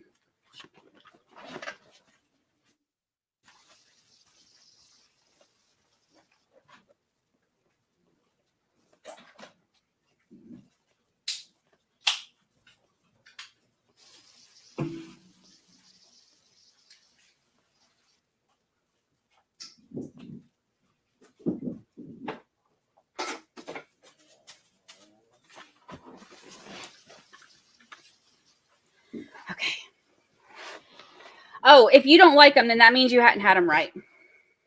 Grits are like God's gift to everybody, really. If you don't like them, then that just means you ain't had them right.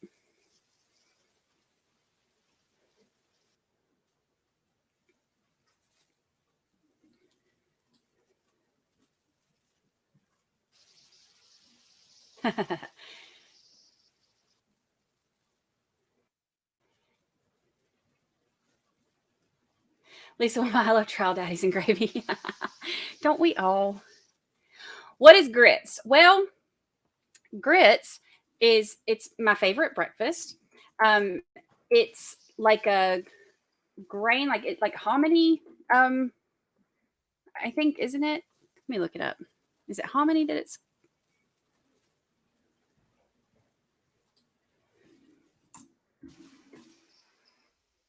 Ground corn.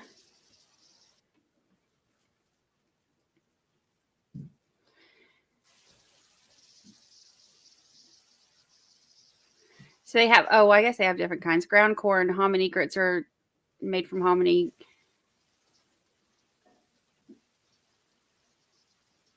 Some made from dent corn, but some made from dried white corn. But it's, oh my gosh, it's so good. But you have to have it right. Like it's, if you don't have it right, like do not ever order grits at like IHOP because that ain't grits. I don't know what that is. That's like white porridge. It ain't grits. Don't eat grits at IHOP. You have grits merch. Yes.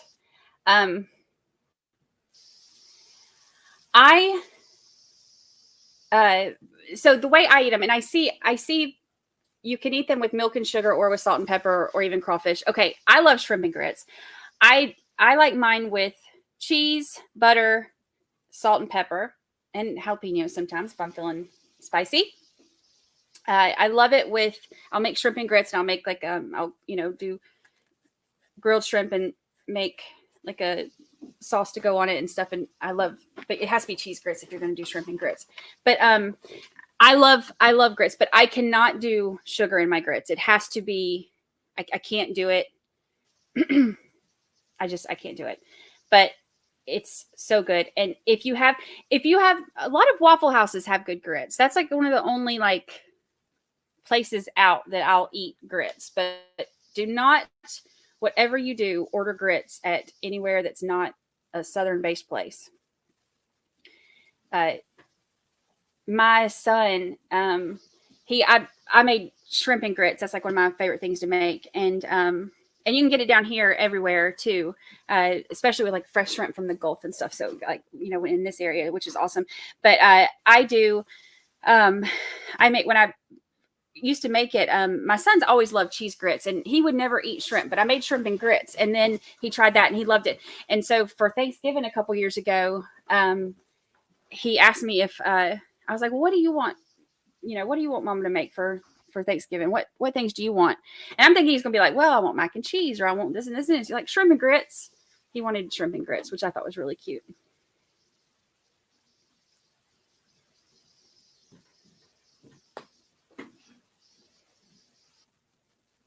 Yeah, you can eat them with so many different things. I like to make like toast, and I'll cut my toast into like strips, and I'll like scoop some of the grits on my toast and eat it like that. I love that. Yeah. Oh my God. Oh, so good. Daisy made them move the meeting to 12:30. That's awesome. Oh yeah, is this the one? I vaguely remember it where he's like, "Grit? What's a grit?"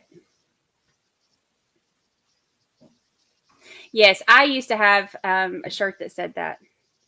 Grits are girls raised in the South. We have activity. Oh goodness, I'm so excited, y'all. I've been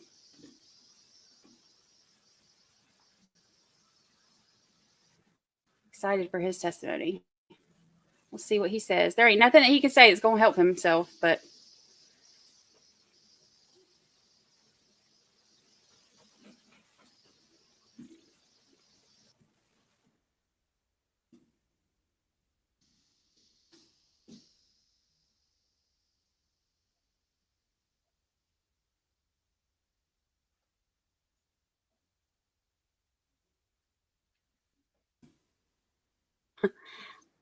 course, they're about to start his testimony, and I can hear they're doing construction on one of the condos around me somewhere, and I hear drills and stuff.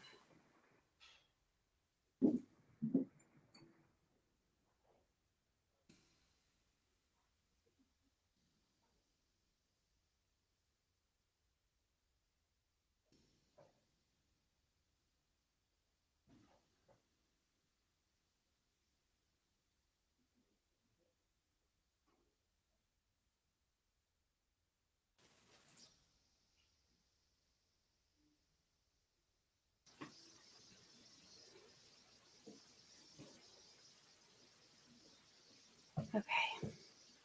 Yeah, rip him apart on the stand. I agree.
Which trip or which restaurant? I'm curious. This Pity Pat's has good grits.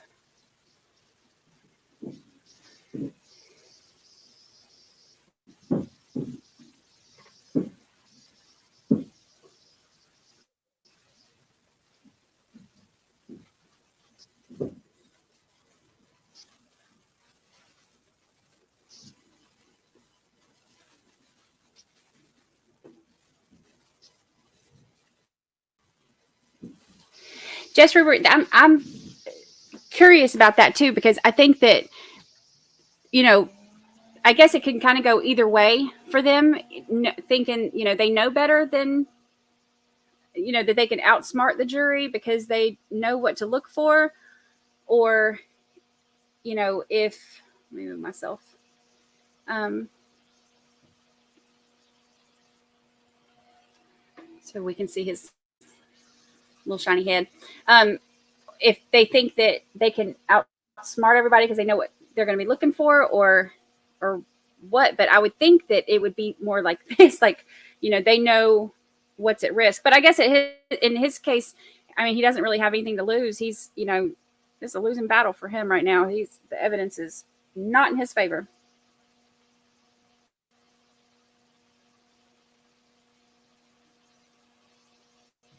I see it, and I will get you as soon as we log off today. I will have it for you. I'll put it on my to-do list. I've got my little to-do list of things I have to get done today, and sending out a mug to Knoxville agent is one of them. Going to get my PO box is one of them. Finishing my video on Laurie Shaver is one of them. And now sending you biscuits and gravy recipe is also one of them. I gotcha. Hi, Sandra Oliver. Yes, he is about to testify. He is about to take the stand in his own defense. And I cannot imagine anything that he could possibly say that would help himself at this point. But I cannot wait to see the cross-examination, because I love cross-examinations of defendants when they're taking the stand, because the prosecutors ask all the questions that we have been sitting here wanting to know. Yeah, I think they kind of know it's over based on everything they've put in, and this is just like a Hail Mary. Y'all may be seated.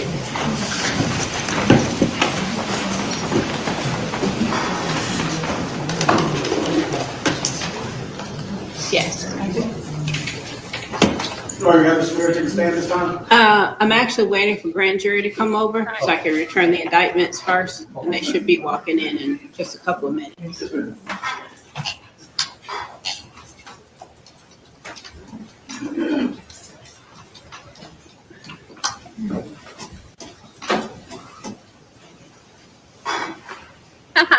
I could do it too. I could throw down in the kitchen.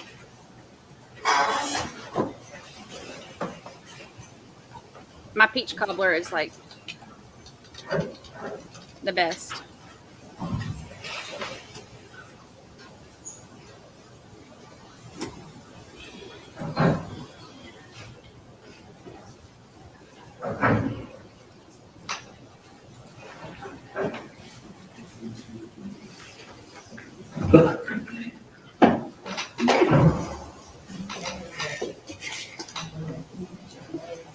No.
I'll try to put the peach cobbler one and the biscuits and gravy one. I see y'all asking. I'll try to put them on the website.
Oh, that's a good idea, Joy Morris. I could do that.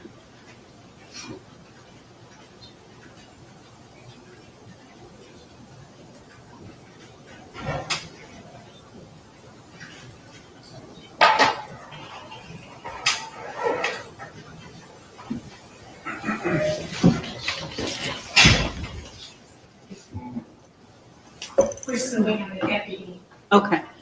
Deputy Madison can stand by.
You can do that while we're waiting.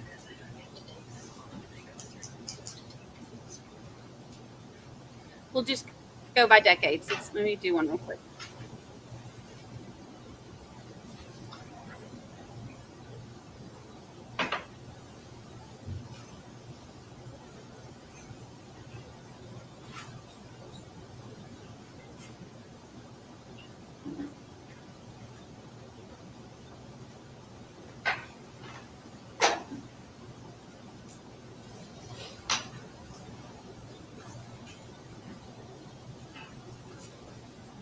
How do you want me to list the generations in the poll?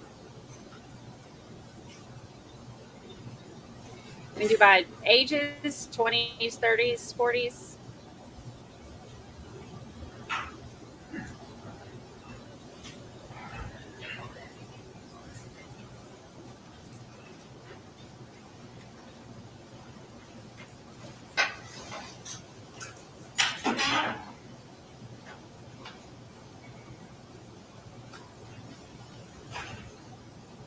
Which generation are you repping? Make it sound like I'm in a younger generation than I am. All right, so we'll do 20s, 30s, 40s, 50 plus.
I'm a dinosaur, but I identify as a spring chicken.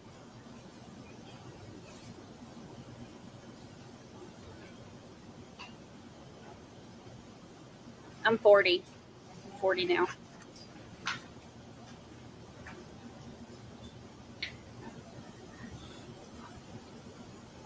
For a long time, I wouldn't say 40. I'd say 39 plus plus.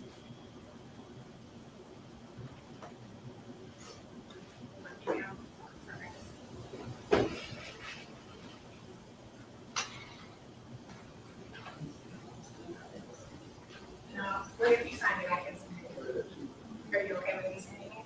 Yeah. Okay, I'll do it.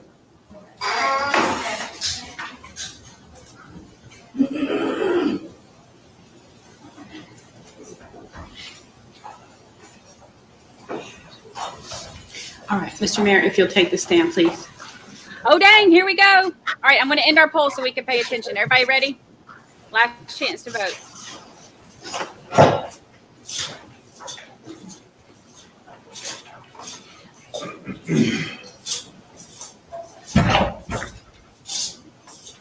Most of us are 50 plus, then 40s, then 30s, then 20s. All right, here we go, y'all.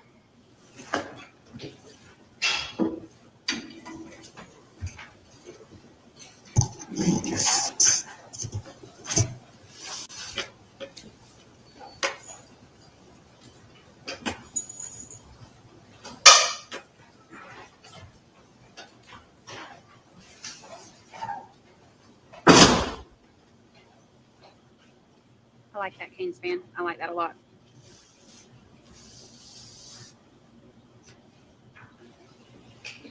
Yeah, they. I think we're letting him get on the stand first so that the jury didn't see that. Look, he's sweating. He's rubbing his eyebrows. He's sweating.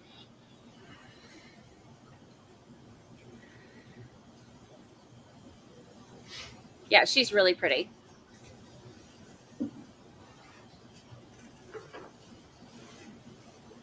She could be on our trial mamas, but nobody will submit any to me.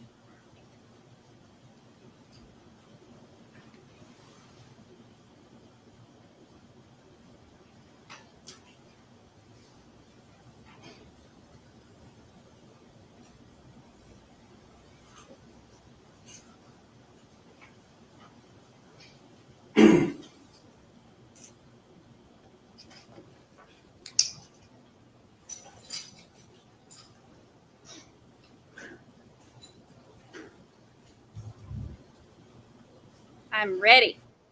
Did he just try to move a microphone that's bolted down?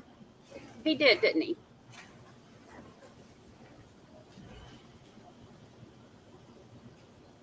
He looks so much like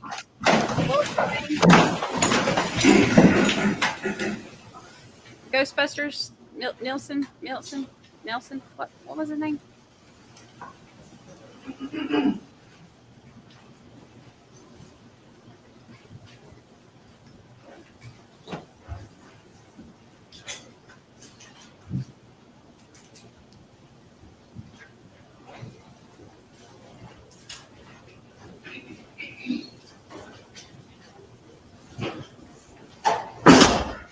You all may be seated. Mr. Queen, is defense ready to proceed? You'll call your first witness. Your Honor, first, defense moves to introduce several authenticating document, which is a certified copy of warrant 19W001968. Move to defensive number 2. Can you see that, please?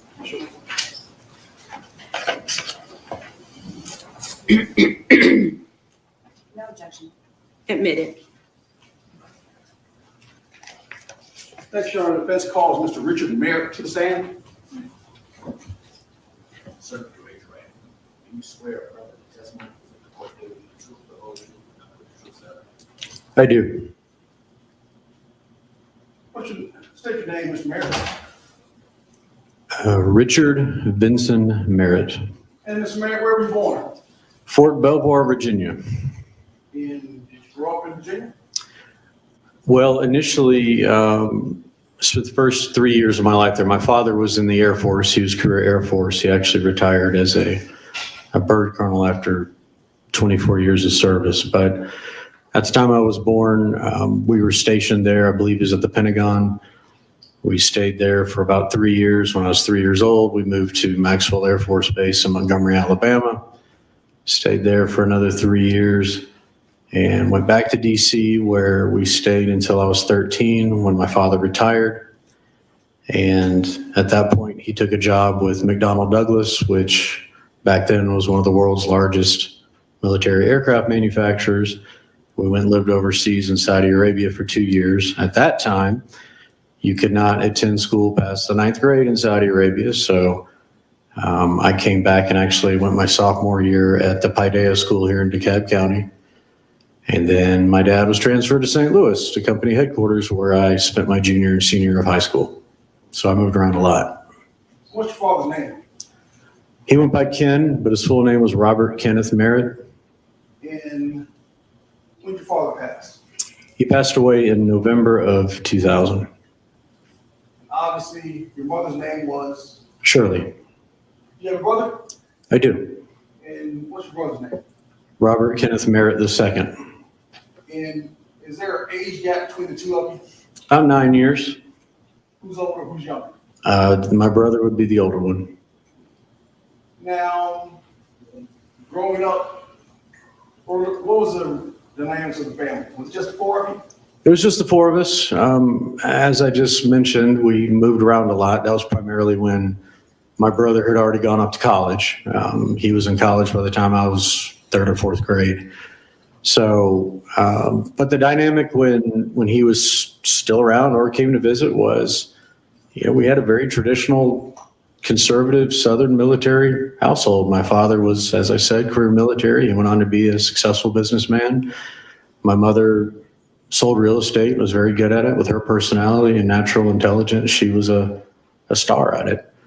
And, my brother and I, we got along. My father definitely ruled the roost. He was the boss, but my mother certainly had her say too. It was definitely a partnership. Now, when did you guys move to 1590 Planters Road? My parents bought that house in the summer of 1993. That would have been the end of my freshman year at the University of Georgia. Now, is that where you went for undergrad? Yes, I went to UGA. And I hate that. I did. 'Cause I love UGA. I was a double major in English and political science, basically pre-law.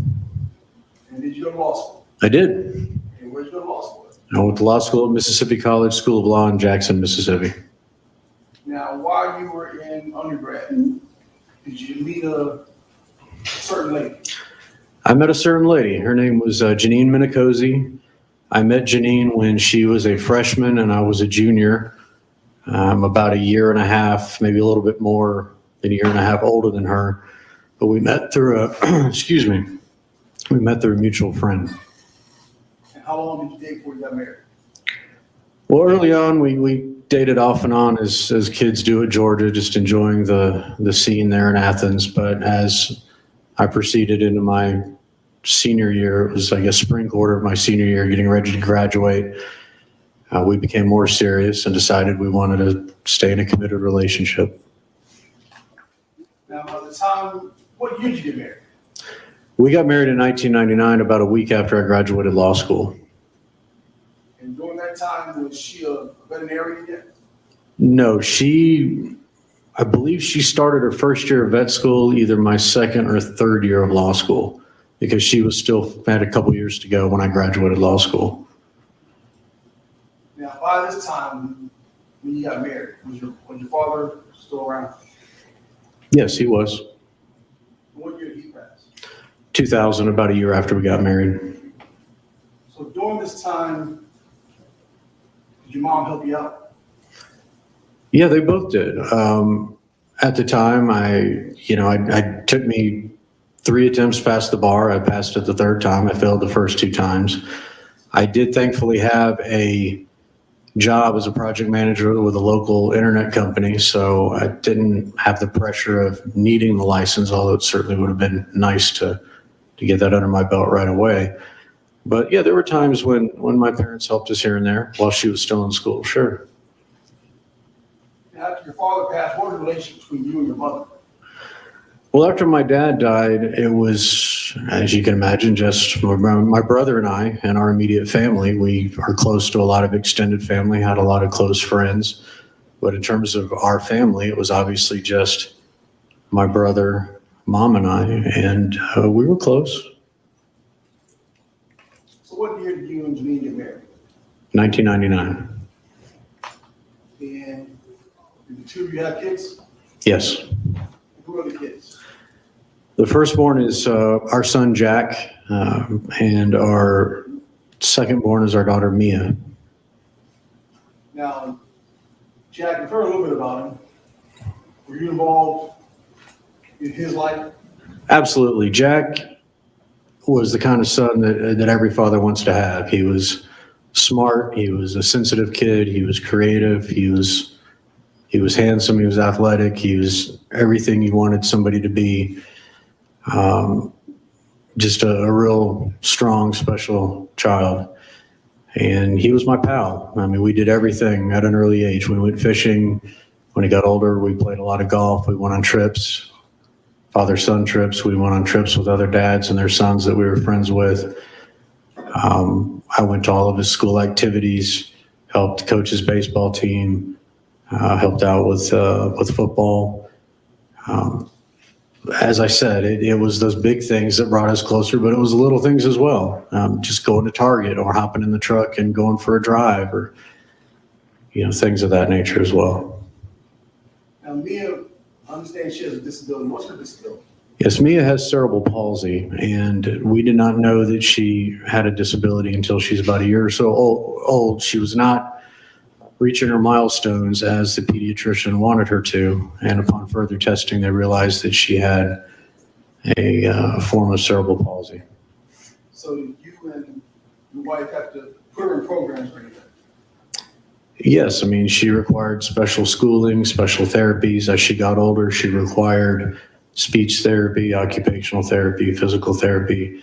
She had a walker and a wheelchair at a young age, and obviously as she grew bigger and taller and stronger, she had bigger walkers and bigger wheelchairs, but she's always going to require the aid of one of those devices and always going to require therapy. She's had a couple surgeries to help her perhaps walk better. She can't walk without the aid of a walker, and her speech is slurred and her development is delayed.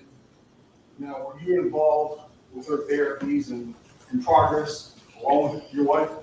Yes, as much as I could be. I mean, when I opened my firm in 2002, as you can imagine, is extremely busy. I was running my cases, trying to get new clients, attending court. It was just me to start off with. So those early years, I couldn't be at every single thing. That was the case when I was at a large firm before I opened up my own firm. So I went to everything I reasonably could, but certainly I couldn't be at everything. But the things I couldn't attend, we certainly talked about after the fact because I wanted to be involved in her life. And you mentioned your practice. What type of law did you practice?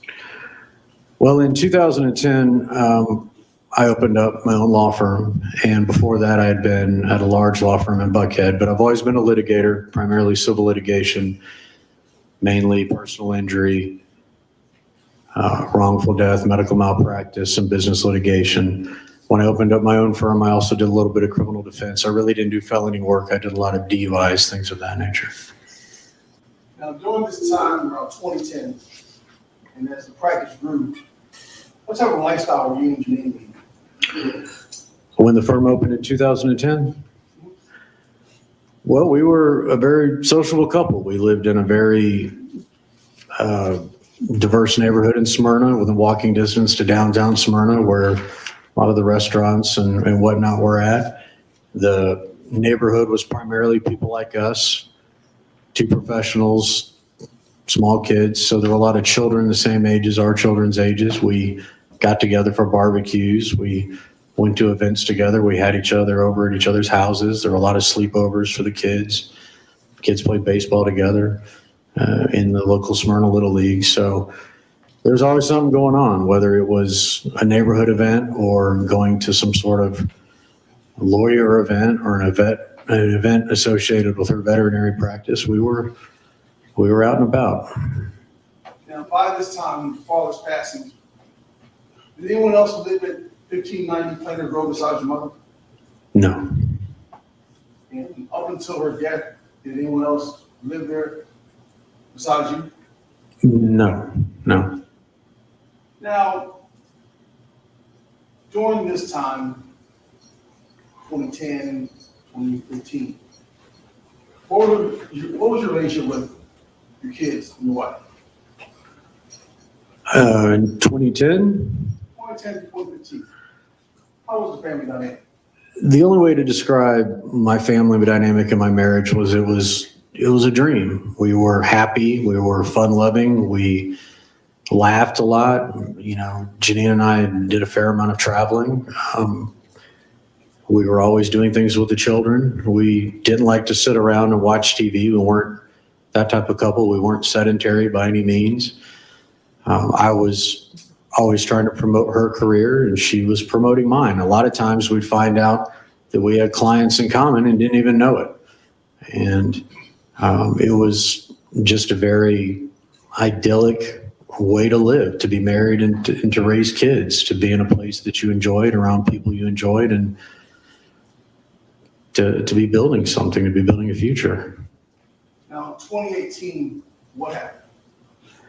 In 2018, I was arrested in Cobb County for multiple counts of theft, forgery, And there were some counts also of elder exploitation because I did steal money from some elderly folks. Now, your arrest, was that a big deal in Cobb County? Yes, it was a big deal in Cobb County. Just a little bit of background. I was one of the few lawyers in Smyrna, and Smyrna has grown a lot since I started my practice in 2010, but it was right on the little village square across from the courthouse. I was the only firm there. That was part of why I picked that area, because I saw a need. I wanted to be the local lawyer that people went to first for help. And it was a very successful vision. And so the practice grew. And when things went south quickly and I got arrested several years later in 2018, it was a shock to our neighbors, the local community, and to the Cobb County Bar.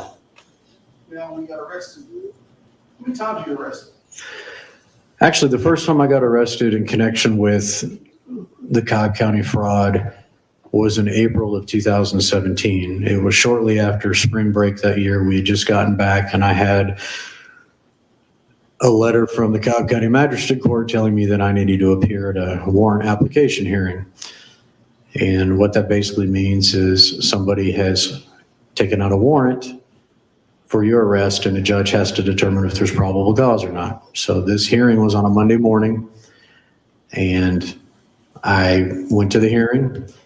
It happened to be two of the older ladies who were victims in the main arrest in January of 2018. They had taken out a warrant for one account of theft by conversion, alleging I'd stolen $70,000 of their settlement money. We had the hearing, and the judge found that there was probable cause. So the judge said, well, I'm going to set your bond at $2,000, and I will give you until tomorrow morning at 9 a.m. to appear at the Cobb County Jail. I left court. When I saw Janine that night, I told her, as soon as I saw her after the kids were in bed, I said, I need to tell you something. She said, what? I said, I have a warrant for my arrest. And I explained to her what it was. I said, I don't know the extent of it. I know they're claiming I stole $70,000. Need to figure out more about it. But in the meantime, I need to appear at the Cobb County Jail tomorrow morning at 9 a.m. And so the next morning, she went with me early to James Bond Bonding Company, one of the bonding companies up there off of County Services Road. And we filled out the bond paperwork. She was the surety on the bond and paid the $200 some odd down, which is the 10% of the $2,000. And I turned myself in at the Cobb County Jail shortly before 9 o'clock and was out by 2 o'clock that afternoon. This is his attorney asking questions. His attorney. Correct. Janine knew that I had been accused of a felony theft. She knew that I had booked in and out of the Cobb County Jail, and that was the last we ever discussed it until I was arrested along with everybody else, all the other victims, I should say, in January of 2018. So the second time, did she provide any assistance to get you out of jail? No, she did not. To say she was less than pleased would be a vast understatement. I was driving to deliver papers to somebody the morning of January 31st, 2018. Several months earlier, I had voluntarily surrendered my bar license. The bar had been investigating this. I knew what was coming, and it was just odd to me that I had never received an invitation from a detective to talk about it or anything like that. They just built their case, and then wham, there it was. So that's how they chose to proceed. But I was arrested on January 31st. I was, as I said, going to deliver some papers. A Cobb County Sheriff's Deputy SUV pulled up behind me, blue lighted me. I pulled over in a Taco Bell parking lot, and several unmarked Crown Vics appeared as well. I didn't learn until several hours later the scope and extent of what I was being charged with. I reached out to her from the jail. I knew based on my experience as a lawyer that I would not be bonding out in the next few weeks. And sure enough, did not have a formal bond hearing before a Superior Court judge until about 2 weeks later. But Janine was very upset, didn't understand what was going on, which is certainly understandable. I frankly didn't know the extent of what was going on, although I had a pretty good idea. And that was her reaction at the beginning of that whole process. They'll get to question him after this. How many victims were There were 15 victims and 34 felony counts. there? And you mentioned, how long did you sit in jail waiting to go to court? It's about 2 weeks, maybe a little less. And did you end up having to hire a lawyer on that case? I did. And who was your lawyer? David Willingham. And were you able to pay him, or did somebody else pay him? At that time, funds were extremely tight and limited. I was in the Cobb County Jail. Janine was scrambling to try to make sense of what was going on and take care of the children. So my mother graciously offered to assist with his initial fee payment. This is the only witness. What was your mother's general demeanor and feelings at this time? My mother was upset. She was disappointed. She raised me better than that. And she had every right to be upset with me. It was a disgrace. And there's no excuse for my behavior, but she was upset. But at the same time, I was her son. She truly did believe that one should hear out all sides of a situation before making an opinion. And she gave me the benefit of the doubt. And her goal was to help me get out. And then I would get a very stern talking to once out. But her goal at the time was just to support me and try to help me get up the bond money. How much was your bond? The bond was $400,000. The down payment for the bond in order to actually get me out was 10%. So that would have been $40,000. How was that? My mother, it took about 2 months, but what she ended up doing was taking out a home equity line of credit, basically a second mortgage on our home, in order to come up with the $40,000. So ultimately, how much time lapsed between your getting a bond and getting out of jail? I believe it was about 65 or 66 days. And what were the conditions of the bond? Well, the bond conditions were as follows. I was to have a curfew of 5 p.m. to 8 a.m., which meant obviously I had to be back at her address. I had to live at her address, first of all. That was the first bond condition. Second condition was I had a curfew of, as I mentioned, 5 p.m. to 9 a.m. So I had to be back by 5 p.m. and I couldn't leave the next morning till, it was 8 a.m., 5 p.m. to 8 a.m. Obviously, I had to reside at her home in 1590 Planters Row in Stone Mountain, DeKalb County. I wasn't to drink any alcohol, do any drugs without a prescription, not to break any laws of the state of Georgia, pretty standard stuff. They also had me surrender my passport within the first 24 hours of release, which I did, and I was required to wear an ankle monitor. Now, once you were released, what was the relationship between you and your wife? It was very contentious. She felt that I had led a double life. She didn't understand why I took money from these people. She was upset. She was shocked. We went from having an idyllic life to having nothing. Despite my urges to try, it was decided that she didn't want to stay in the home. So we let the house go. It was a very nice house that we loved and had lived in and raised our children in and planned to stay in a long time. So the house was gone. She decided to move into a rental home in East Cobb and Marietta, where the public schools are quite good. And my son had attended the Lovett School, which is a private school, but he wasn't going to be able to go there anymore. My daughter went to public school because of her disability, so thankfully she could attend school wherever she wanted, based on having a disability. But it was a major upheaval. I mean, overnight it was as if a bomb went off in our lives. And at some point in time, she filed for divorce. Very quickly, she filed for divorce 4 days into my arrest.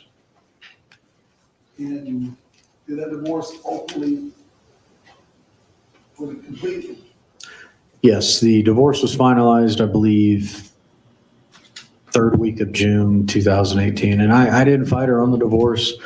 I understood her emotions. I understood the reasons for it. I certainly didn't want her to be accused of having any part of my misdeeds because I truly did act alone.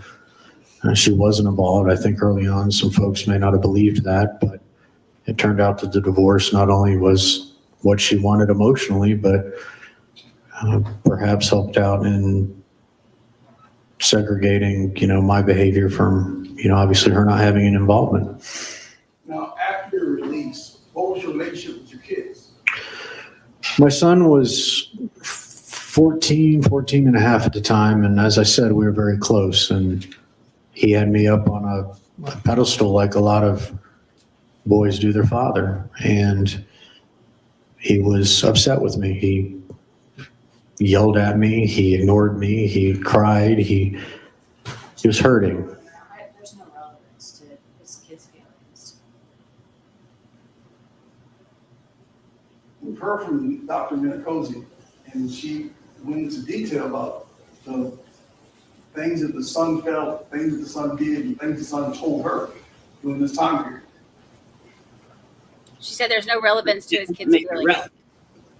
So how is this relevant? Judge, I'm wrong. But your mother, by this time you're living with your mother, Yes, and you're out of jail. correct. What was your relationship with her? She wasn't pleased with my behavior. She was embarrassed, but at the same time, she was willing to give me a chance, give me a place to live, help me survive. I mean, I really didn't have much other than my personal effects and an old pickup truck, literally. So she opened up her home to me, and it was strange being back under her roof at, I guess I was 43, 44 years old when all this went down. But, after the first several days and weeks, we got into a routine, and it was fairly normal under the circumstances. Did you and your mother argue, fight? My mother's a very strong-willed person. I believe the term firecracker was used, and that is a very good term. I would throw another one out there. She's a steel magnolia. My mother is a strong Southern woman, and she had no problem telling me what I thought, what she thought, rather, down to what I wore, to my opinions on certain things. But it was certainly not toxic. We were both opinionated people. We spoke our minds. But we also laughed a lot and spent a lot of time together. So there was nothing abnormal to me or her about it. Now, as your criminal case made its way through the process, did you start to feel some external pressures? You mean as we got closer to sentencing? Yes, it was a very odd time. Starting in, I would say, right around the 1st of January 2019, my sentencing hearing had been set way back in September of 2018. I actually wanted to plea earlier and get on with it and get on down the road to prison, but the DA at the time in Cobb County wasn't ready yet. He wanted to make sure there weren't any more victims, which was fine. It's certainly his prerogative. So there weren't any more victims. And then the plea date was set for in September, the plea date was set for January 18th of 2019, a Friday.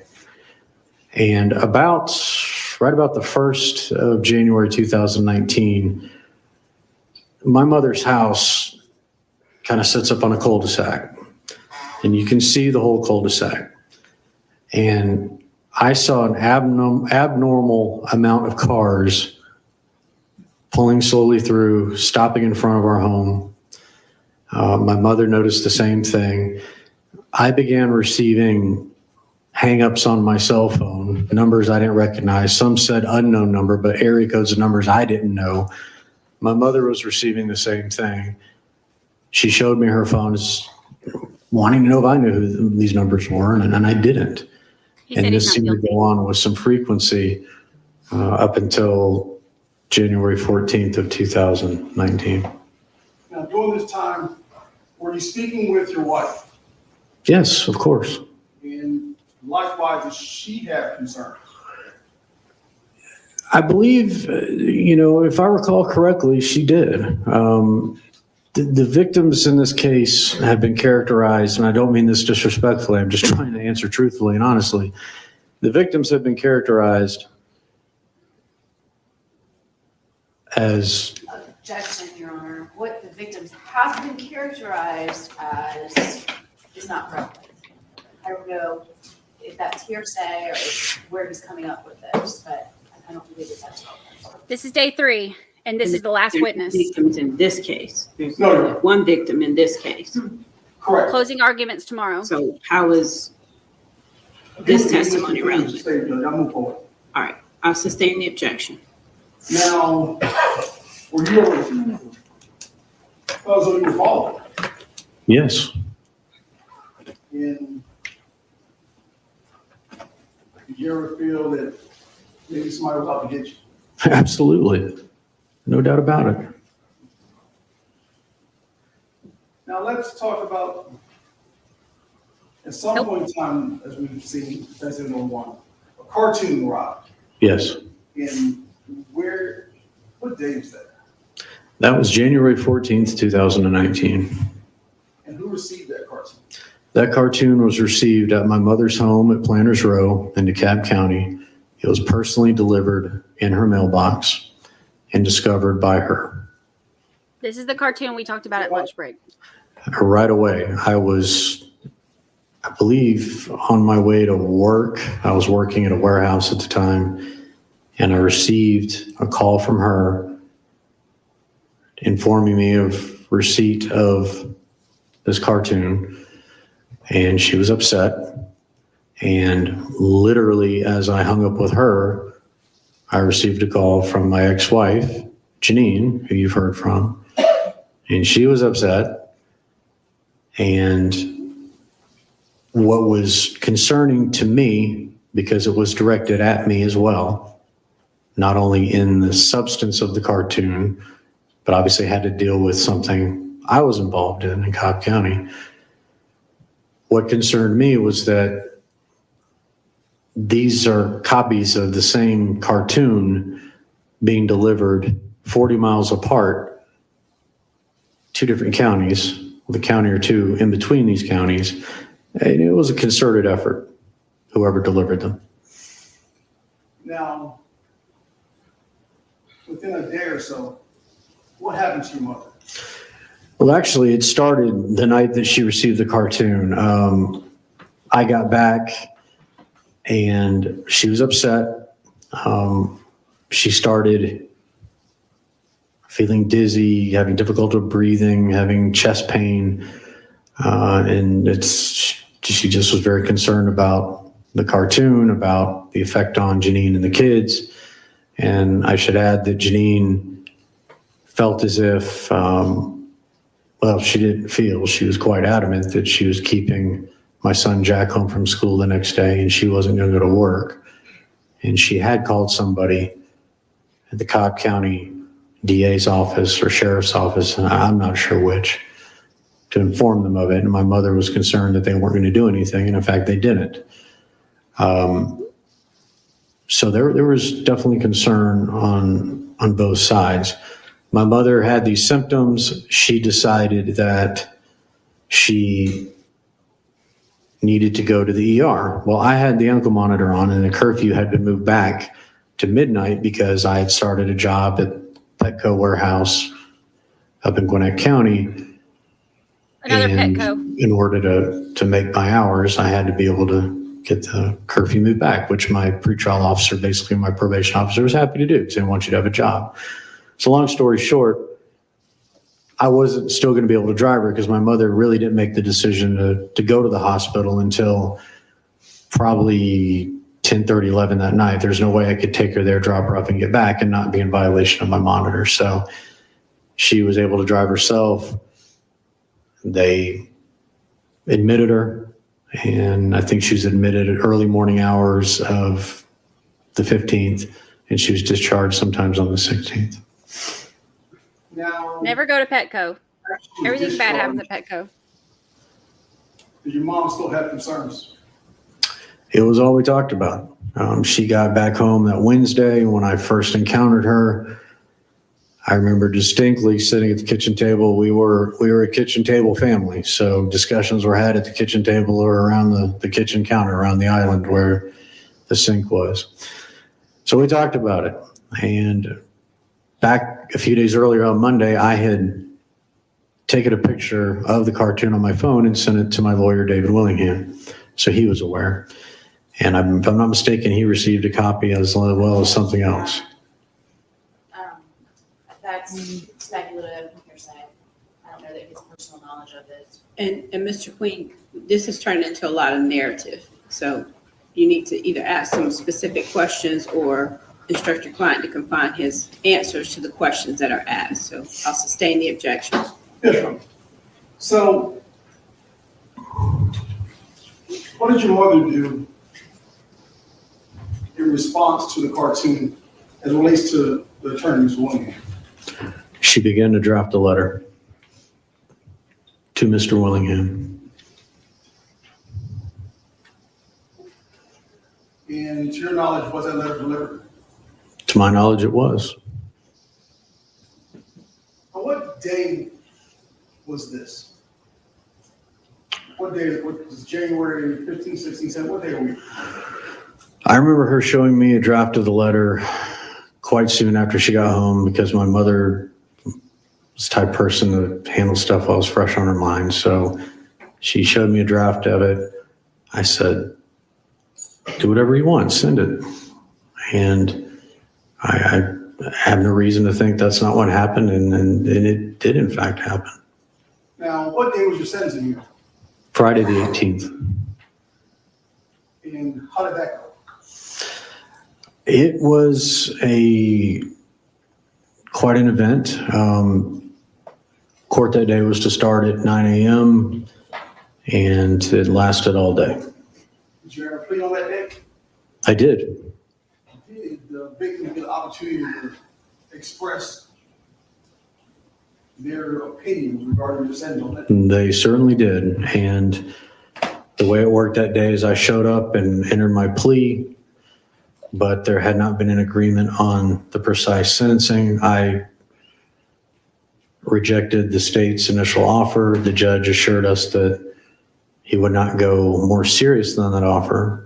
So the hope was maybe I would end up getting a little less time than what the state initially recommended.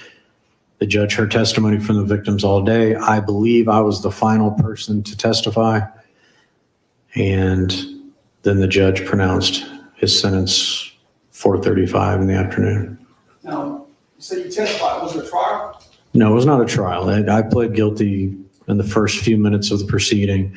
The rest of the day was simply about the judge hearing from victims, hearing from me, and making a decision on what he wanted the sentence to be. There was no question about my guilt at any point. And what was the sentence? The sentence was 30 to 15. Plus, I had to pay back $526,000 in restitution. Not personally. My cousin lives in Miss Shirley's neighborhood. Did you go to jail that day? No, I did not. When will you report to the judge? The judge was gracious enough to give me 2 weeks to report, which would be February 1st by 5 p.m. at the Cobb County Jail. And he made it abundantly clear what would happen if I did not show up. What would happen if you didn't show up? If I did not show up, he would revoke my sentence, and it would be a serve 30 sentence, which could affect parole and all sorts of other things. So the sentence would be much harsher if I did not appear as scheduled and ordered. So after sentencing, what did you do during this period of time between sentencing and the day before the show up? Well, that day, just starting off with how it was handled. I mean, I wasn't surprised. I wasn't upset. I accepted my punishment, and my mother and I got in the car and we left and went back to her house in Stone Mountain. That weekend, We kept the kids. I spent time with my children like I did a lot of the weekends during my 10 months out on bond. They wanted to see me. Yeah. I wanted to see them. He took a plea deal. So did you have an opportunity to spend time with your kids while you were on bond, even after you took your plea? Absolutely. That was an area where Janine and I were thankfully in agreement. She made it clear to me both in and out of the Cobb County Jail during that 60 days I was trying to make bond. She said, if the kids want to see you, I have no problem with you seeing them. And I saw them above and beyond the former divorce settlement agreement. There are many times that I kept them while she did things with her friends. And there really weren't any issues. We communicated, and if I wanted to see the kids and it worked out, great. If not, then so be it. I'd see them next time. Now, your wife testified regarding the night before you returned yourself in. Yes. And she mentioned that you went to the Starbucks. Did you meet her at the Starbucks? Yes. My son, Jack, expressly wanted me to pick him up at his school in Buckhead that Wednesday and Thursday to try to get as much time together as we could. And I certainly complied with that and wanted to spend time with him. That Thursday, we went for an early dinner. I took him to the Longhorn Steakhouse in Kennesaw off of Barrett Parkway. We finished kind of early. We walked around the REI sporting goods store because we both enjoyed outdoor things together. Jack, these have become very, very non-responsive. I just asked that he answer the question and not go beyond that. Yeah, it's We need to more- confine the responses to the questions that are asked. If you He's don't narrating. understand the question, ask trying it to- to be clarified. Yeah, sure. He's trying to paint a picture for the When you jury. met at Starbucks, were you Father of the already year. with Jack? Yes, And when your wife arrived, did she have a meal with her? she did. Was there any animosity between any of you? No. And we go back for a moment. By this time, you were in the process of a divorce. Yes. Your wife mentioned about an incident. She says if you pushed her down. While you were out on bond, did you ever push your wife down? Absolutely not. So let's turn your attention to February. Okay. That morning, you go to your daughter's doctor appointment. I did. Janine had told me about a pediatric neurologist appointment that my daughter had it was early. I think it was 8 a.m., maybe even a little bit before. And at that point in time, were you still on curfew? I was. So what time were you able to leave the house? I could not leave a second before 8 a.m. And the doctor's appointment, where was it? Sandy Springs. So what's the route you would take to get there from Planet Road? Well, really, the only way to go would be to leave the neighborhood, make a left out of the neighborhood, get back to Hugh Howell, get on 78 to 285. Now, did you get there on time? It would be impossible to get there on time, but I got there as soon as I could. And were there any problems between you and your wife when you got there? No, And did you get a chance to see me? I did. They were already seated with the doctor. I walked in, said hello to everybody, gave me a hug, and sat down and listened to what the doctor had to say. Now turn your attention to Mr. Jeffco. What's your relationship with Mr. Jeffco? Mike is technically some degree of a cousin, but we come from a large family where, we don't really get into all that. And I knew Mike my whole life, and we were close. And was there understanding for Mike to originally take you to jail? Yes, I believe Tuesday or Wednesday that week, my mother and I decided that it would probably be best at that time when we had the discussion that Mike come and take me to the Cobb County Jail. Now, is it that your mother didn't know how to get there? No, my mother had been to the Cobb County Jail plenty to visit me and to go arrange the bond.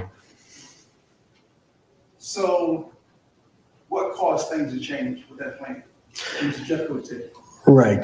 Thursday night, after I got back from seeing the children, my mother and I were talking, and we just felt like it was a private family matter, an intimate family matter. Even though Mike was family, it was something that she and I wanted to share and handle. That was really all there was to it. We didn't want to inconvenience him. So did you ask your mother to call Mike off? We both decided that it wasn't necessary for him to be there And why is that? because we didn't want to inconvenience Mike, because we actually had a few things we wanted to talk about, and we just frankly didn't need anybody else's help. So the morning of the first, what time did you get back to the house? Oh, around 8:30, I think, somewhere in there, 8:30, 8:45. And tell us what happened that day. So when The I attorney's left not speaking in the microphone. the doctor's appointment and was driving back, it was the last time that I saw Mia before I knew I had to turn myself in later in the day. Mia was my baby girl. She's my princess. So naturally, I was sad. It was a sad ride home, just like the night before after saying goodbye to Jack. When I walked into the way that you got back into my mother's house is that I would park my car in the driveway. Her car was in the garage. If the garage door wasn't open, I'd open it and walk through the garage door into the kitchen. So I walked into the kitchen. I'm sorry? How would you open the garage door? The garage door opener. Did you have a separate garage door or was it on a panel on the door? No, it was in my car. Yeah. So once you opened the garage door, I went inside, and it had been obvious that I was upset. I had tears in my eyes, and she just came over and hugged me. She knew why. I was sad about saying goodbye to my children. and then what happened later that day? Well, shortly thereafter, she sent Mike the text saying that things aren't so good here. And that's exactly what it was about. It was just not a happy day. I mean, I was about to go away to prison for possibly 15 years. So it was a private time. There was no yelling or screaming. And I sent him a similar text, and that was that. So after those texts were sent, I started to go through some of my stuff and sort through some of my personal effects. And my mother and I, oddly enough, I had been so busy spending time with the kids and doing other things. Ugh. She and I hadn't had a discussion about how to organize my clothes or what maybe to sell or any of that kind of basic housekeeping type of stuff. Because he had been Those so are busy with things his we needed to kids. talk about. That's what we mentioned in the text when we said Give we me need a to discuss break. things. That's it. Give me a break. Was there a plan for y'all to have lunch together? Yes, my mother was a great cook, fantastic cook, and she was going to make spaghetti. So did she start preparations for lunch? Yes, she did. And then what happened?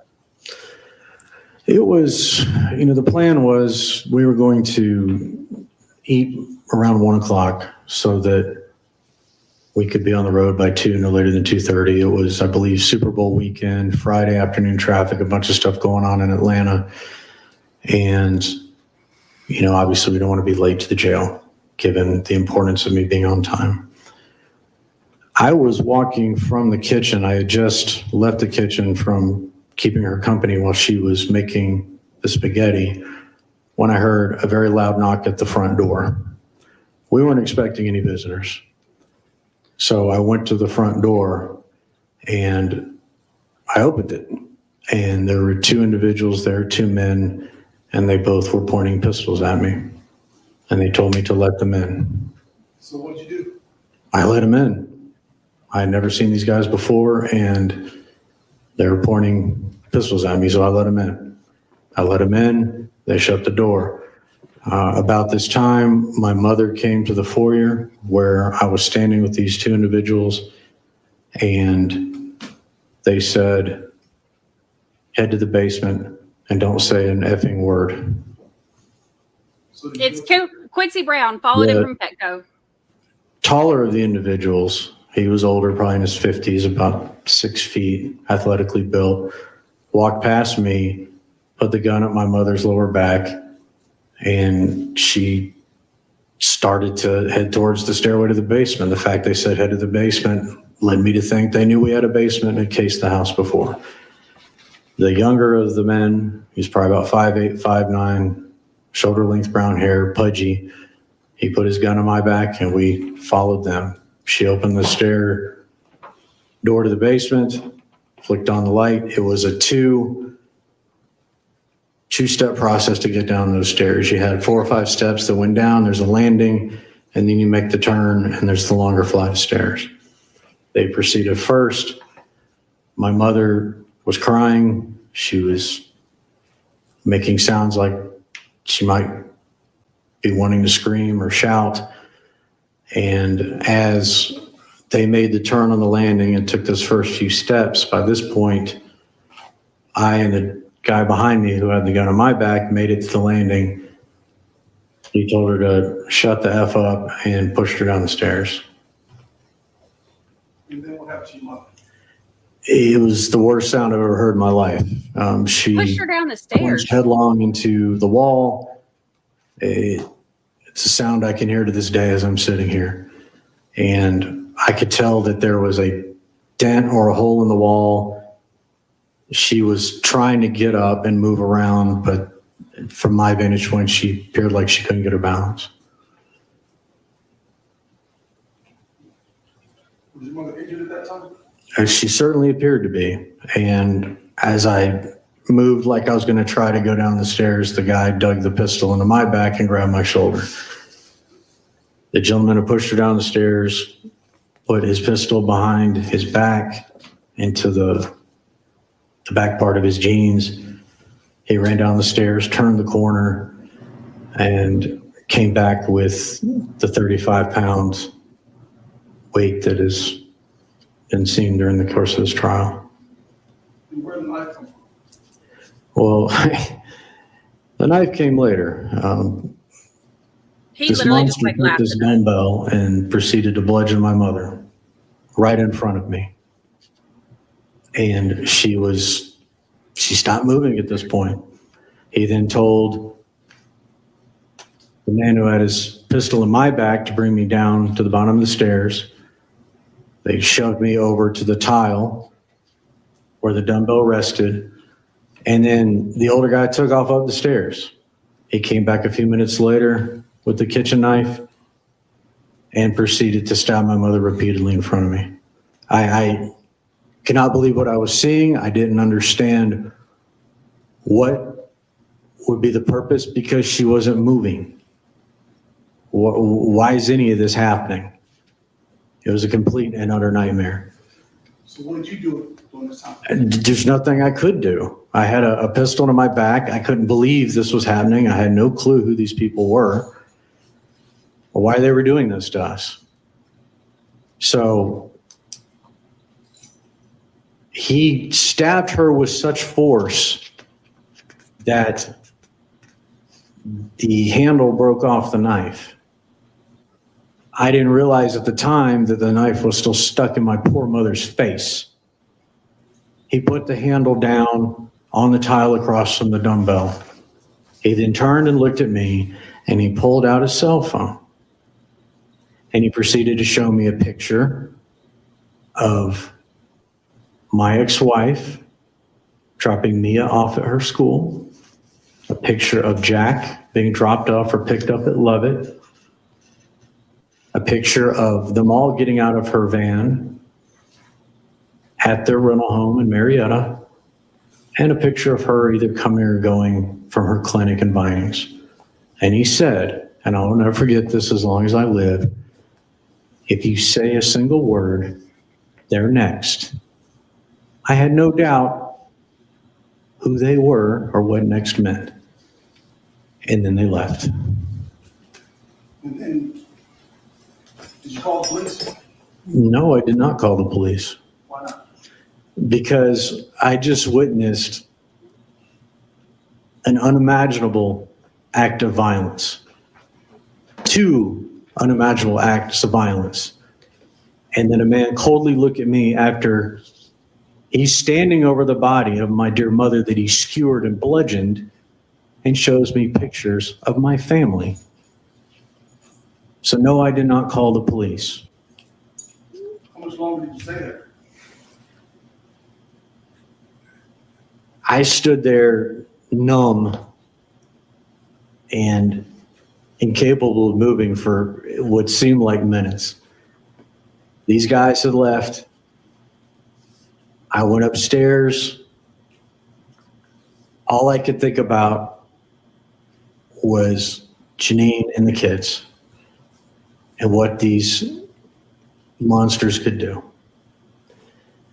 And I went and got a small backpack out of my room. I put a few clothes. I didn't pack much. Some basic toiletries. And I left. Why did you take your mother's car? I took my mother's car because it had more gas in it than my car. It had a bigger tank. And I had no idea where I was going or where I was going to end up. And it seemed to me in that state of mind that at least her car would be easier to sleep in. And that's why I took her car. So where'd you go? When I left her house, I went out of the neighborhood.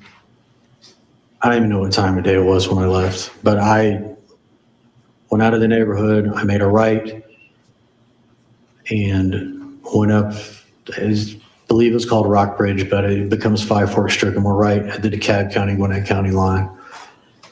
And I made a left. I'm not sure if it was Arcata or Killian Hill, but up by the Kroger there, and just started heading towards 85. Now, how much time did it take you to get to Nashville? Is that where you go? You go straight to Nashville? No, I didn't go all the way to Nashville in one shot. No, I ended up going to the QT station at Indian Trail in 85. I stopped to get a couple bottles of water, some snacks. I only had $18 cash on me. Because that's what you're thinking about is snacks. I topped off the tank, I believe, put some gas in it, and then I proceeded towards Cobb County, towards 285, and then ultimately to 75. Why cut your monitor off? Well, the reason I cut my monitor off is I was concerned by the time I got north of Cobb County, I was within, I believe, an hour or so of when I was supposed to report. I had no idea if just by routine the monitoring people were watching me or not. So that's why I headed towards Cobb County. I didn't want to do anything that would get me involved with the police because I didn't want it to come back to hurt my family if these guys found out and thought I had said something. Now, why did you take both phones? For that very reason. I had every reason to believe, based on this horrific event, that these individuals had a lot of hate for me, had been following me and or my ex-wife and kids, and perhaps they had our numbers, perhaps they were the ones who had been calling and hanging up. I didn't know. I wanted to have the phones in case they had demands. If they went back to the house, I had to know what was going on. And if Janine called either myself or my mother, I wanted to know what was going on with her, that she was okay, that the kids were okay. So that's why I took both phones. So how long did it take you to get to Nashville? Ultimately, I probably got to Nashville. I mean, I think they're an hour behind, but I ended up in Nashville after dark. Of course, it was wintertime, so it gets dark early everywhere, but it was probably 7, 8 o'clock Central Time by the time I actually got there. And why did you stay in Nashville? Nashville is a big city. I had no more money to buy gas, And it seemed like a safe place to pull off and park and try to figure out what in the world was going on. And eventually, did you get a job in Nashville? Yes, I got a job at a bar called Betty's Bar and Grill on the west side of Nashville. And you heard yesterday, well, last week from Kelly Richardson. And how'd you meet Kelly? I met Kelly online. And did you start living with Kelly? Fairly quickly, yes. Were the two of you in a relationship? Yes. Did she know who you were? No, she did not. And why didn't you tell her? I did not tell her because, again, in my mind, with how horrific the events of my mother's murder were, how graphic the people were capable of such insane violence, I had to believe that they would keep their word and take it out on my ex-wife and my children if anything was said.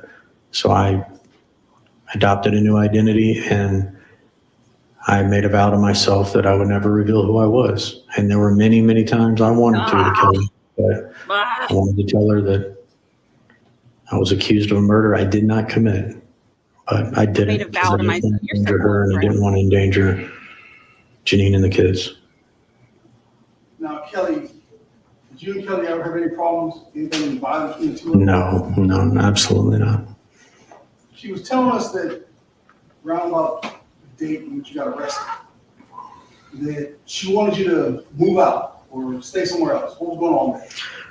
Kelly, at the time, was a PhD student in chemistry, and she had a lot of work to do, and she needed her space. It wasn't relationship space. It was, hey, just go find somewhere else to be for a day or two so I can get my project done. That's all it was.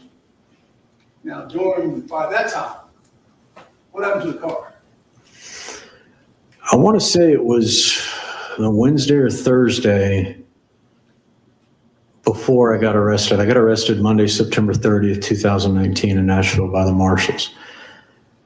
I want to say Thursday, the 26th, I woke up. I believe Kelly was already in class or at her lab, and the car was gone. Kelly lived in an attic apartment in an old house on 18th Avenue near the university, and I didn't know it, but apparently there were a lot of break-ins, and learned after the fact that the car had been broken into, and during investigation of it by the Vanderbilt police, the car got towed, and that's what ultimately led to my capture.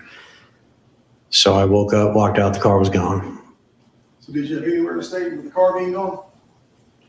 Not right off the bat, no. Tell us how you ended up getting arrested. Yeah, on that Monday, I was, the weather was starting to change in Nashville. It was getting cool at night. I was walking in West Nashville in an area called Sylvan Park where Betty's was and a few other places that I knew. And there was the old Southern thrift shop, which I had bought good cheap clothes before. And I was just looking for a light jacket because I didn't have one. And as I was done browsing through the store, I didn't see one. I started to walk out, and next thing I knew, I was surrounded by 5 or 6 marshals, and my face was in the floor, looking up at them. And they told me I was under arrest. So, Richard, getting back to February 1st. Yes. Did you kill your mother? Absolutely not. I loved my mother. She stood by me. I'm not a violent person. Never laid a finger on anybody. That's interesting. When they said, did you murder your mother? And he brings it back to himself. I'm not a violent person. It's all about him, this one. And did you notice he didn't get upset or emotional? And when he was talking about what they did to his mom, he was like, they did this to my mother. Like everything still seemed to center around him and his, almost like he was like, I can't believe that these fake people would do this to me. He's like projecting the frustration out that Like, can you believe this, that they would do this to almost like to try to make the jury or whoever like think like, oh my God, I can't believe they would do this. I'm no Dr. G. That's just what I see. I don't really know.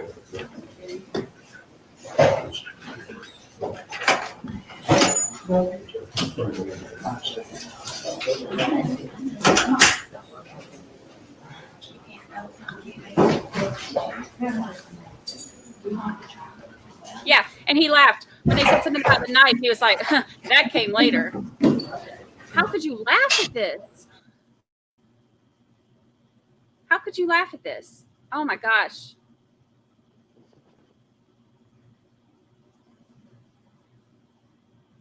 That's insane.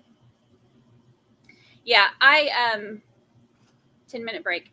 So I am not a behavior analysis expert. I am no Dr. G. I have a degree in psychology, but that is not my area of expertise. But I can tell you, just from watching him on the stand, there's nothing about him that seemed credible at all. Everybody will react differently, to different things, especially things that are so traumatic. But the way that he is leaned over, like with an elbow on here, like he's just propped himself up, ready to spew out all of his garbage, and the lack of any kind of emotion, the lack of any kind of remorse. Like, even if, okay, let's say even if he was a piece of crap for this and not for that. Let's say he left and decided that the best thing to do is that these people who were so mad at him about what he did came and murdered his mother, but then let him go. Let's just pretend like that makes sense. Okay, there would have been some point where he would have shown remorse for that. Like, if he would have said, like, I panicked. This is what I thought was the best thing in the moment. I realized it was wrong, anything like that. But he didn't. He's basically up here just giving off, check marks for the things that we think that, that he thinks that we're going to be asking or that we don't think makes sense. And he's full of crap. He's full of crap. It's crazy. Yeah, I have zero sympathy. Yes, they have hinted towards this. Like, with the whole, somebody sent the political cartoon drawing thing to his mom. They've hinted towards people in the community being mad that he stole money. But this is the first time that this story has come out. That's why my jaw dropped. I was like, really? Here we go. Eduardo and Quincy Brown followed him from Petco with a cash baby. Oh, goodness. Yeah, and that's another thing, too. And somebody else made a good point. If he was really threatened and his family was really threatened, what about him disappearing into Nashville is going to do anything? How does that solve anything? How does that protect anybody? It doesn't. It doesn't.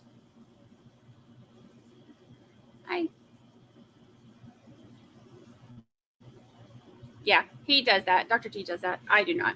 My degree is in psychology, but I am not a body language expert. He did mostly personal injury stuff. He did a little bit of criminal defense, but not really for felonies. It was mostly, like he said, DUIs and stuff like that, but misdemeanor stuff, but no felonies. But primarily personal injury. Yeah, Too Comfy telling it in a way that seems very scripted and rehearsed and not at all like remembering things and explaining from memory. It's more or less like, here's my explanation.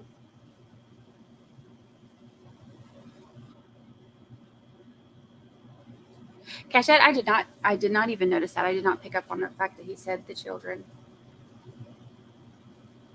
Instead of my children. Let's see. Yeah, that's another thing. Well, I only had $18, so I stopped at Quick Trip to get snacks. Makes total sense. Got to stop and get snacks. There's no way I could have done, and I get it. Everybody reacts differently. Everybody handles things differently. Me personally, I could never have done that, but I don't know of anybody who is not, like, does not have some form of, like, sociopath in them that could, like, just leave and go get snacks. No emotions whatsoever, except for, like, that one little hint of, not even necessarily anger, more like arrogance, entitlement. What's the word I'm looking for? Yep, stole from his clients.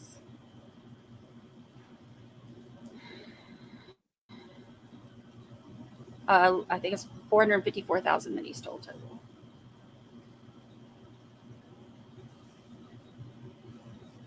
Yeah, he didn't even say this happened because of what he did. Even if he is trying to blame it on, you know, people being angry about the financial crimes and all of that stuff, it's still not even, like, you know, still no emotion, like, you know, oh, this is all my fault, or this could have been prevented if I wasn't such a jerk face.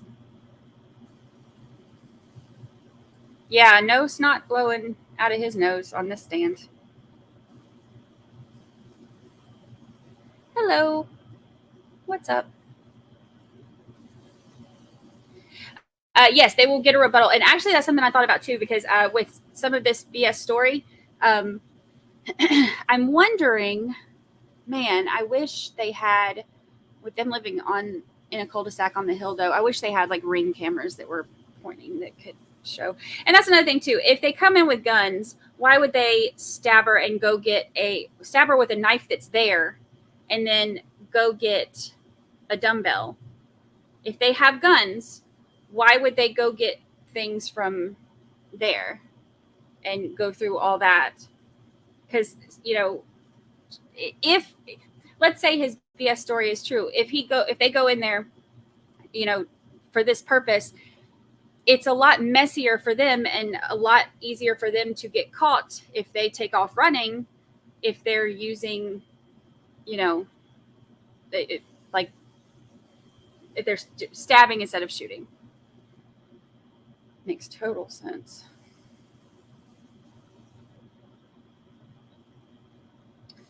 Let's see.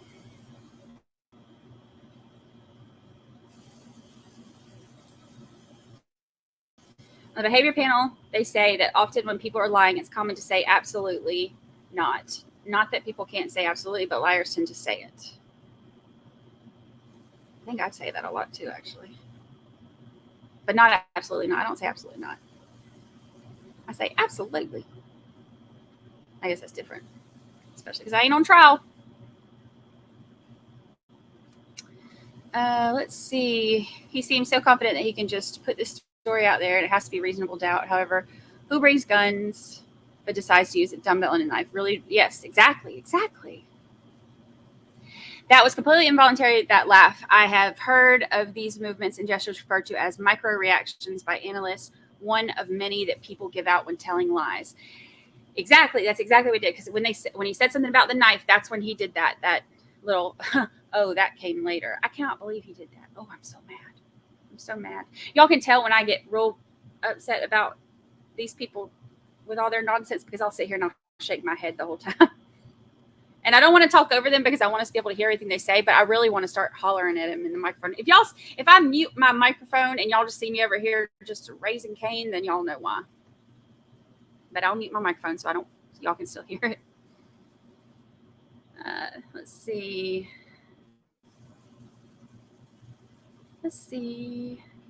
Oh, good. See, Riz is shouting like a lunatic for me. I don't even have to do it. Yeah, that makes total sense, Lexi. Let's trust the strangers who just killed your mom right in front of you. Oh, yeah, the Petco reference. It was, for those of y'all who didn't watch the Letitia Stalk trial, it's too much to even explain. There was a Petco reference there, too. And she was also full of crap.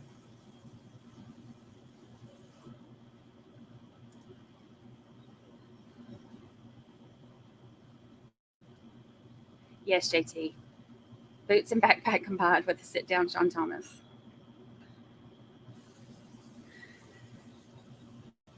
Exactly. Even if any of this story were true, him running off, like taking off his ankle monitor and running off, did not help or save or protect anybody. And Janine said that she did not hear from him. So even if you thought your children could possibly be in danger, my first thing I would do would be to call and say, get somewhere safe, go somewhere safe. Get somewhere, give some kind of warning. I could not imagine just being like, I'm just going to head on out to Nashville and hope they're okay.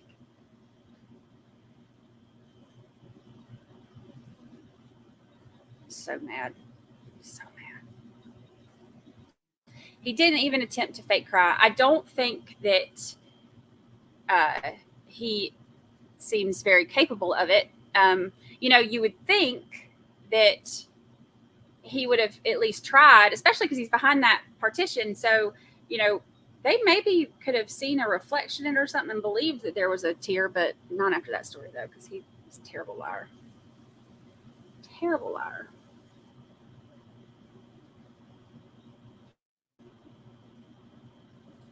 Oh, good. So I'm not totally off it. I want to watch more of his stuff. I had never seen him until he came on RA's channel, and so I've only seen a couple of things he's done with RA. I want to go back and watch some of his stuff.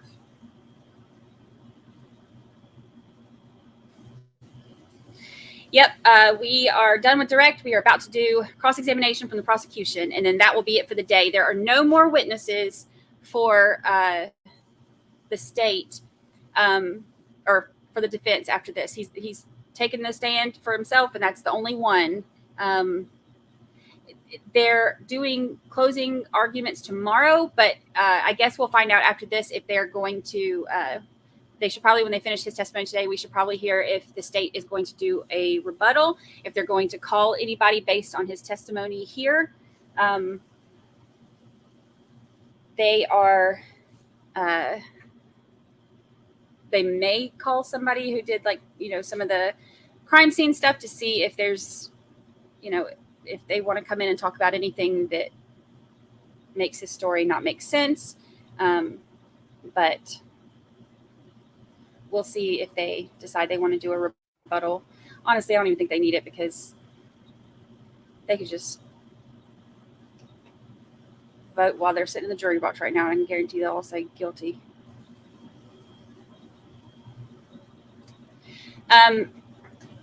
He was about to, he was supposed to be turning himself in that night to go do 15 years in prison for his financial crimes. And I think he wanted to take off, go on the run. He didn't want to do his time.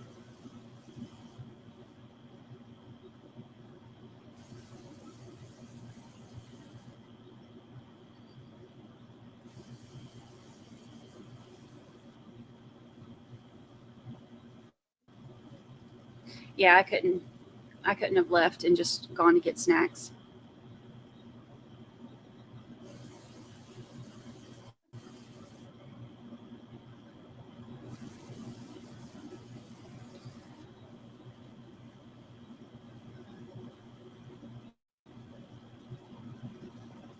Yes. Kelly Bobelli, yes. He could have gone straight and turned himself in, told them while he was there, done something. He could have called Janine and warned her. He could have done anything, but he did nothing that would help or serve anybody else other than himself.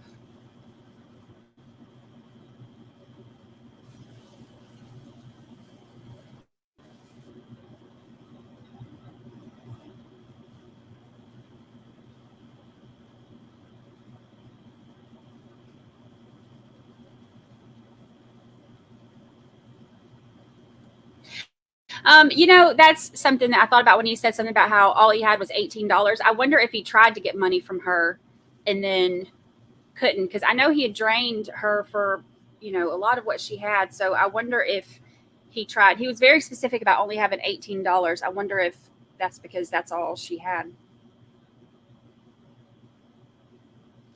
Why wouldn't they stab them? Well, Bree Cole, that's because they don't exist. And he didn't allow for that question in his story. He didn't think that we would think about that question. Yeah.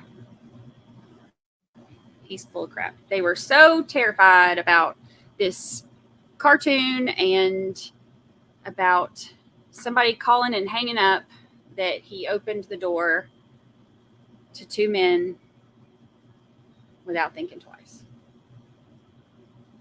Makes sense.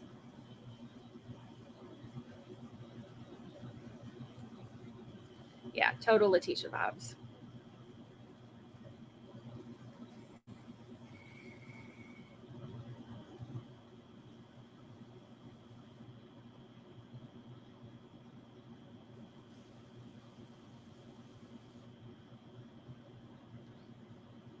Yeah, it makes no sense, especially since their whole defense seems to be like this was targeted around, from the people who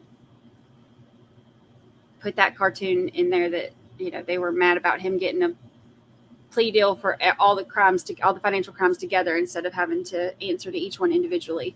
So the answer to that would definitely be to kill his mama in front of him and then just let him scurry on down the road. Yeah. I agree. They would have shot her. Less mess so that they could get away if they existed.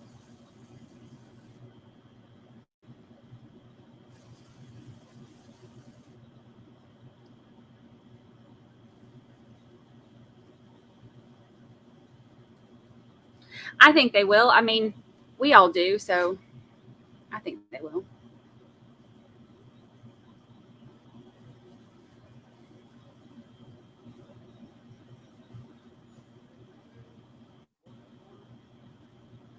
Judge is back. I was trying to get all y'all's questions in chat, but I got a little bit behind. I try not to miss much of what y'all say, but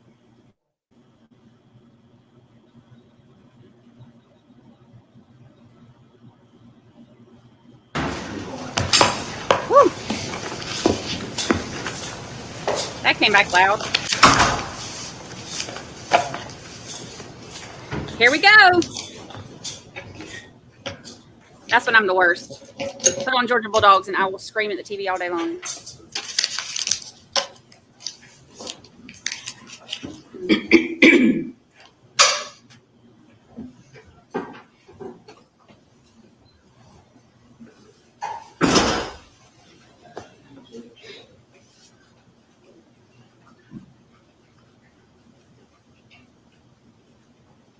I just want to punch him.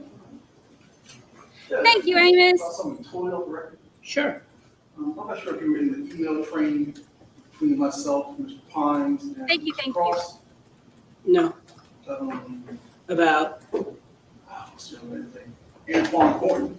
Yes, Ms. Shaw. And Ms. Shaw. Mm-hmm. Apparently, there is a similar issue going up to the Supreme Court, Georgia, and there's email, I guess, between us and maybe Ms. Johnson, asking if, because Pines is out of town that week, one day. I'm here that week, but they're asking to see if that case can be taken off the calendar while that pending related issue is being resolved in the Supreme Court of Georgia. Pretty that's holding the drug overdose. And apparently there's a case going up. I can forward you an email. Yes. Yes. Why don't you do that? And I'll take a look. Okay. Okay. Will do.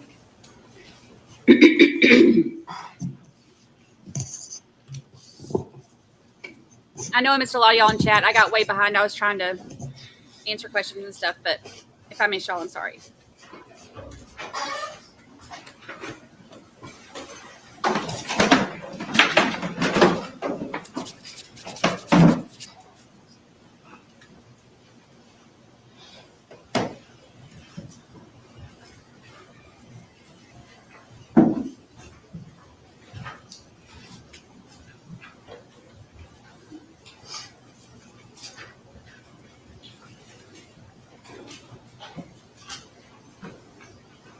Y'all may be seated. Ms. Potter.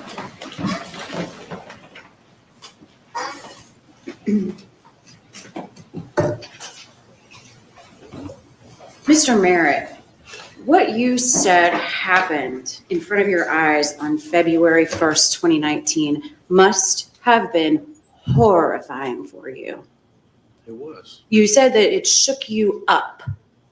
absolutely. You were afraid for your own life? I was so traumatized by what happened to my mother, I really wasn't worried about myself at that point. Okay, but you were concerned for your wife and your daughter and your son. Yes, And you were so scared that you got out of there as fast as you could. Right? I did, Okay. Made the decision not to turn yourself into the Cobb County Jail, right? correct, And instead, you cut your ankle monitor off.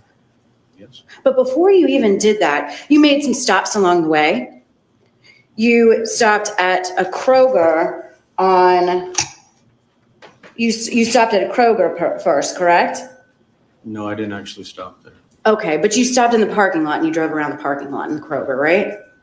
Correct, I did. Okay, because you didn't need gas at that point because your mom's car was full enough to get you out of there. That's what you testified to, correct? To get me most of the way there, yes. Okay, and then you stopped at a QT in Norcross and we saw the video of that. Do you recall? I did. Okay, and you were there for how long? Do you remember?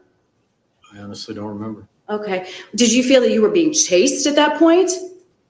At that point, no, I did not. Okay, did you feel like your life was in danger at that point? I didn't know, honestly. Okay, so you bought waters and a candy bar. Yes, Okay, and then you drove around 285 West and you took the 75 North exit, right? correct. Now, tell me if I'm wrong, but your wife's practice is over in Vinings, kind of on West Paces Ferry and Paces Mill. Is that correct? Yes, Okay, and so you passed that exit when you got onto 75 North, correct. and you did not stop to tell your wife that you had just watched your mother being killed and her life was in danger, correct? No, I did not. Okay, and your son's school, Lovett, is just down the street from that. It's on West Paces Ferry, is that right? Yes, And you did not make any efforts to take that exit, which is the exit before the exit to your wife's veterinarian clinic, to pick up your son from school or alert anyone that his life was in danger. my son, I believe, was with his grandfather that day. He wasn't at school. Okay, but you never made any phone calls to your wife, correct? No, I did not. You never called Jack's school, right? No, I did not. You never called Mia's school, right? No, I did not. And so Jack was with Sal, that's your previous father-in-law. Did you ever call Sal Minicozy to let him know that you had seen this horrible event and that he and your entire family were in danger? I didn't call any of them because the killers told me don't say a word to anyone. So I took them at their word based on what they did. Okay, but they weren't following you, right? I don't know if they were following me or not. Okay, all right, so they could have very well been behind you. It's entirely possible. I have no idea what vehicle they were in. Okay, and a safe place to go would have been the Cobb County Jail, which you drove right past on 75 North. Is that correct? The instructions were, and I took them at their word based on what they did to my mother. Don't say a word to anyone. The last place to go would be to somewhere like the Cobb County Jail. And why is that? Well, you have law enforcement there. If they have people in Cobb County, they know a report. I'm more likely to say something because I'm in the safety of the jail. That made no sense to me whatsoever. Okay, so you didn't make any calls to anybody to warn them that their lives were in danger, right? These gentlemen told me, and I use gentlemen very sarcastically, these monsters told me, don't say a word to anyone. After what they did to my mother, I didn't say a word to anyone without qualification. Okay, so these monsters, do you think that they were the same people who had been casing your house starting at the beginning of January? Well, they sure knew we had a basement right off the rip. Okay, and how many times have people driven off around the cul-de-sac, or driven around the cul-de-sac as you testified earlier? Suspiciously, at least 20 or 30 times by my count. 20 or 30 times? Did you ever get any of their tag numbers? It would have been possible to run out there in the dark and get their tag numbers. Did you ever call the police to say, oh my gosh, somebody is following me? Did you ever do Actually, that? my mother and I did discuss it. You discussed it, but you never called the police, and you never made a report of people casing your house or running around the cul-de-sac in their cars, right? No, we didn't. Did you ever talk to any of the neighbors about what was going on? I didn't. I can't say if my mother did or not. Okay, so you weren't concerned at this point about these people riding around in the cul-de-sac because you obviously didn't do anything to prevent it from happening. I'm quite the opposite, ma'am. I told my lawyer immediately when it happened, who did absolutely nothing. Okay, all right. And you knew he did absolutely nothing. He told me he was actually going to reach out to his contacts at the DA's office where he used to work alongside the person who prosecuted me, as well as his contacts with law enforcement and Cobb. They all did absolutely nothing. Okay, but did you ever call DeKalb County Police? Because that's where your mother's house was located. No, I didn't call, and neither did my mother, to my knowledge. Okay, and you understand that DeKalb County Police would have jurisdiction over your mother's house? Of course they would, ma'am, but the root of the activity was all indications sourced out of Cobb County. All right. So these two, you called them monsters, right? Yes. You've never seen these guys in your life? Never. And they were both kind of big. You said one was pudgy. What about the other one? He was athletic and thin. Okay, and could you describe what they were wearing? Yes, I can. What was that? The athletic thin one was wearing sort of a black thermal long sleeve top and what looked like Dickie khaki pants. Okay, and what kind of gun was he holding? Could you see? I'm not a gun guy, but it was a semi-automatic, sort of like the police have. It was All right. not a revolver. What color was it? It was black. All right, and what about the other guy? What did he look like? You said he was pudgy, but how else did he look? I was pudgy, had shoulder-length brown hair, brown eyes, 5'8", 5'9", and he was wearing a camouflage hoodie. Okay, well, did he have the hoodie up? No. Okay, so you got a knock on the door after being followed or having people suspiciously drive around your neighborhood for several weeks, right? Yes. And this was the day that you were supposed to turn yourself into the jail. Yes, it was. And you looked out the window, right? I did. And you saw that there was a guy all in black, right? I didn't say it was all in black. A black shirt and Dickie pants. He was wearing a black top. That was it. And a guy wearing a camouflage hoodie, right? And blue jeans. Yes. And you had never seen these guys before, but you decided to answer the door. I opened the door. We did not have a peephole in the door. It was not uncommon to just open the door. Could have been a neighbor, could have been anybody. I certainly didn't expect that in the middle of the day. Okay. And they held you up at gunpoint? Yes, they said, let us in now. They didn't shoot you? No, they didn't shoot. They didn't shoot your mom? No, they did not. In fact, is it fair to say that they killed her with the kitchen knife from her own knife block? I believe they did, yes. Okay. And you wrote letters while you were in custody for this offense. Is that correct? Yes. You wrote many, many letters to your friends and family members, correct? Friends and family members, correct? Mainly family members, yes. Okay, specifically you wrote letters to Jean. Yes. And you wrote letters to your brother Rob. Yes. Okay, and you told them that it wouldn't be unlikely that your fingerprints would be on that knife, correct? From the standpoint that we all use the knives in the kitchen, I lived in the house, it very well could be on there. I don't know. Did you tell him any fingerprints that may exist are easily explained as the dumbbells were mine? Did you tell him that? Yes, I did. And I regularly use the knife in question to prepare food, correct? Yes, I did. And you said you worked out 3 to 4 times per month and you were living there for 10 months, so it would not it'd be hard to explain that evidence away if it were to appear. Correct, because I knew what the murder weapons were, because I saw the gentleman who used them, absolutely. Okay, but you never told him anything about the two guys who came into the house with guns and bludgeoned your mother to death. You really don't have that kind of capacity to write from being incarcerated. I told him the key facts. Oh, okay. You told him the key facts that two guys broke into your mother's house? I don't recall if I told him that or not. Okay, and in fact, what you actually told him is the timing and substance of this disclosure will all make sense. Yes, because I knew that I didn't do it, and I would have to sit here in my defense one day, absolutely. But you never said anything to Janine about these two guys who were supposedly out and knew her whereabouts in any of these letters, right?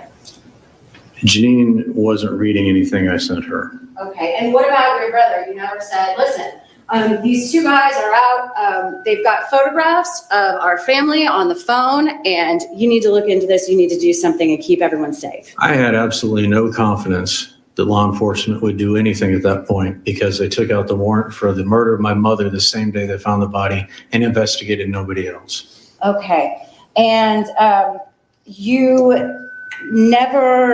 did take, so you said you took your mother's car, right? Yes. And you took your mother's phone as well, right? Yes, I did. And that doesn't make really a lot of sense. Can you explain why you took your mother's phone? I took my phone, of course, and I took her phone because of all the calls we had been getting on both my phone and her phone. I assumed that these were the same folks who had been calling us that had killed her. They might have some sort of demands. Janine might call my phone or my mother's phone if these guys made a move on her or the kids. And I wanted to know exactly what was going on. That's why I took both phones. You've seen the phone records that the state admitted into evidence, didn't you? Of course. Okay, both you, and you've had the opportunity to review those phone records, right? Yes. And there were phone calls made to both your phone and your mother's phone while you were on the run, right? I don't recall anybody calling me while I was on my phone anyway. Okay. She may have received some texts. A lot of those were SMS, not necessarily phone calls. You never picked up any phone calls to your mother's phone on February 1st, 2019, did you? No, but if I recall correctly, the calls that came in were people in her contacts, so I had no worries that they were the ones who killed her. Okay. And you got rid of those phones? Yes. You got rid of them before you even cut the ankle monitor off, or around the time that you cut the ankle monitor Yes, off? I don't dispute the data or your expert. So there was never any intent to turn them over to the police so that they could see whether anyone was after your mom or asking for demands, as you mentioned before? No, because I took them at their word. Say nothing or this will happen to your family. Okay. So whose idea was it to turn Mike Jeffcoat down that morning? It was actually my mother's suggestion. She says, I don't really need Mike to come today. And I said, okay, as long as you're able to drive and get yourself back. All right. That was the extent of the conversation. All right. And, but both you and she texted Mike. Are you aware of that? Of course. Okay. You went to Nashville. Is that the first place you went, or did you stop anywhere else along the way? I believe I stopped in Chattanooga to use the bathroom at a Walmart. Okay. And you spent those entire 8 months in Nashville, right? Yes. All right. Let's be clear, the name you used was Mick Malvo. Where did that name come from? The alias that I used was from New Orleans. It was a Cajun sounding name. That's why I picked it. All right. And you made this driver's license, State's Exhibit 82, yourself, right? Yeah, I got the template online, yes. Okay. And you actually had the sleeves that you put driver's licenses in, or at least the kind that you put this in your car when it was collected, right? I printed it off and believe the business card, plastic laminates, that's what I got. All right. And even the birth date on this is incorrect. Yes. All right. Because it says here that you were born on February 25th of 1980, right? Correct. When actually your birthday is February 23rd, 1974. That's right. Okay. So you subtracted 6 years on your age because you didn't want to get caught. I did not want to get found and have my family hurt as a result. I was trying to disappear to protect them. All right. But All you right. did go on to a dating app and meet women on that, right? Yes? Okay. So you didn't have any concern about putting your information out on a dating app, did you? Well, what information specifically? Any of it? Well, I wasn't putting information out there as Richard Merritt. Okay. All right. And did you speak with a New Orleans accent to Kelly? No. All right. And you were never a marketing executive, right? No, I was not. That was just something you made up to create this new persona of Mick Malvo. Yes, that's correct. All right. And you did not go to LSU. No. You were a Georgia fan. I went to Georgia, yes. I'm a Georgia fan. And you weren't an LSU fan. No. And you were not a Saints fan. Actually, I have been a Saints fan my whole life. Okay. Of But you course put he those is. stickers on your mother's Of course he car as part of this persona of Mick Malvo. Guilty. Yes, I did. Okay. So that was part of the deception. Is that right? I would call it protection. All right. And you also put a stolen license plate on your mom's car. This is true, I did. All right. So that was part of the lie as well, because you didn't want to be found by these monsters Absolutely right. or the cops. That would lead to the monsters. Absolutely right. Okay. And you said that you were staying with cousins in Nashville, correct? I believe that is something I said, yes. But that's not true either. Is it? No, it wasn't true. You didn't have any cousins or family in Nashville. Not to my knowledge, no. Okay. And so you didn't really have a place to stay in Nashville. Not at first, no. Okay. Until you met Kelly. Correct. So you were using her for a place to live. Is that right? I wouldn't go that far, no. Okay. You told Kelly that you did not have any kids, correct? That's true. And you said you had a niece, though, with cerebral palsy. I did. And you never said anything about any kind of nephew, right? No, I did not. You said that your mom had died of leukemia. Is that a lie that you told? That's what I told her. Okay. And you grew your hair and beard out while you were there? Yes. And again, that was part of the persona of Mick Malvo because you didn't want to get caught by these alleged monsters, right? Yes, that's And true. you didn't want to get arrested either. Well, that would definitely lead to compromising my family, yes. All right. Mr. Merritt, when you originally stole money from your clients, you stole what, about $500,000, more or less, right? Yes, correct. And most of these clients were elderly, Not most of them, about a third. about a third. Okay. Are you aware that the average age of the clients who are listed as your victims in the indictment is 61.2 years old? I wasn't specifically targeting the elderly. I believe the law states that 65 and older is elder exploitation. Oh, okay. Most of your victims were in their 60s and 70s. Is that right?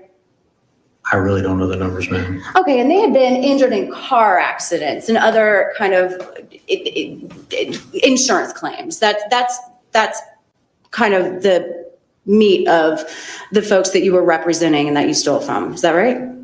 That's correct. And you would tell them you would settle their claims with the insurance company and not tell the clients that you had settled, right? That's what I did. And so you would take their money from the insurance company and keep it as your own, right? Well, it would be put back into the firm for the most part, but yes. Okay. And you also promised to put some money in your escrow account for certain clients, right? Yes. Helen Pot And- is her name. Again, you didn't put any of that money in an escrow account. Pled to all of this in January of 2018. Okay. And you did this because the firm was in trouble. It was, yes. Okay. Actually in trouble. So is it fair to say, Mr. Merritt, that when you're in trouble, you lie to try to get out of it? I don't believe that's fair to say at all. Okay. Is it fair to say that when your firm was in trouble, you deceived many of your clients, at least the 17 listed in the indictment? That is correct. I pled to that, yes. Okay. And is it fair to say that you deceived the people who you worked with and worked for at Betty's Grill as to your name and where you were from and who you were? Is that correct? That's correct, yes. Okay, and is it fair to say that you made up an entire story and told a lie to Kelly Richardson because that would be a convenient way for you to get what you needed at that time? I genuinely cared for Kelly. I didn't need her for a place to stay. Okay, and yet your entire relationship with her was a lie. Parts of it, yes. Okay. So is it fair to say that you have lied and deceived to get out of trouble in the past? I don't think that's fair to say. What? What?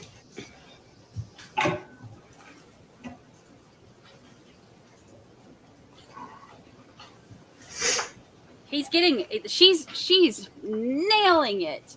Man, she's good. She's been waiting for this.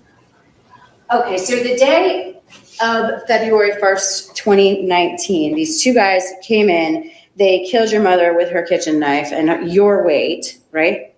Yes, they're my weights. And they didn't steal anything from the house. I don't know if they did or not. Okay, and they didn't break in. You said that you let them in yourself. No, I'm not aware that they tried to break in before. Okay, and they had never tried to break in prior to that. I can't say who tried to break in at any given point. Okay. I don't know. Because nobody, as far as you know, had tried to break into your house prior to that. I'm not aware of anybody trying to break in, no. Okay, but they did not leave a scratch on you. They roughed me up a little bit going down the stairs, but no, they didn't. Okay. And you were the person who they were after, right? I'm quite certain that that was their intent when they came there, yes. Okay. But they just let you go scot-free. I believe when my mother started to get loud, that's when the gentleman pushed her, and then he finished her off so she wouldn't make any noise. That's what I personally think, and they didn't realize what they got into and they took off. I don't know what their real intentions were. We never got that far.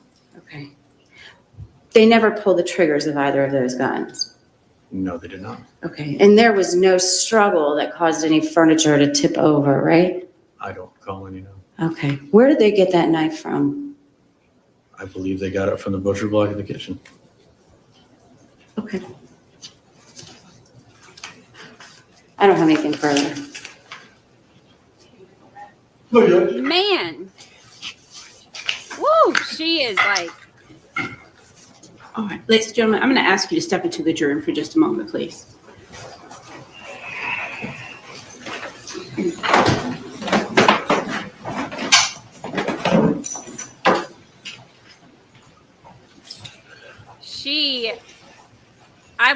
I'm obsessed. I want to be her for Halloween. Like, she's amazing.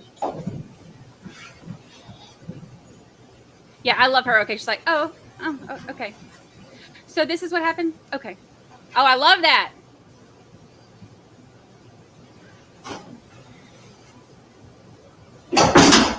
So you can go back to the defense table.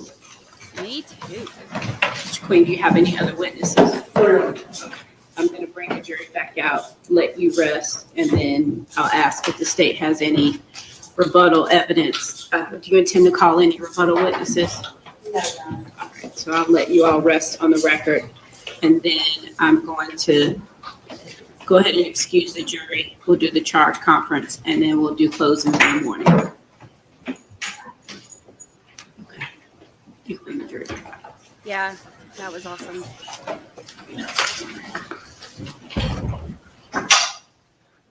Look at his face. He's doing the pursed lips again.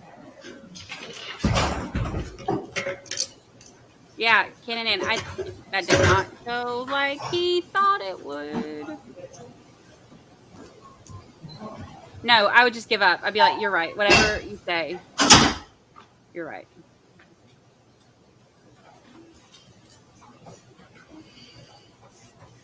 Yes, closing arguments in the morning. I am so excited.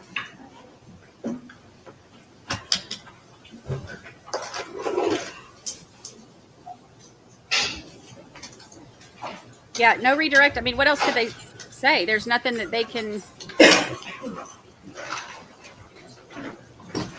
One of his attorneys even wanted him to testify. I wonder if they were like, you might want to sit this one out, buddy.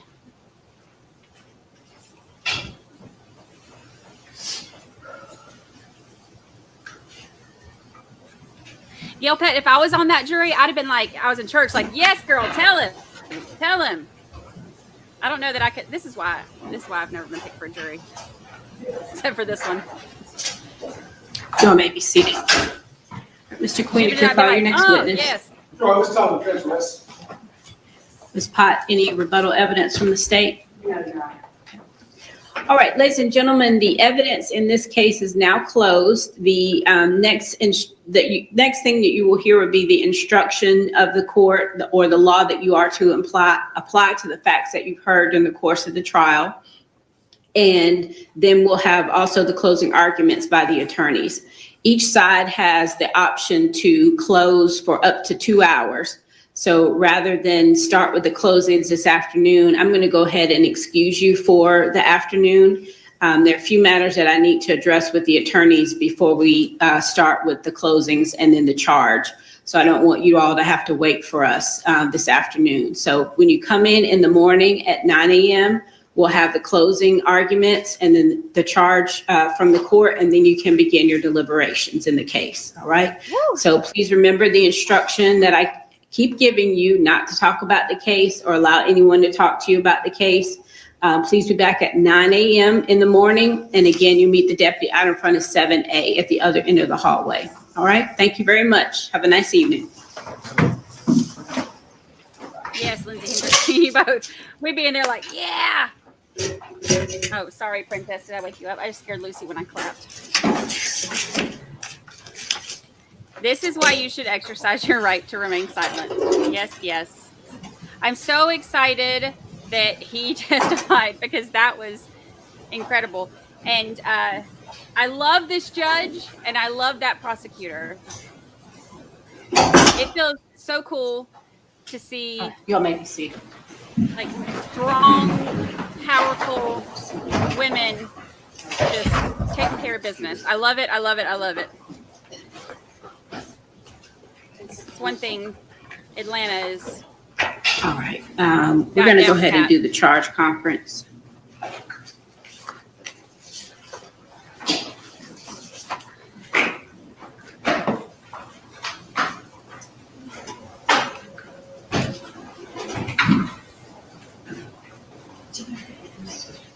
Yeah, that's 8 a.m. my time. That's 9 a.m. East Coast time. So I'll be in here tomorrow morning. We'll start tailgating, pre-gaming, about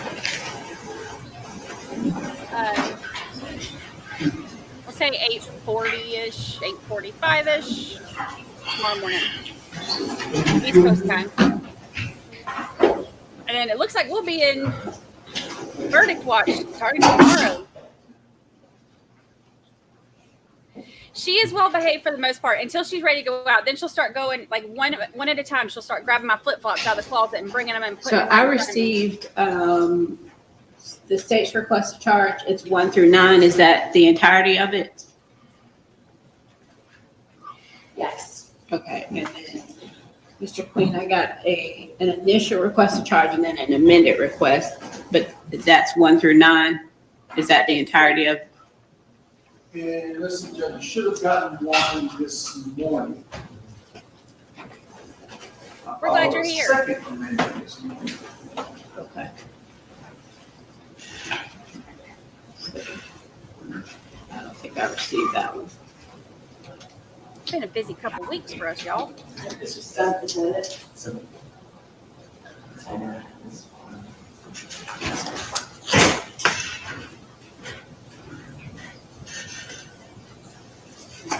Night. We'll See you tomorrow.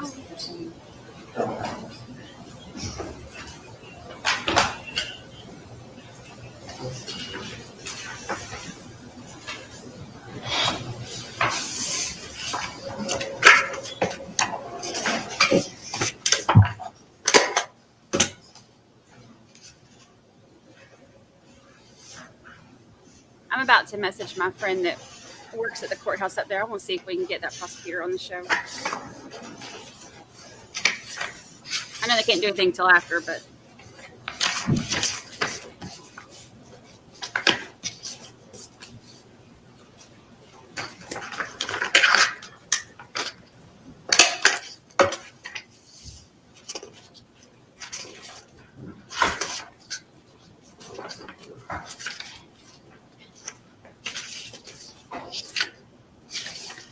All right, well, let's start with the state's request then. State's request number 1. Mr. Queen, I see that you requested the long version of direct and circumstantial evidence. State have any objection to the long version? I always prefer the short. Maybe look at the long version.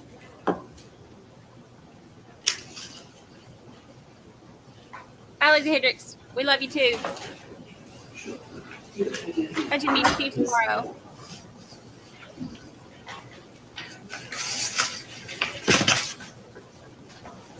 I'm Central now. I'm in Central time zone, but they're in Eastern. So 9 o'clock Eastern tomorrow. Your Honor, Mr. Queens includes both the short and the long version.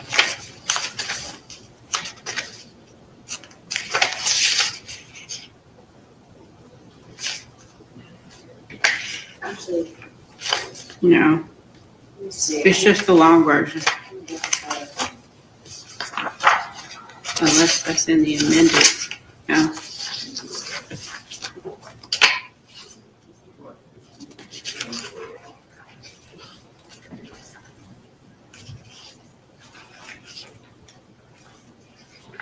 Eastern tomorrow. Yeah, today was a good court day. We had to wait. It started out with fire department and everything. Judge, for the record, I usually go for the short version, but in this case, because it is a circumstantial evidence case, I did choose the long version. Look, I'm sorry, I'm just not quite there. Here. Okay, thank you. See you tomorrow, Petersfield. Are you asking for any of the parentheticals in the first paragraph? In the first paragraph.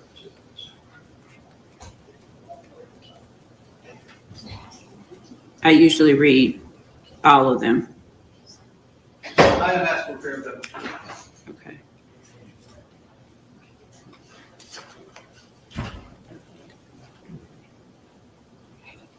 And what about the parentheticals in the other paragraphs? 2 and 1, 2, 3. Right, one says Four. indirect, and then there's one which says circumstantial evidence. I am asking for parenthetical, Judge. Okay. And just so that you all know, it is this court's practice to give a copy of the charge to each of the members of the jury. You give each one, okay. Yes.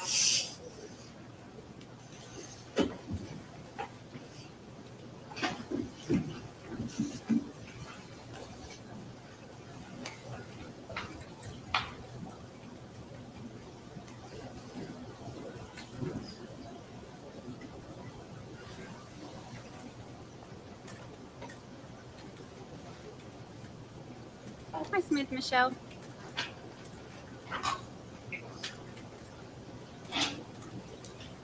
Yep, they're done. So we're going to hear what they have to say with this stuff, and then they're going to adjourn early today and then start closing arguments in the morning at 9 o'clock Eastern time. Ms. Potts, any objection? Just that I do always prefer the short, and I would prefer it, but this is. Hi, Erin Patterson. I mean, pattern. Good luck, All Thursday. right, Back to I'll work. give the long version. Any objection to 2, Mr. Queen? No objection. 3, No objection. and I'm going to give the pattern on all of these, He's been in jail since September. the current pattern. The objection of 4, No objection. 5, and I will instruct them on the definition of aggravated assault. 2019.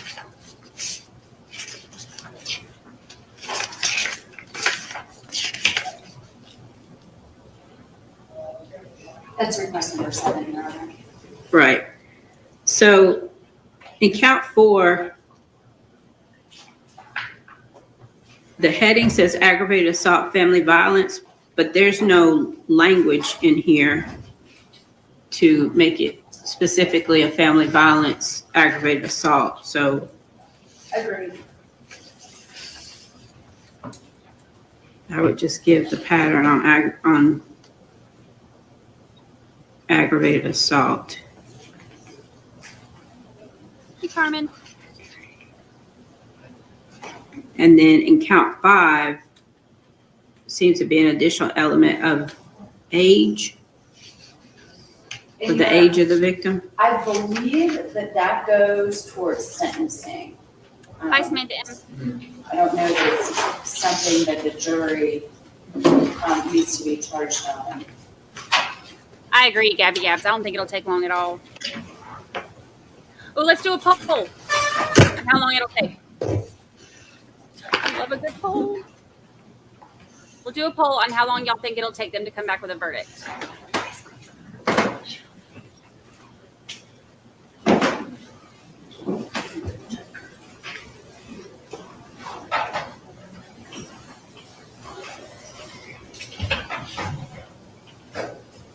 All right, then, you're calling.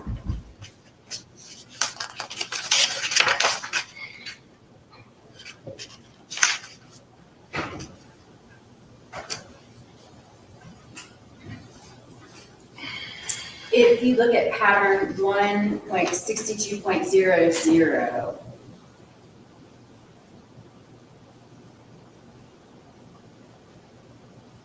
and it does state, if you find the defendant guilty, you should further specify in your verdict in the place provided whether you do or do not find that, and then it gives the example, the victim was age 65 or older at the time of the event.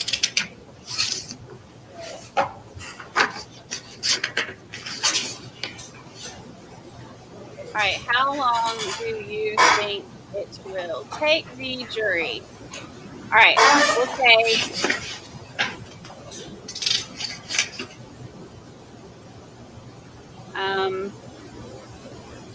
That's not your request to charge. It's not, and it's my mistake.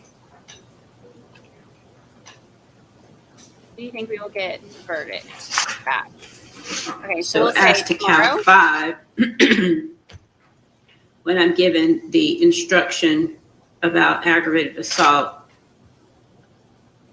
I would just add that an additional element to the offenses charged in count 5 is the state must prove that the victim is 65 years of age or older. Is that what you're asking me to do?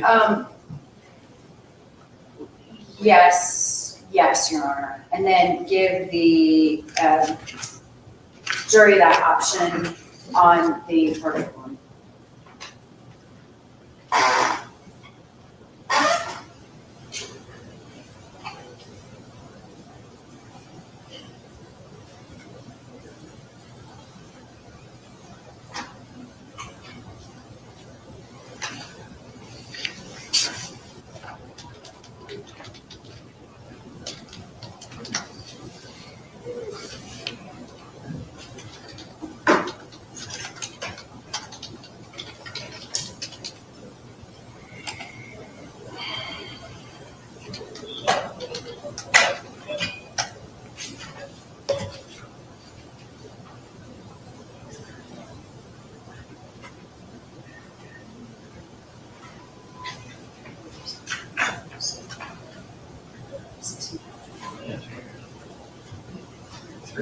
You can Brandi at brandychurchwell.com or the one they just put. Either one will come to me.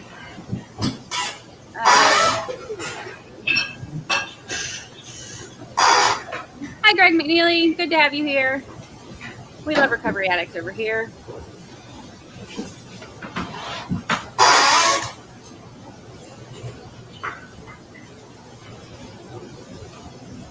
No, I don't think they're sequestered. That's what I think too. I think it'll come tomorrow. We'll stream for closings tomorrow, and then we'll stay on for verdict watch, depending on when they end. We might get one tomorrow.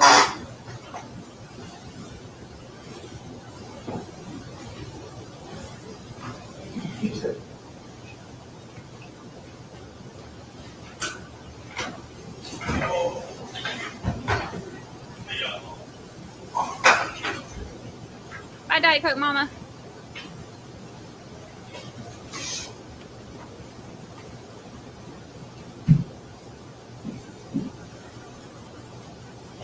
I think that him taking the stand did way more harm than good.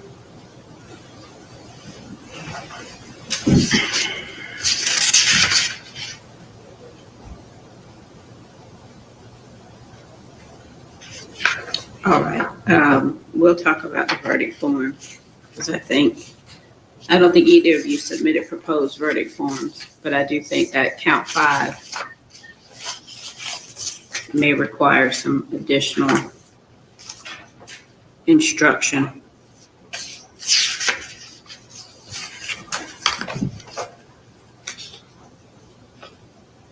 Peter, still, as far as I know, I have not seen this story anywhere. I've heard them allude to the fact that it was somebody else, but I have not seen anything about the story anywhere.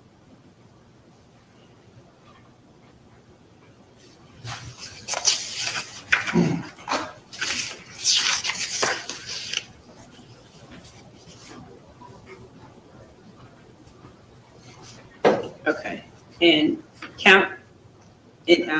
state's request 3.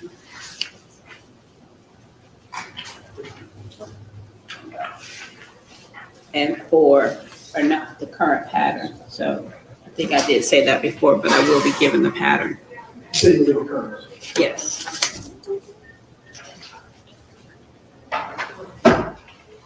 The same with state's request 5. I'll give the current pattern.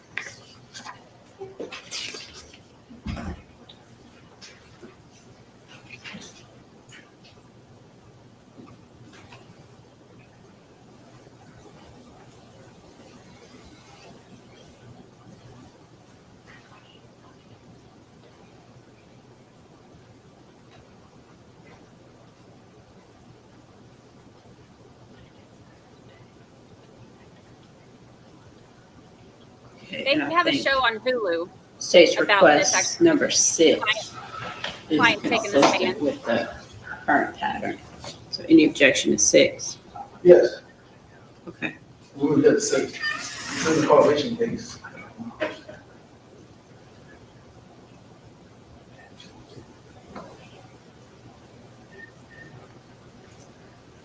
I don't think that there's any. I don't think this is talking about causation. This is describing what's required for the felony to be considered a cause of the homicide. So this is in the pattern, Oh, giving further instruction about felony murder. I'm not disagreeing with you, but the evidence in this case, where causation, a knife to the face, a dumbbell to the head, it's really a causation case, but. I'm sorry, I didn't understand what you said.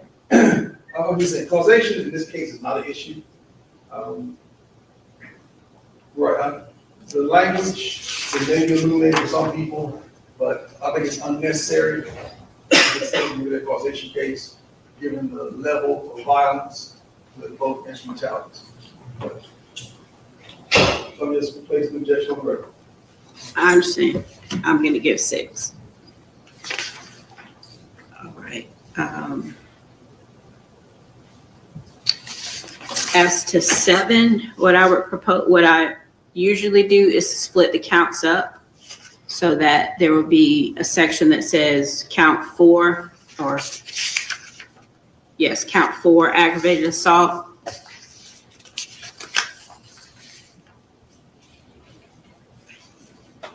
And this is with an offensive weapon.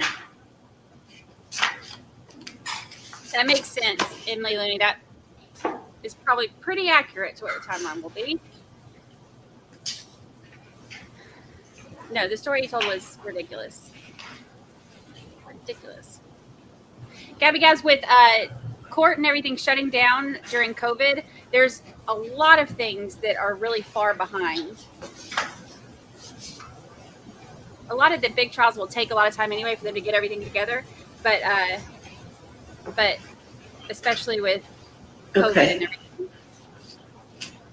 So for count 4, I would read for aggravated assault, the state must prove that the defendant assaulted another person with an offensive weapon. To prove assault, the state does not have to prove that the other person was actually injured. However, the state must prove that the defendant attempted to cause violent injury to the person. An offensive weapon is any object that is likely to cause or actually does cause death or serious bodily injury if used against someone. Any objection to that as to count 4? No objection.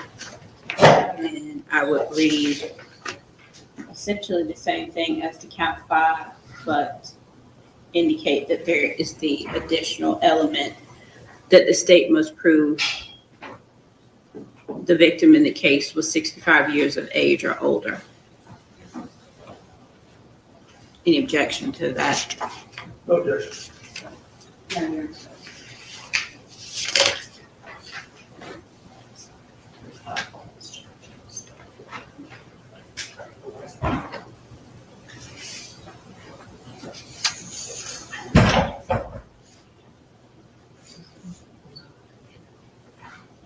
Okay, and 6 request 8 is still part of the pattern, or is still the pattern. Any objection to 8? No objection. 9.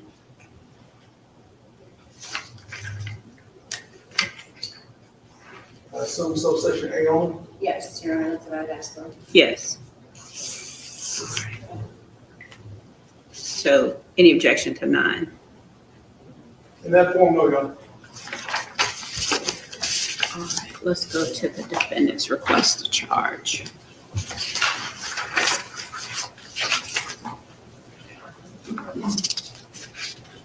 I say dang all the time, Hannah Fullwood. So I'm looking at the amended request, and then we'll look at the second amended, because I think the amended one includes everything that was requested in the original. I think I only added like 1 or 2 to the original, Judge. Okay. Okay, I'm going to close the poll. Everybody vote. That one was, May 16th? okay. And then the amended, second amended is May 23rd. Is that Right. Okay, all right.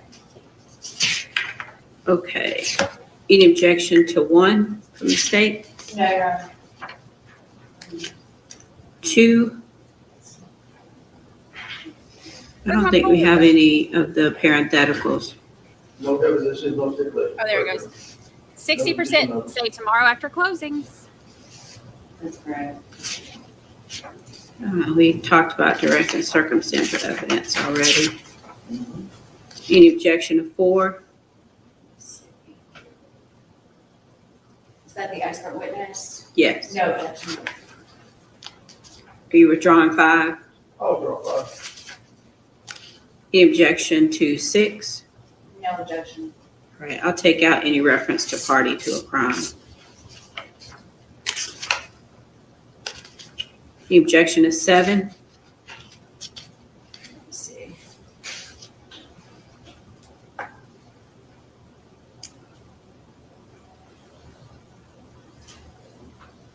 This is Tyler, this is Tyler.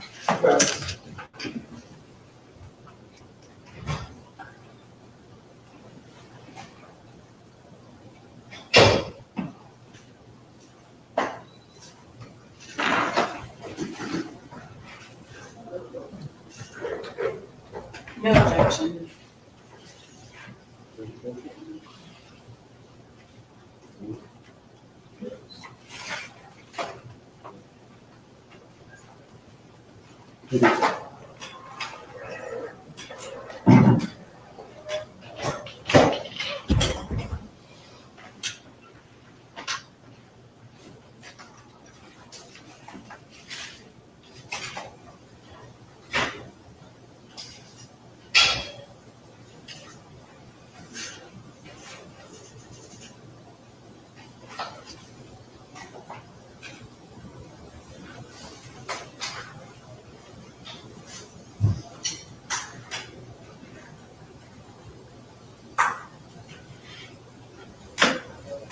Okay, what about the parentheticals? Which ones of those are you asking me to give?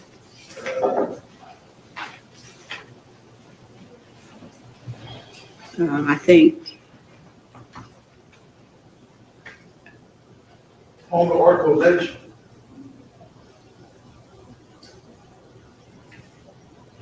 okay, so not at the scene. correct.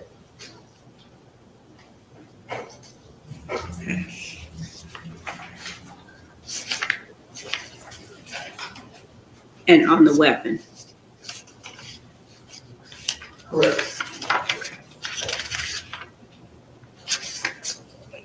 All right. Any objection to 8? No. Or you were drawing 9? Josie, that's why we're here.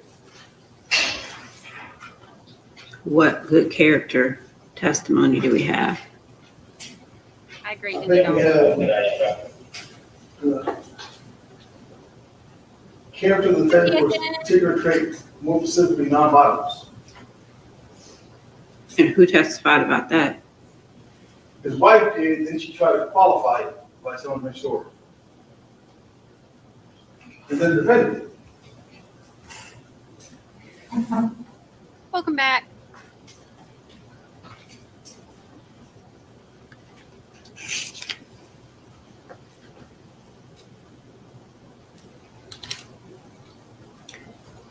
So who do we have who offered an opinion or some indication of reputation or specific instances of conduct?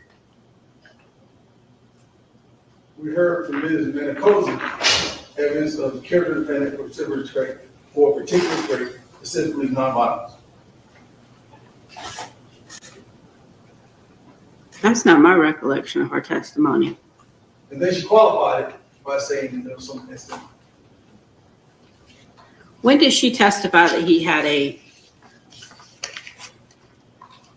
particular character trait of nonviolence? That was in the midst of the cross report. She backtracked from him and told the story about him pushing. I think they should add all that in. And so what?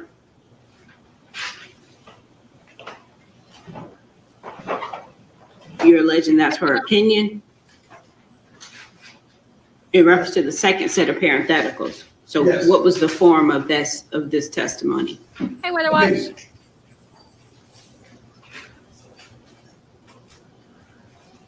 Hi, Maggie Carr. Any objection from the state?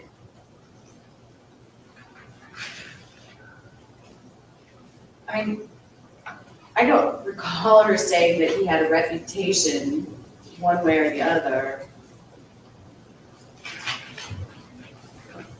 And she specifically gave an instance of conduct. You know what? I'm not going to object. Okay. All right.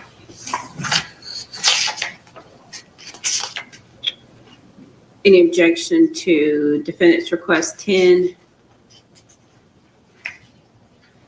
Stay off the murder aisle. I don't have, oh, I'm sorry, is that the one? The second amendment is this. That's the second amendment. It's sympathy. No. Judge, I wasn't sure if that was in your standard package or not, so that's why I asked. It is, but I don't usually give the parentheticals in the second paragraph unless there's some specific evidence of them, and I don't think we have that in this case. That's fine, Judge. Okay. And I noticed that neither one of you asked for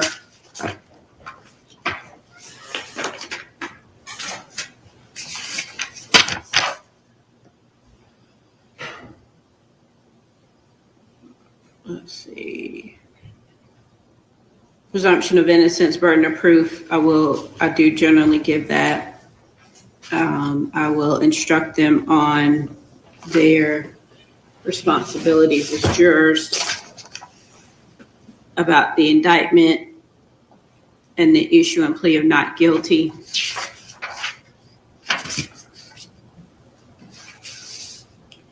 And I will instruct them on credibility of witnesses.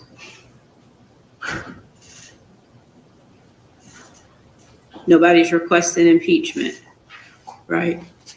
I didn't see that in any of the charges.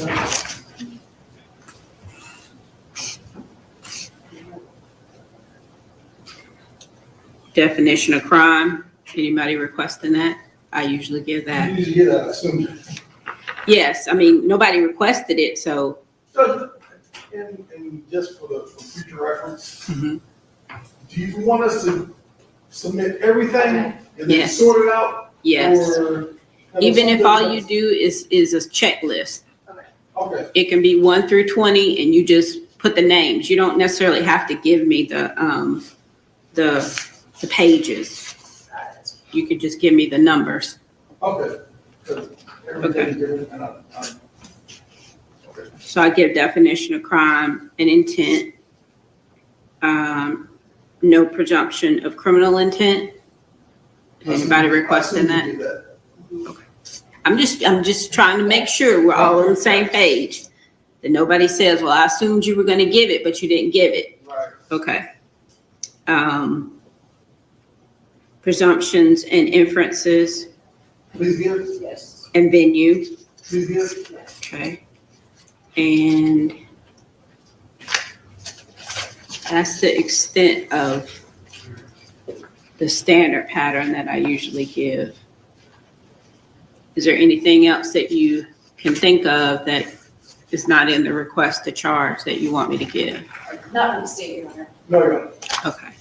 So I will send a draft copy of the charge to you by email this afternoon. Tell y'all a So funny you all story can about look at it overnight, and then in the morning, we'll address whether or not you have anything additional that you want me to include or anything that needs to be corrected. And I'll also send you a proposed verdict form to look at. Okay? Thank you.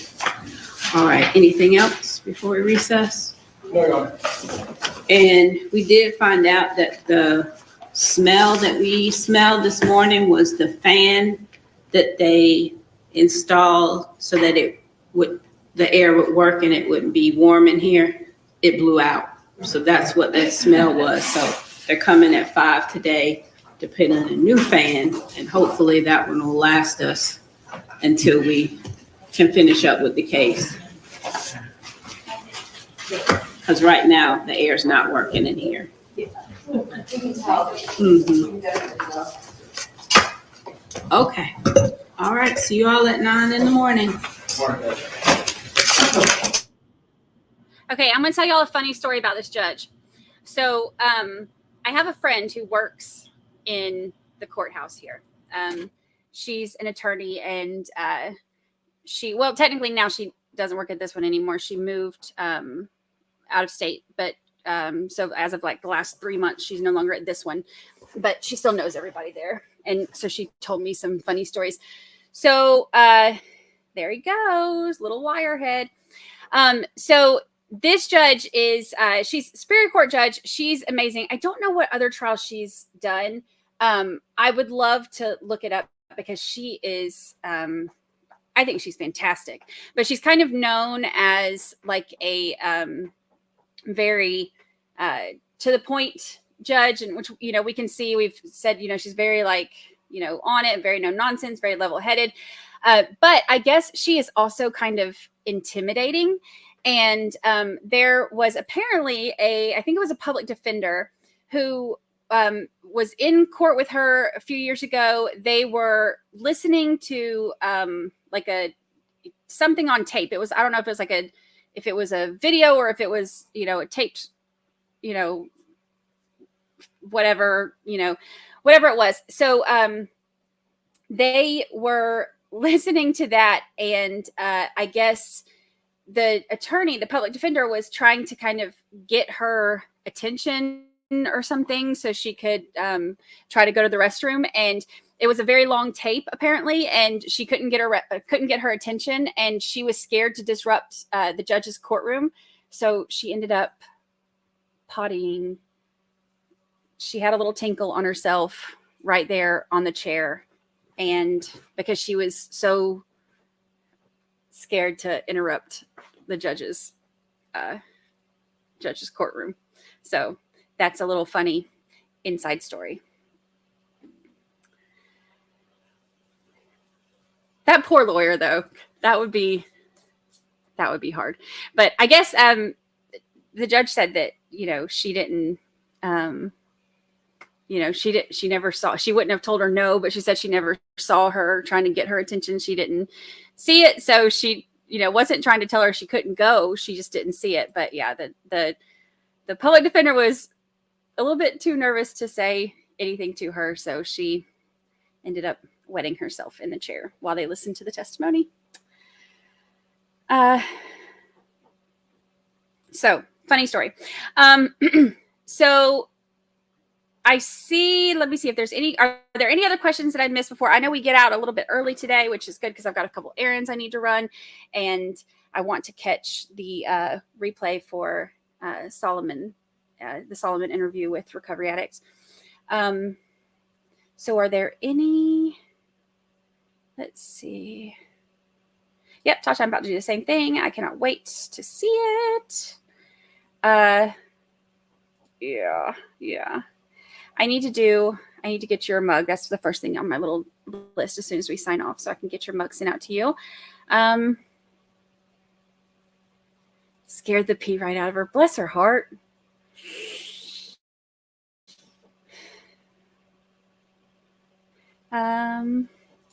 But see, that's the thing. Is like, it doesn't seem to fit with it. Like the judge the judge never told her she couldn't go. She just, she's very no nonsense. And I guess the public defender was just intimidated and didn't want to interrupt her. But I love this judge. I think she's fantastic.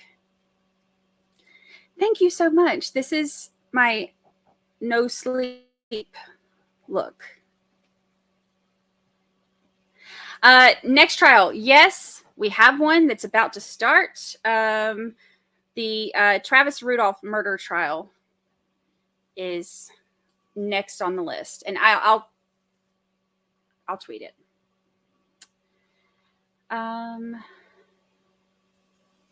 I wish we could start night court a little bit earlier, but the whole thing is that JT has like family and other people than us that he has to pay attention to sometimes.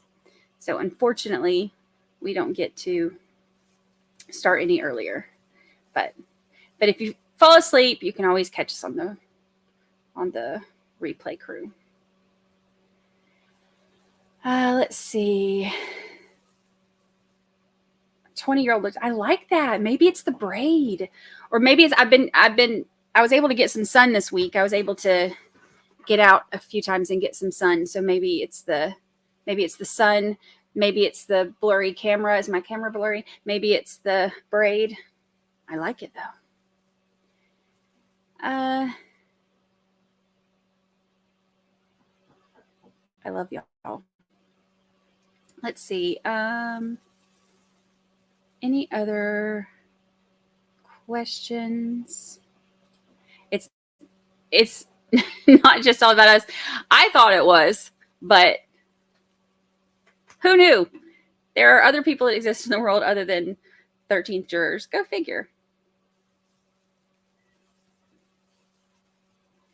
Thank you. It's funny. I have always braided my hair. I grew up, riding horses and stuff. And so my mom would braid and I've always had really long hair. So my mom would always braid it. No, nope. Sure. Right. The only thing I'm glowing for is because I am just happy to be here. That's it. That's the only thing I'll ever glow for again.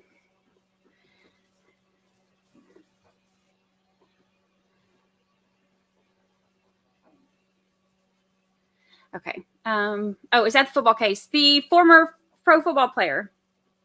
Yes. Hold on. Let me pull this up. Right now they're doing jury selection. Murder trial of Travis Rudolph, former NFL and Florida State football player, which, Florida State is not far from me. Dozens of potential jurors have been questioned since the jury selection started Thursday at Palm Beach County Courthouse in West Palm Beach. So that is the next one. And we will go ahead. I will tweet it, or JT, if you want to tweet it, I can retweet it. So we can go ahead and let everybody know, because we've had a bunch of people asking today.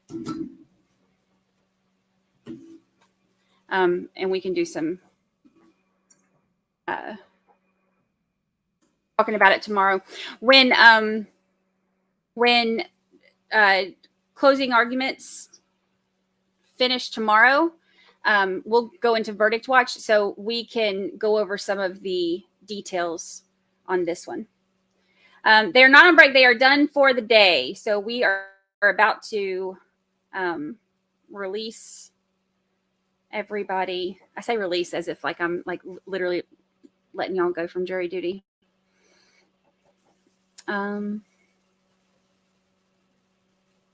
Oh, my mama showed horses too. She's the one that got me into them. We had Tennessee walkers and painted beautiful painted pony. I had a miniature pony too that I got for Christmas one year, which was so cute. Its name was Dandy. So cute. And we had a Palomino that hated my daddy, which was really funny. Let's see. I missed some stuff. I had to teach my sister-in-law how to braid because she has 2 girls. So I taught her how to braid. So, and she was in her 30s. So it's never too late to learn how to braid. Let's see.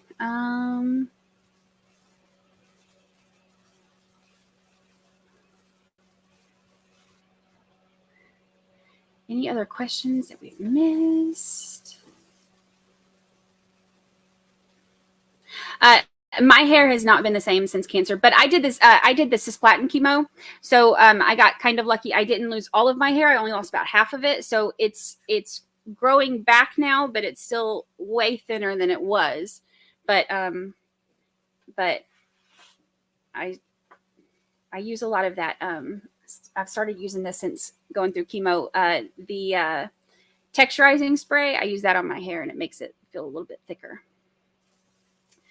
All right, let's see. Is there anything else that I missed? No sun today. I know I keep looking. It's very cloudy out there. But when it's cloudy in the mornings like this, I get to see dolphins when I'm drinking my coffee in the morning. It's a lot easier to see the dolphins, which is cool. All right, let's see. Oh, yeah. Tommy JJ, it's worth the rewatch. You will be hollering at your TV like the rest of us were.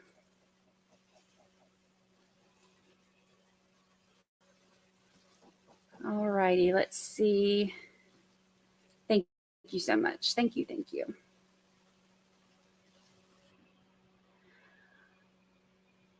All righty, so yeah, Family Feud, I think, is that one's starting. I am not going to cover that one because Recovery Addicts is covering that one.